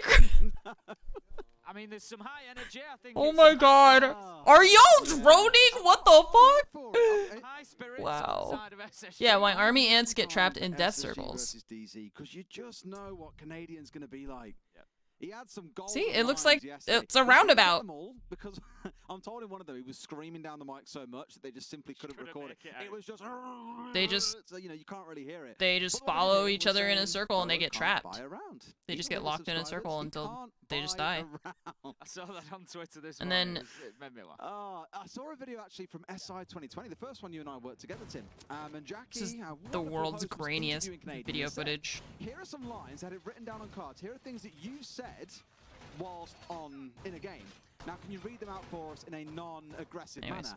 And as you can imagine, all the old historical quotes came out, and he was just stood there reading them, you know, very, very simply saying, "I'm old as and have the worst gun in the game." Just saying it in a very normal conversation. And what I love about that level of energy you get is him and like Rampy, for example, two of the nicest guys you'll meet when you're not playing in the, well, they're still nice in game as well. It's all a bit of fun, of course, and jest. But outside of the game, they are two of the loveliest guys you'll meet. But once they get inside the server, it's all business. Competitive. The thing is, you don't get. You know what he's seen, Rampy? He's seen Canadian on the timeline and thinking, "Where's my turn?" Exactly. Someone's got to be the villain. I want my clip. Anyways. The thing is, you don't get to this level Today you without being learned. competitive. It's as simple as that. You know, these players want to win, whether it means something, whether it doesn't mean. Whether or not you wanted to, today you learned. Every minute of every round, they really don't want to give an inch. Rampy was giving absolutely nothing in that. Sir Lancelot, thanks for the 69 months. Slycat with the 39 months. Debauchery, thank you for the 72. And Chester, thank you for the sub. Welcome to the armory. Have some hamburgers. Oh, goodbye, Thermite. It's going to be difficult for them now. Then we see the electrical trick as well.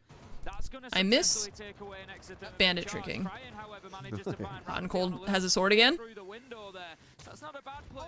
And there goes your other Thermite. Big problem now. That's both exothermics gone.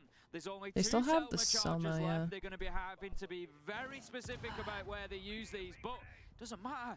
They don't need the Heartbreach Stairs. They're just finding kills. I would love to see nades nerfed at some point. They are obnoxious with how many nade kills we see. I mean, it's better. Kaid's got a sword. Come out, not admittedly, I do like seeing the He's armed. One, but there are a good couple every single round, it feels like. And even here, we only have 4 of them on side. 2 used, 1 netting a kill. And SSG find themselves down in numbers. I was going to say between the rounds as well, Tim, you know, Rogue started out with a 2-0 and we've seen SSG swing 3 rounds back. It's the exact inverse of what we saw on Coastline when SSG started out with 2 rounds, then Rogue won 3 back. If we carry on the trend, Rogue will win this map 7-5. Skaz is just waiting for that peek around the corner. He's got the shotgun locked and loaded. He's done some great work with it so far. And given an opportunity, he'll do some more. He knows that the breach is open, and he's just waiting for the sound of footsteps to signal the approach coming in. Fultz is going to lock himself down inside of Cash. He's got the Outer on the long angle, and he's going to try to hold them at bay from there. He can watch mostly along the line of the windows to keep them out. Would I try chocolate-covered ants? And when they push now. It is. No, I guess they I were don't slightly think blessed. so. They still had the Salmons, of course, on side It's like, to get things opened you up. can have like chocolate Not as open as covered I'd like, but a whole bit more effective, getting bees or yourself something, moving right? through in a more Oh god, comfortable don't angle. spectate the kite. Something is wrong. Something is very wrong with the kite. The observer desperately trying to avoid him. I don't think so. I have no interest in eating bugs if I can avoid it. It's just crunchy chocolate. Yeah, but I don't want crunchy chocolate. Why wouldn't I just eat chocolate then? At a moment's notice. Still, Tim, that balances things out quite interestingly here, where Rogue have not quite fully battled their way back, but they've definitely brought things up to 3 and 3.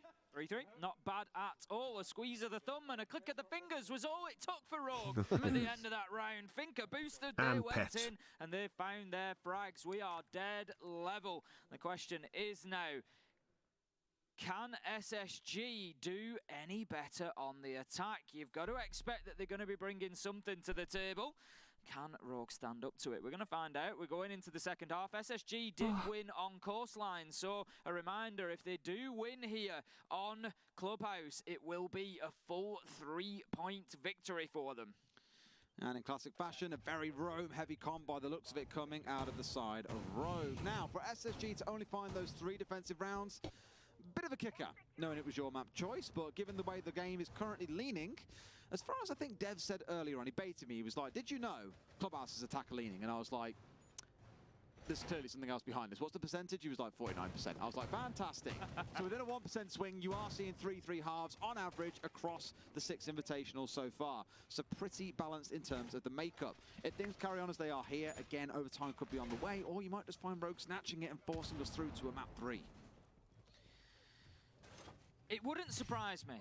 No, wouldn't surprise me. Given the first few rounds that Rogue had, the reason 59% of chat is with me with a no. Yeah.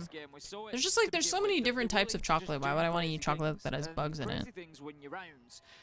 I'd rather just have any other type of chocolate. But it depends. If SSG come in on the attack, it's like in a world where I can have caramel and chocolate, biscuits with chocolate, fruit with chocolate, chocolate with other types of chocolate, chocolate with nougat, chocolate with malt, chocolate with logistics. Gonna force him away potentially when they open the hatch. He's only gonna drop himself back as far. Oh, I already said biscuits.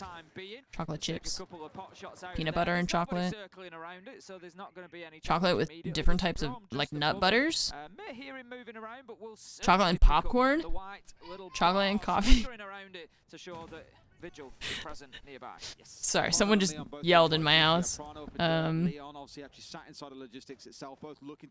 with mint. Oh my god. If anyone was lurking around the edge of the roof, then Prano would have had their number. But not chocolate with orange. England, you weirdos. I don't know why you're so obsessed with chocolate and orange, you psychos. I don't know why they always do that. Every type of chocolate in fucking England has stupid orange in it. It's terrible. Why not? It's bad. That's why. It's a weird combination. It's like toothpaste and orange. What's the bad combination? Chocolate and orange. I love orange and I love chocolate, but two things do not go together. They do. No, that's terrible. They just don't go together at all. It's terrible. No, it's just not. It's not a good combo. Chocolate and raspberry, chocolate and strawberry. It has to be a good combo. Like they make that everywhere. all the time. I don't like it either personally, but it has to be good because just make that all the time. Okay, but England does a lot of things that they insist are good food-wise and are not. France does that a lot too, and France has good food. Yeah, but like France is positive in terms of food points, whereas England is like almost even-ish, right? So like it makes it that much worse. Does that make sense? No, I agree, but orange and chocolate is very popular in France, is what I mean. Well, that is so weird to watch the Oryx just go through the ceiling. That was so weird. I feel like, oh god, please restart the Observer. I'm freaking out. I wonder if the one that I tried was like the Hershey's of chocolate and orange, and therefore I didn't like it, you know? Like maybe I need to try the quality version of it. Maybe. He just zoomed through the zone. Hershey's is terrible. Yes, we can all agree that Hershey's is fucking awful. He's one of the guys that I count on when it comes down to a big 1v1 or a 1 versus 2, the kind of guy that you want to clutch these things out. He's come nail-bitingly close in a couple now, bringing him down to 1v1s, but just had not Terry's. quite able to get over the finish line. 4-3 to SSG, a good first attack, and that's a promising sign if you want to see this one closed out in 2, Tim. It certainly is. Yes, I did have one of those. It's pretty popular, so probably you just don't like it. Okay. Well, I think that is what I had, yeah. It's just not a good... Yeah, that is what I had. Terry's? Terry's. It's like a circle of chocolate that looks like an orange and tastes bad. Ew, that does not look good. Yeah. I would be curious to try other versions of it. It's not something that I hated so much that I wouldn't try other versions. You know? I'll have you taste this. Wait. Absolutely. Okay. Type, it's easier like that. Type orangette on Google. I personally don't like it because, you know... I mean, it looks pretty good. Yeah. That does look I'm pretty not good, eating like orange candy and stuff like that, so Yeah. I don't like it, but I think you will. Yeah, these look good. That was just me hating on Hershey's. No, Hershey's is terrible. I think it's only really good when you're like under 10 years old, and then after that, it's like you just... Once you have other chocolate, you are like, oh, that chocolate was bad. You realize, oh, nope.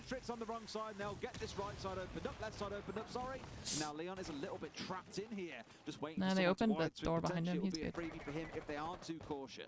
They opened garage? I don't know. They didn't bridge garage, I think. He might get 2 if he's lucky.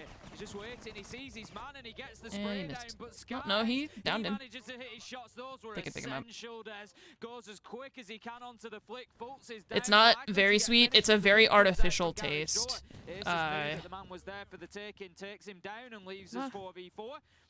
Yeah, it's like a very... It doesn't... I don't know, it doesn't... It almost doesn't taste like chocolate once you have like real good chocolate. It's just a very processed, fake taste. They don't have a mute, and they haven't opened garage yet, even though they have both ace and thermite. Yeah. I don't get it. And Thatcher. Even if they had a mute, they have a Thatcher. By which time most grenades will have been expended. Don't know. So you won't see it all that often. It tastes like it's pretending to be chocolate. It's sawdust dressed in a chocolate disguise. Corn syrup instead of sugar, probably. Yeah. Out near the actual main door itself, who could look to come in through that west window, but I think they're aware of Rips running around downstairs like a bit of a lunatic and want to find him finished off first. He's prowling, looking out towards that front door. The thing is that they don't look like they want to do a split attack, so it's not even that they...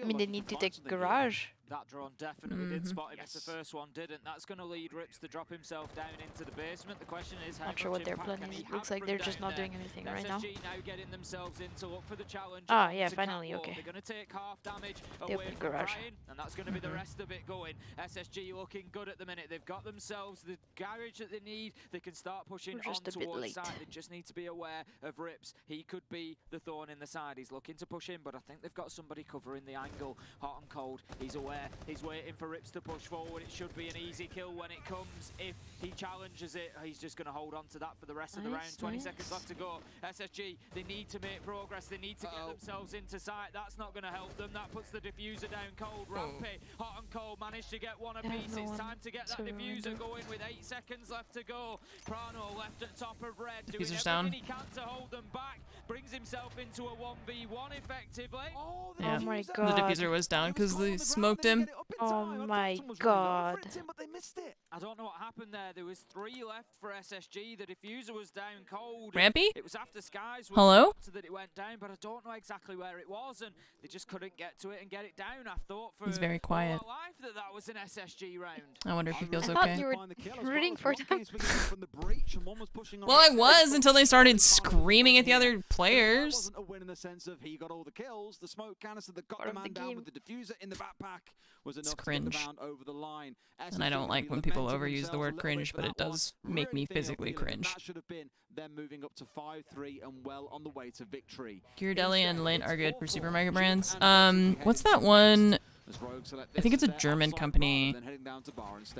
Starts with an R, I think. They have you know, we've seen everywhere from SSG. Chat, you'll know it. It's are all gonna do the same thing. Are they gonna right pick there. up Ritter? Oh god, Ritter is so good. Those biscuit ones, the brown package that has the biscuit inside, I love those so much. They're so good. Also the I forget what they're called. I think it starts with an L. I think it's also a German one that I tried when I was coming back from Gamescom. And they're anytime it's like, yeah, biscuits plus chocolate, like good chocolate.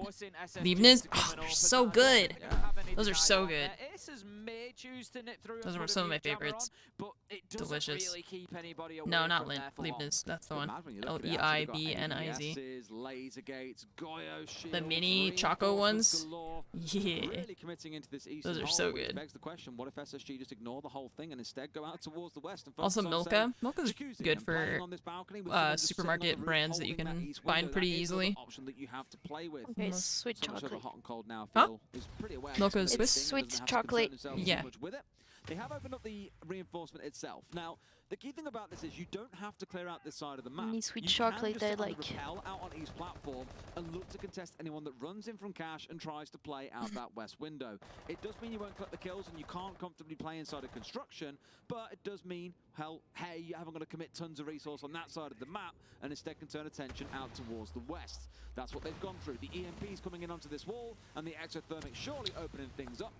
Now, SSG have their point of entry. Sky's going to take a little bit of damage as he moves across the drone hole there. Aces was led prone and managed to find his feet, crying. Oh boy. For a very cheeky peek here, and he might just get a little bit of joy. I think he's waiting for a bit of information. He'll get Rampy. As soon as he knocks this out, I would expect them to react to it, but there you go. He sees up to the balcony. He's not going to catch anybody for the time being, but I'm just not sure that they're aware of his presence. He might actually be able to just sit there and wait. There's a minute and a half left to go. The drones are absolutely pouring in through that breach now for SSG. They're just trying to feel out this entire defense and see exactly who is where before they come for that final push, but SSG are poised coming into the final. Good chocolate is better than Milka and bad is worse than Milka. Yeah. It's definitely, I mean, it's better than Hershey's for sure. But not to be found. He is down to a slither of HP, but wasn't tagged out by Crime when he got down there below. Now comes the push forwards. They're starting to find their way in. They've got control of the window on the south, and like I mentioned, you don't strictly need control of that east side, but Leon and Cryin coming up for that west window. Rampy's got his back turned here, but Fultz on a big flank as well. Coming in through, sees the one, gets him in the backside as well after coming up, and Rampy with a team kill. TK'd with the grenade. But it's still 2 kills to the side of SSG. A 4 versus 3 as they make it a 4 versus 2. Bosco striking big, and Rogue gonna really have to scrap scramble to keep this round in their favor. They do, and They're SSG have to be overcommitting on finding cash. this. It's These are the rounds that they need so to sad. win if they want to win Clubhouse. Bosco, Rampy, final 2 Oh, kills. now he's yelling. Now he's yelling. SSG, and another step towards that upper bracket finish. Beautiful stuff, and that feels Like like and the just round go for they a knew they should have timeout. won in the prior. They could be sat at 6-3 right now. Instead, it's just 5-4. The next site we head to is going to be back down into the depths of Clubhouse. Church and Arsenal coming up in just a moment. Last time it was that almost clutch coming out from Prano. He had the 3K in the round, but he lost the reverse. And here we have a little tactical pause too. So even with SSG being on the winning side of things at the moment, they are still calling a tactical timeout. And we've seen that a couple of times this event. In fact, I think it might be technical as one member of Rogue has also disconnected at the same time.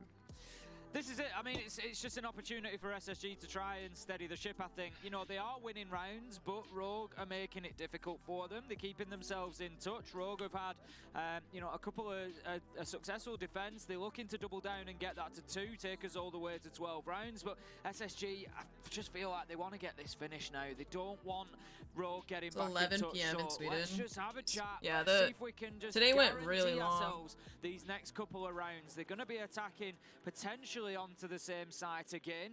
We'll see when we load back in where Rogue finally choose, but SSG, they looked pretty good that last round. They were patient.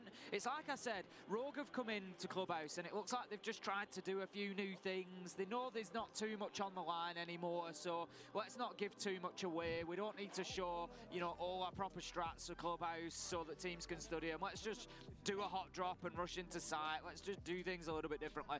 SSG coming in and they just seem to be like knuckling down now, right? Let's just bring the strats. Let's play this, you know, strategically. Let's go in, step 1, 2, 3, work our way through and just get it nailed down. Get the second seed. That's what they want ultimately, Yes. right, coming out of this. Absolutely. The higher up you go, the arguably easier opponent you have in third place. But we know what this group stage has produced. You know, we all thought coming into it, look, generally in a best of 3, the better team will come out on top. It gives a more stable kind of flow of how teams sit. But outside of 1 or 2, you know, clearing the rest of the pack in first place, I'd argue a lot of these groups have been super back and forth and unpredictable in terms of outcome. I did want to go and do something tomorrow. It's our off day tomorrow, air quotes. You've got content, rehearsals, so on and so forth. But I really want to sit down and look at predictions across all the talent, see who we predicted and who then, as a team, has the highest number of correct predictions. Say, for example, if NIP, you know, we predicted they won 74% of the time. I do wager they'll probably be the lowest. They betrayed so much trust and then went on to win in day 3 when no one picked I them had to win. a nightmare predicting their games. Oh, it was awful for What are you. you laughing at? Absolute I feel nightmare. terrible. They were very, very tough to predict this time around. NIP in So your head, rent-free. Certainly will. We'll have a look and see who the easiest teams to predict and the most difficult teams to predict. I think that's the way to put it. That's it. So it's going to be Gym and Bedroom once again. SSG racing over towards that east side with Fultz on the Flores.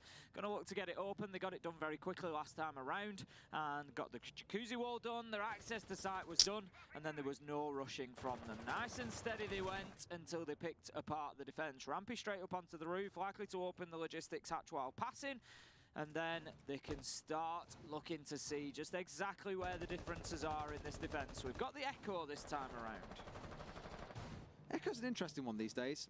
We had a kind of spell when the drones became visible, no longer invisible whilst on the ceiling. They'd get tucked under like, a maps like Cafe, you took them under like the serving trays, for example, or if you were Empire, up in the rafters that many teams tried to copy and couldn't just quite get right. These days, it's more aggressive use of the Yokais. You kind of see defenders using them to support their roamers, to get out in the map, feed information back and forth, rather than sitting static, I think, because for attackers now, it's a lot easier to find them and get rid. Especially when you've got EMPs on side, they'll just fall from the ceiling like a sack of potatoes, I guess. I don't know what a sack of potatoes will be doing on a ceiling, Tim, but they will fall from there pretty heavy, just like the Yokai drones will. Crying, being burnt out slowly down to about half HP, 50 left on the clock. And good to get out of dodge, but that's red clear now for the side of SSG. That's it, not ideal, taking all that damage from essentially your own gadgets. SSG working well and putting most pressure on from the opposite side this time, showing that they've got multiple attacks when it comes to Gym and Bedroom. Crying's going to drop himself away and move around underneath. He's just sort of disappeared off into the bowels at the minute. He's over in Bathroom, and if SSG don't pick up, that could be a late round flank. He could, on the Jaeger, move pretty quickly to get himself back up those red stairs even. even potentially, but he can't leave it too late. Needs to be careful, otherwise it'll be reduced to a main stairs push, which is actually where he's now returned. He's thought better of his hiding, better of his flank, and he's just going to get himself locked down inside. 5 versus 5, 45 seconds left to go, and SSG, they need to get a move on. They do. It's amazing how fast the clock runs away on this site in particular because of how much time you can spend clearing out this east side. It's like doing a full cash CC take in most cases, where you'll have reinforcements, you'll have walls, everyone's always upset to clear through, every manner of thing to get done. There's always something to complain about. A grenade coming down, almost catching him out. The man drops in, a C4 comes up, but Rampy a bit too quick off the mark, making a double. He's having a thunderous game here on Clubhouse. 2 big kills coming in. It's a 5 versus 2 for SSG, and surely match and series point awaits. Leon with 1 before Rampy steps in for a 3K. Can't wait to see what words come out his mouth in the post round, Tim. Blank going down, Prana going to interrupt it out as we're down to the final 5, but there's another one. Do they know about it? Can they stop it coming in? They see it, but they can't stop it. How has he done it again? Brano just keeps on pulling these rounds out of the bag. SSG dropping the bag in the that was so close. That was very close. Absolutely unreal. So quiet. Unable to take out the second joker. So quiet. That is gonna knock the wind out of their They sails. both ran to their planter trying to... Oh my god, the sledge must be so disappointed. They know that it should be. Rampage just going absolutely wild at the minute, and it's still not enough to take them over the line. We're going to see all 12 regular rounds, and then we might even get a little bit of overtime as well. They're haunting them with the echo, bringing it along again on the 6th pick. I love how after all I said, I was like, you don't really see it used this way anymore. Like, I can't think of the last time, maybe early on stage 3, where the 2 yokais were used. Actually wins around. Yeah, like it's probably like Kendra on Team Secret, I'd imagine, playing on bar and stage Clubhouse. You know, it's appropriate to be there, but I have not seen it on gym and bedroom in forever. Absolutely not. What a round from Rogue. I just can't believe it's also Prana again doing it. 1v3, I think that was, as a clutch. There's a word here and I can't think of what it is. It's slightly not safe for work. I just can't think of what it is. There's a word to describe someone kind of scrapping a really dirty win over the finish. Yeah, we'll move on before you remember it. No, I'll try and remember it. No, I won't worry about it. You know, Rips has seen what Prano's done and gone, oh, get me on some highlights. Come on, give me. Now he's the one playing on the yokais as we step into CC and Cash. Prano going back onto playing on the smoke. We've already seen what he's done on a couple of sites on this map with that smoke in hand. The almost clutch down in basement. The clutch on this site last time when SSG dropped the diffuser. Didn't have time to get it back up and start sticking down the plant. So you'll be slightly trustful that he can do the same thing again, but just in case you haven't, then the yokais are there on side. Look at Rampy's stats going absolutely wild. Scary, isn't it? 6. This is Rampy's world, and we're just and they're still 5-5. Right, absolutely unreal. But Leon quietly going about his business on the other side as well. 11 and 7. We've got a little bit of a battle going on between the two of them for who's going to come out on top. But after that triple in the last round, Rampy certainly gives himself a big advantage in those stakes. Ace is on the roam at the minute, going to take out a drone, but that means they know exactly where he is. SSG not moving quite so quickly to get in and try and take the challenge onto him. He's just going to try and hold down Lounge for as long as possible. I don't know if there's anybody playing. No, Leon's not on the double wall at the minute. I was going to suggest if Leon was on the double wall, it was potentially there to try and just keep him safe and avoid that challenge from underneath, but maybe just trying to protect the batteries themselves. Ace is with the right idea there. There was someone sat on that storage window, just holding the pixel. A couple Ace is playing with fire. A headshot to start the round would have been the dream. And here we go now with the wall being opened up. You can see Fultz getting in from below and just looking to move away a bandit. But Leon, he's off in Narnia doing his own thing in the bedroom. Wants a little lie down whilst SSG are doing all the hard yards of getting breach opened up. With that exposed, they've now got to find a second angle to push from. Whether that's the west window inside the site itself or taking control of Garage is entirely their choice. Last time they EMP'd Garage and Cryan, well, he was dead as a dodo, mate, going extinct pretty quickly with nades flying his way, the thermite getting underneath and fragging him out, and Rampy, he ain't ready to slow down. Another entry coming in onto the garage now. Just keeps rolling, doesn't he? Just makes sure that the man on the other side who's top fragging is not going to get any closer to him. That's his 15th kill so far. And we can see now work is being done on the reinforcement. That's going to make it difficult to hold on to Catwalk because there's just another angle that Cryan needs to worry about here. SSG are now working towards clearing this. They're going to bounce the nade onto him. He has to drop. He's taken out 4v2.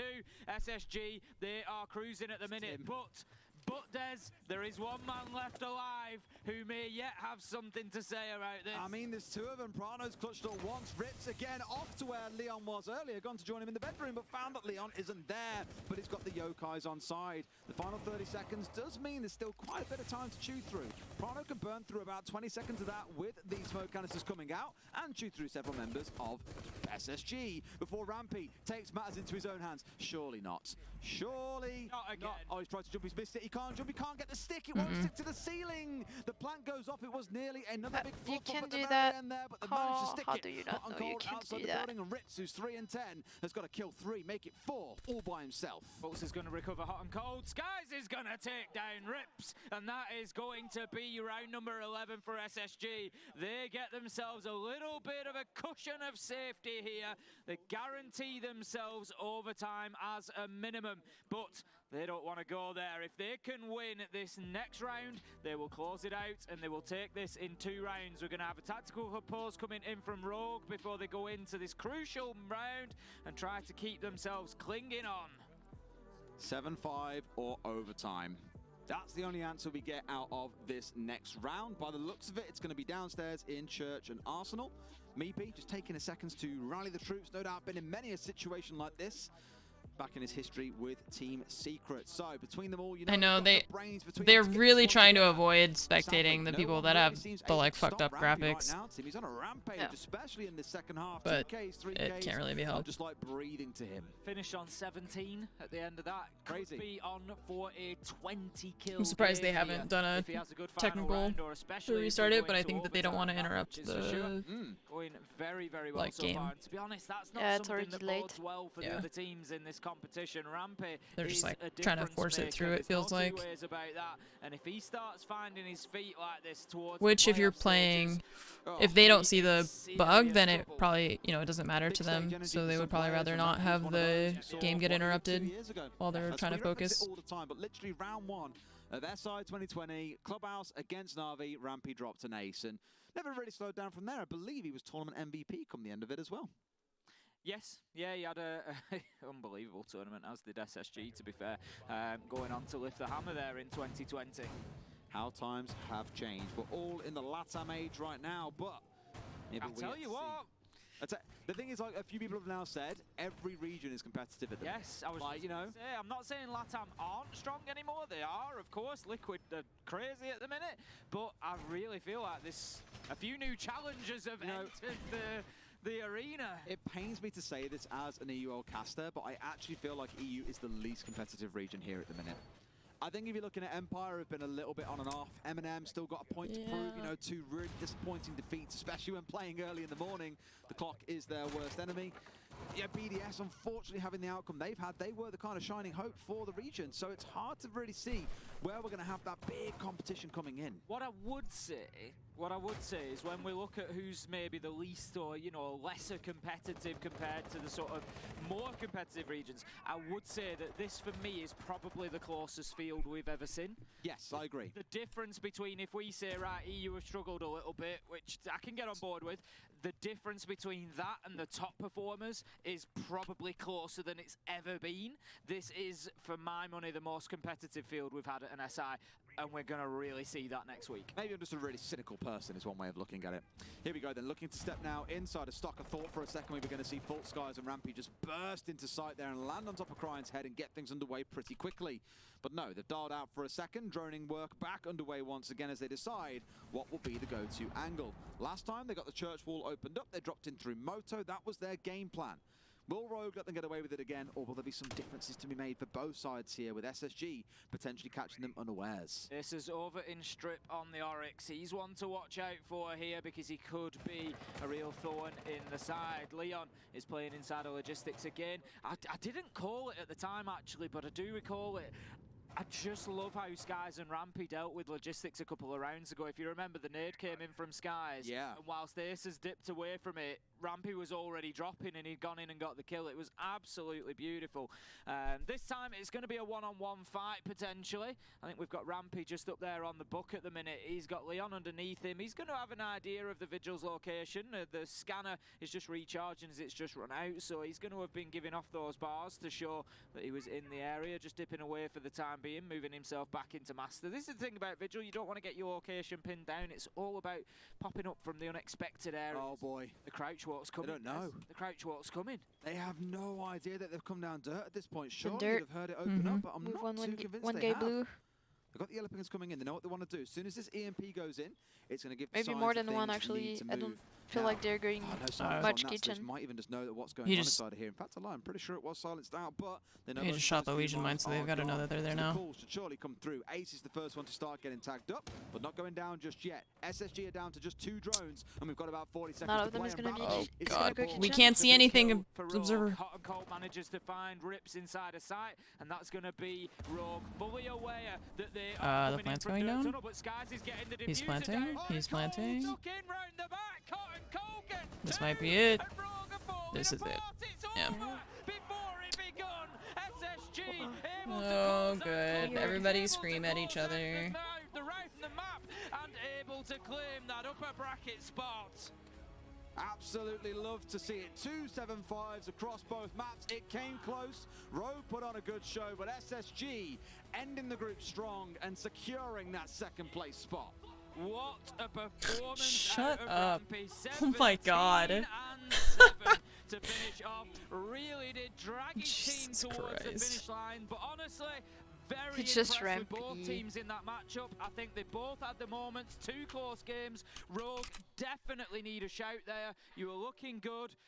It maybe wasn't to play for. They knew, you know, they had a good idea that they were going through anyway, but they really showed up, had some great moments. Prano, Oh, yeah. definitely impressing once Oops. again. He's impressing me more and more, to be fair. Don't ever tell him this, because he will never let me live it down, but he is impressing me more and more I see him as well. Really fitting into that IGL role. Sometimes I kind of think, well, be more of a support, get on the drone, slow things down, but you can't deny the fragging potential he's got. Okay. The result of it is netting Rogue in some No big map rounds. screen. But for SSG, it's a good end to the group stage for the NA region and for SSG, Rampy especially. We'll go to a quick break. And when we come back, Rampy we'll especially. this one down for Not you his a little team. bit more. Just him.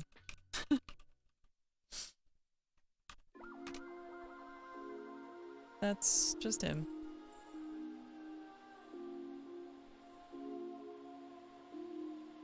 Silly. Well, that's it, chat. Those are the group stages. Now what?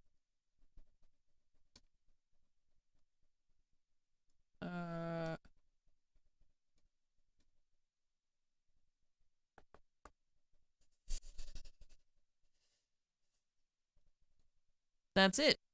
Which means Space Station gets 3 points. So they finish second. Phase third and Rogue fourth.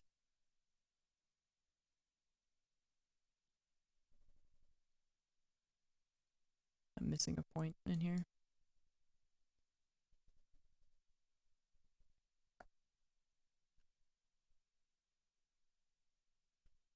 For Group B. 11, 8, 6, 3, and 2. Oh, they have 2 points because they went to overtime. Correct. Okay. Well, we don't know what the bracket's going to look like because we don't know how this is going to work. Because we don't even know where first place is going to go for each group. We know who has first place. We know who has fourth place, but we don't know if they're going to be... I mean, I guess it doesn't really matter. It doesn't make a difference. I just really don't know how they're going to do... Like, how do you... So first place is all going to go here, and then second place chooses which third place team they want to face, but then how do you choose which match they go into? Because then they're going to have to fight the first place. I don't know. Just the way that they have it set up seems really strange to me. And I think it's... We're not going to know what the bracket will look like until tomorrow, I suppose. Oregon and Cafe. Just... I'm exhausted. I'm exhausted of those two things.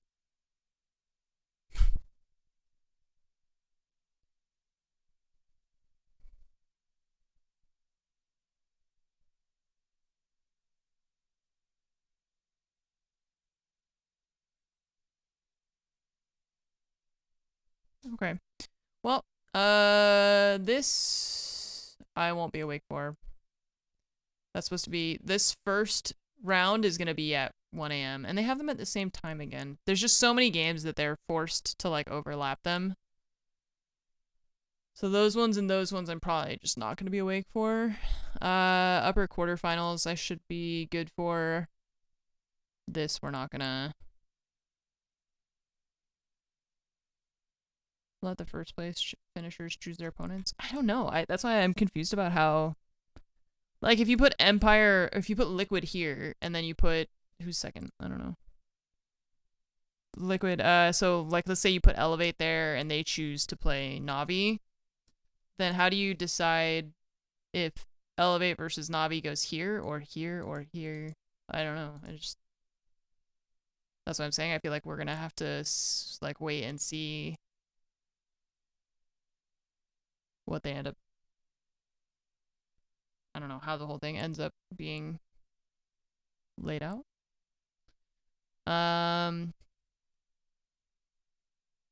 But this is all on Monday.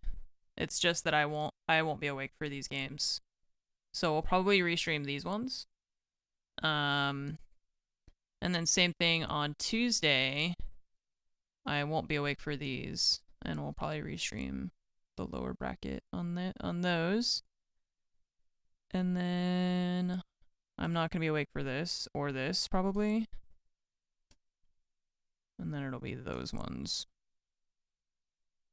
And then they have an off day on the 17th. So after all of these and all of these are played, they have an off day, and then the lower quarterfinals are on the 18th, starting at 5 a.m. instead of starting at 1 a.m., which is nice. So the 18th, and then the 19th is also 5 a.m. and 10 a.m. And for the 20th, they're going to have the lower final at 5 a.m. and then the grand final at 10:30 a.m. Pacific time.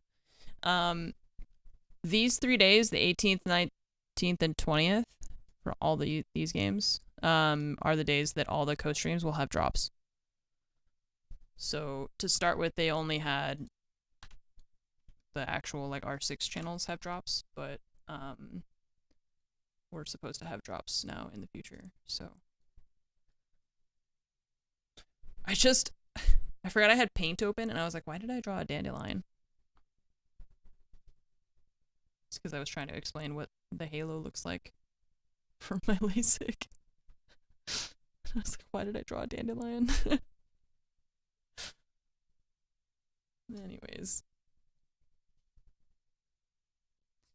Anyways, okay. Fromage. Yep. Thanks for hanging out. I guess you're welcome. This coming week you'll probably be working most of those days. Yeah. Yeah.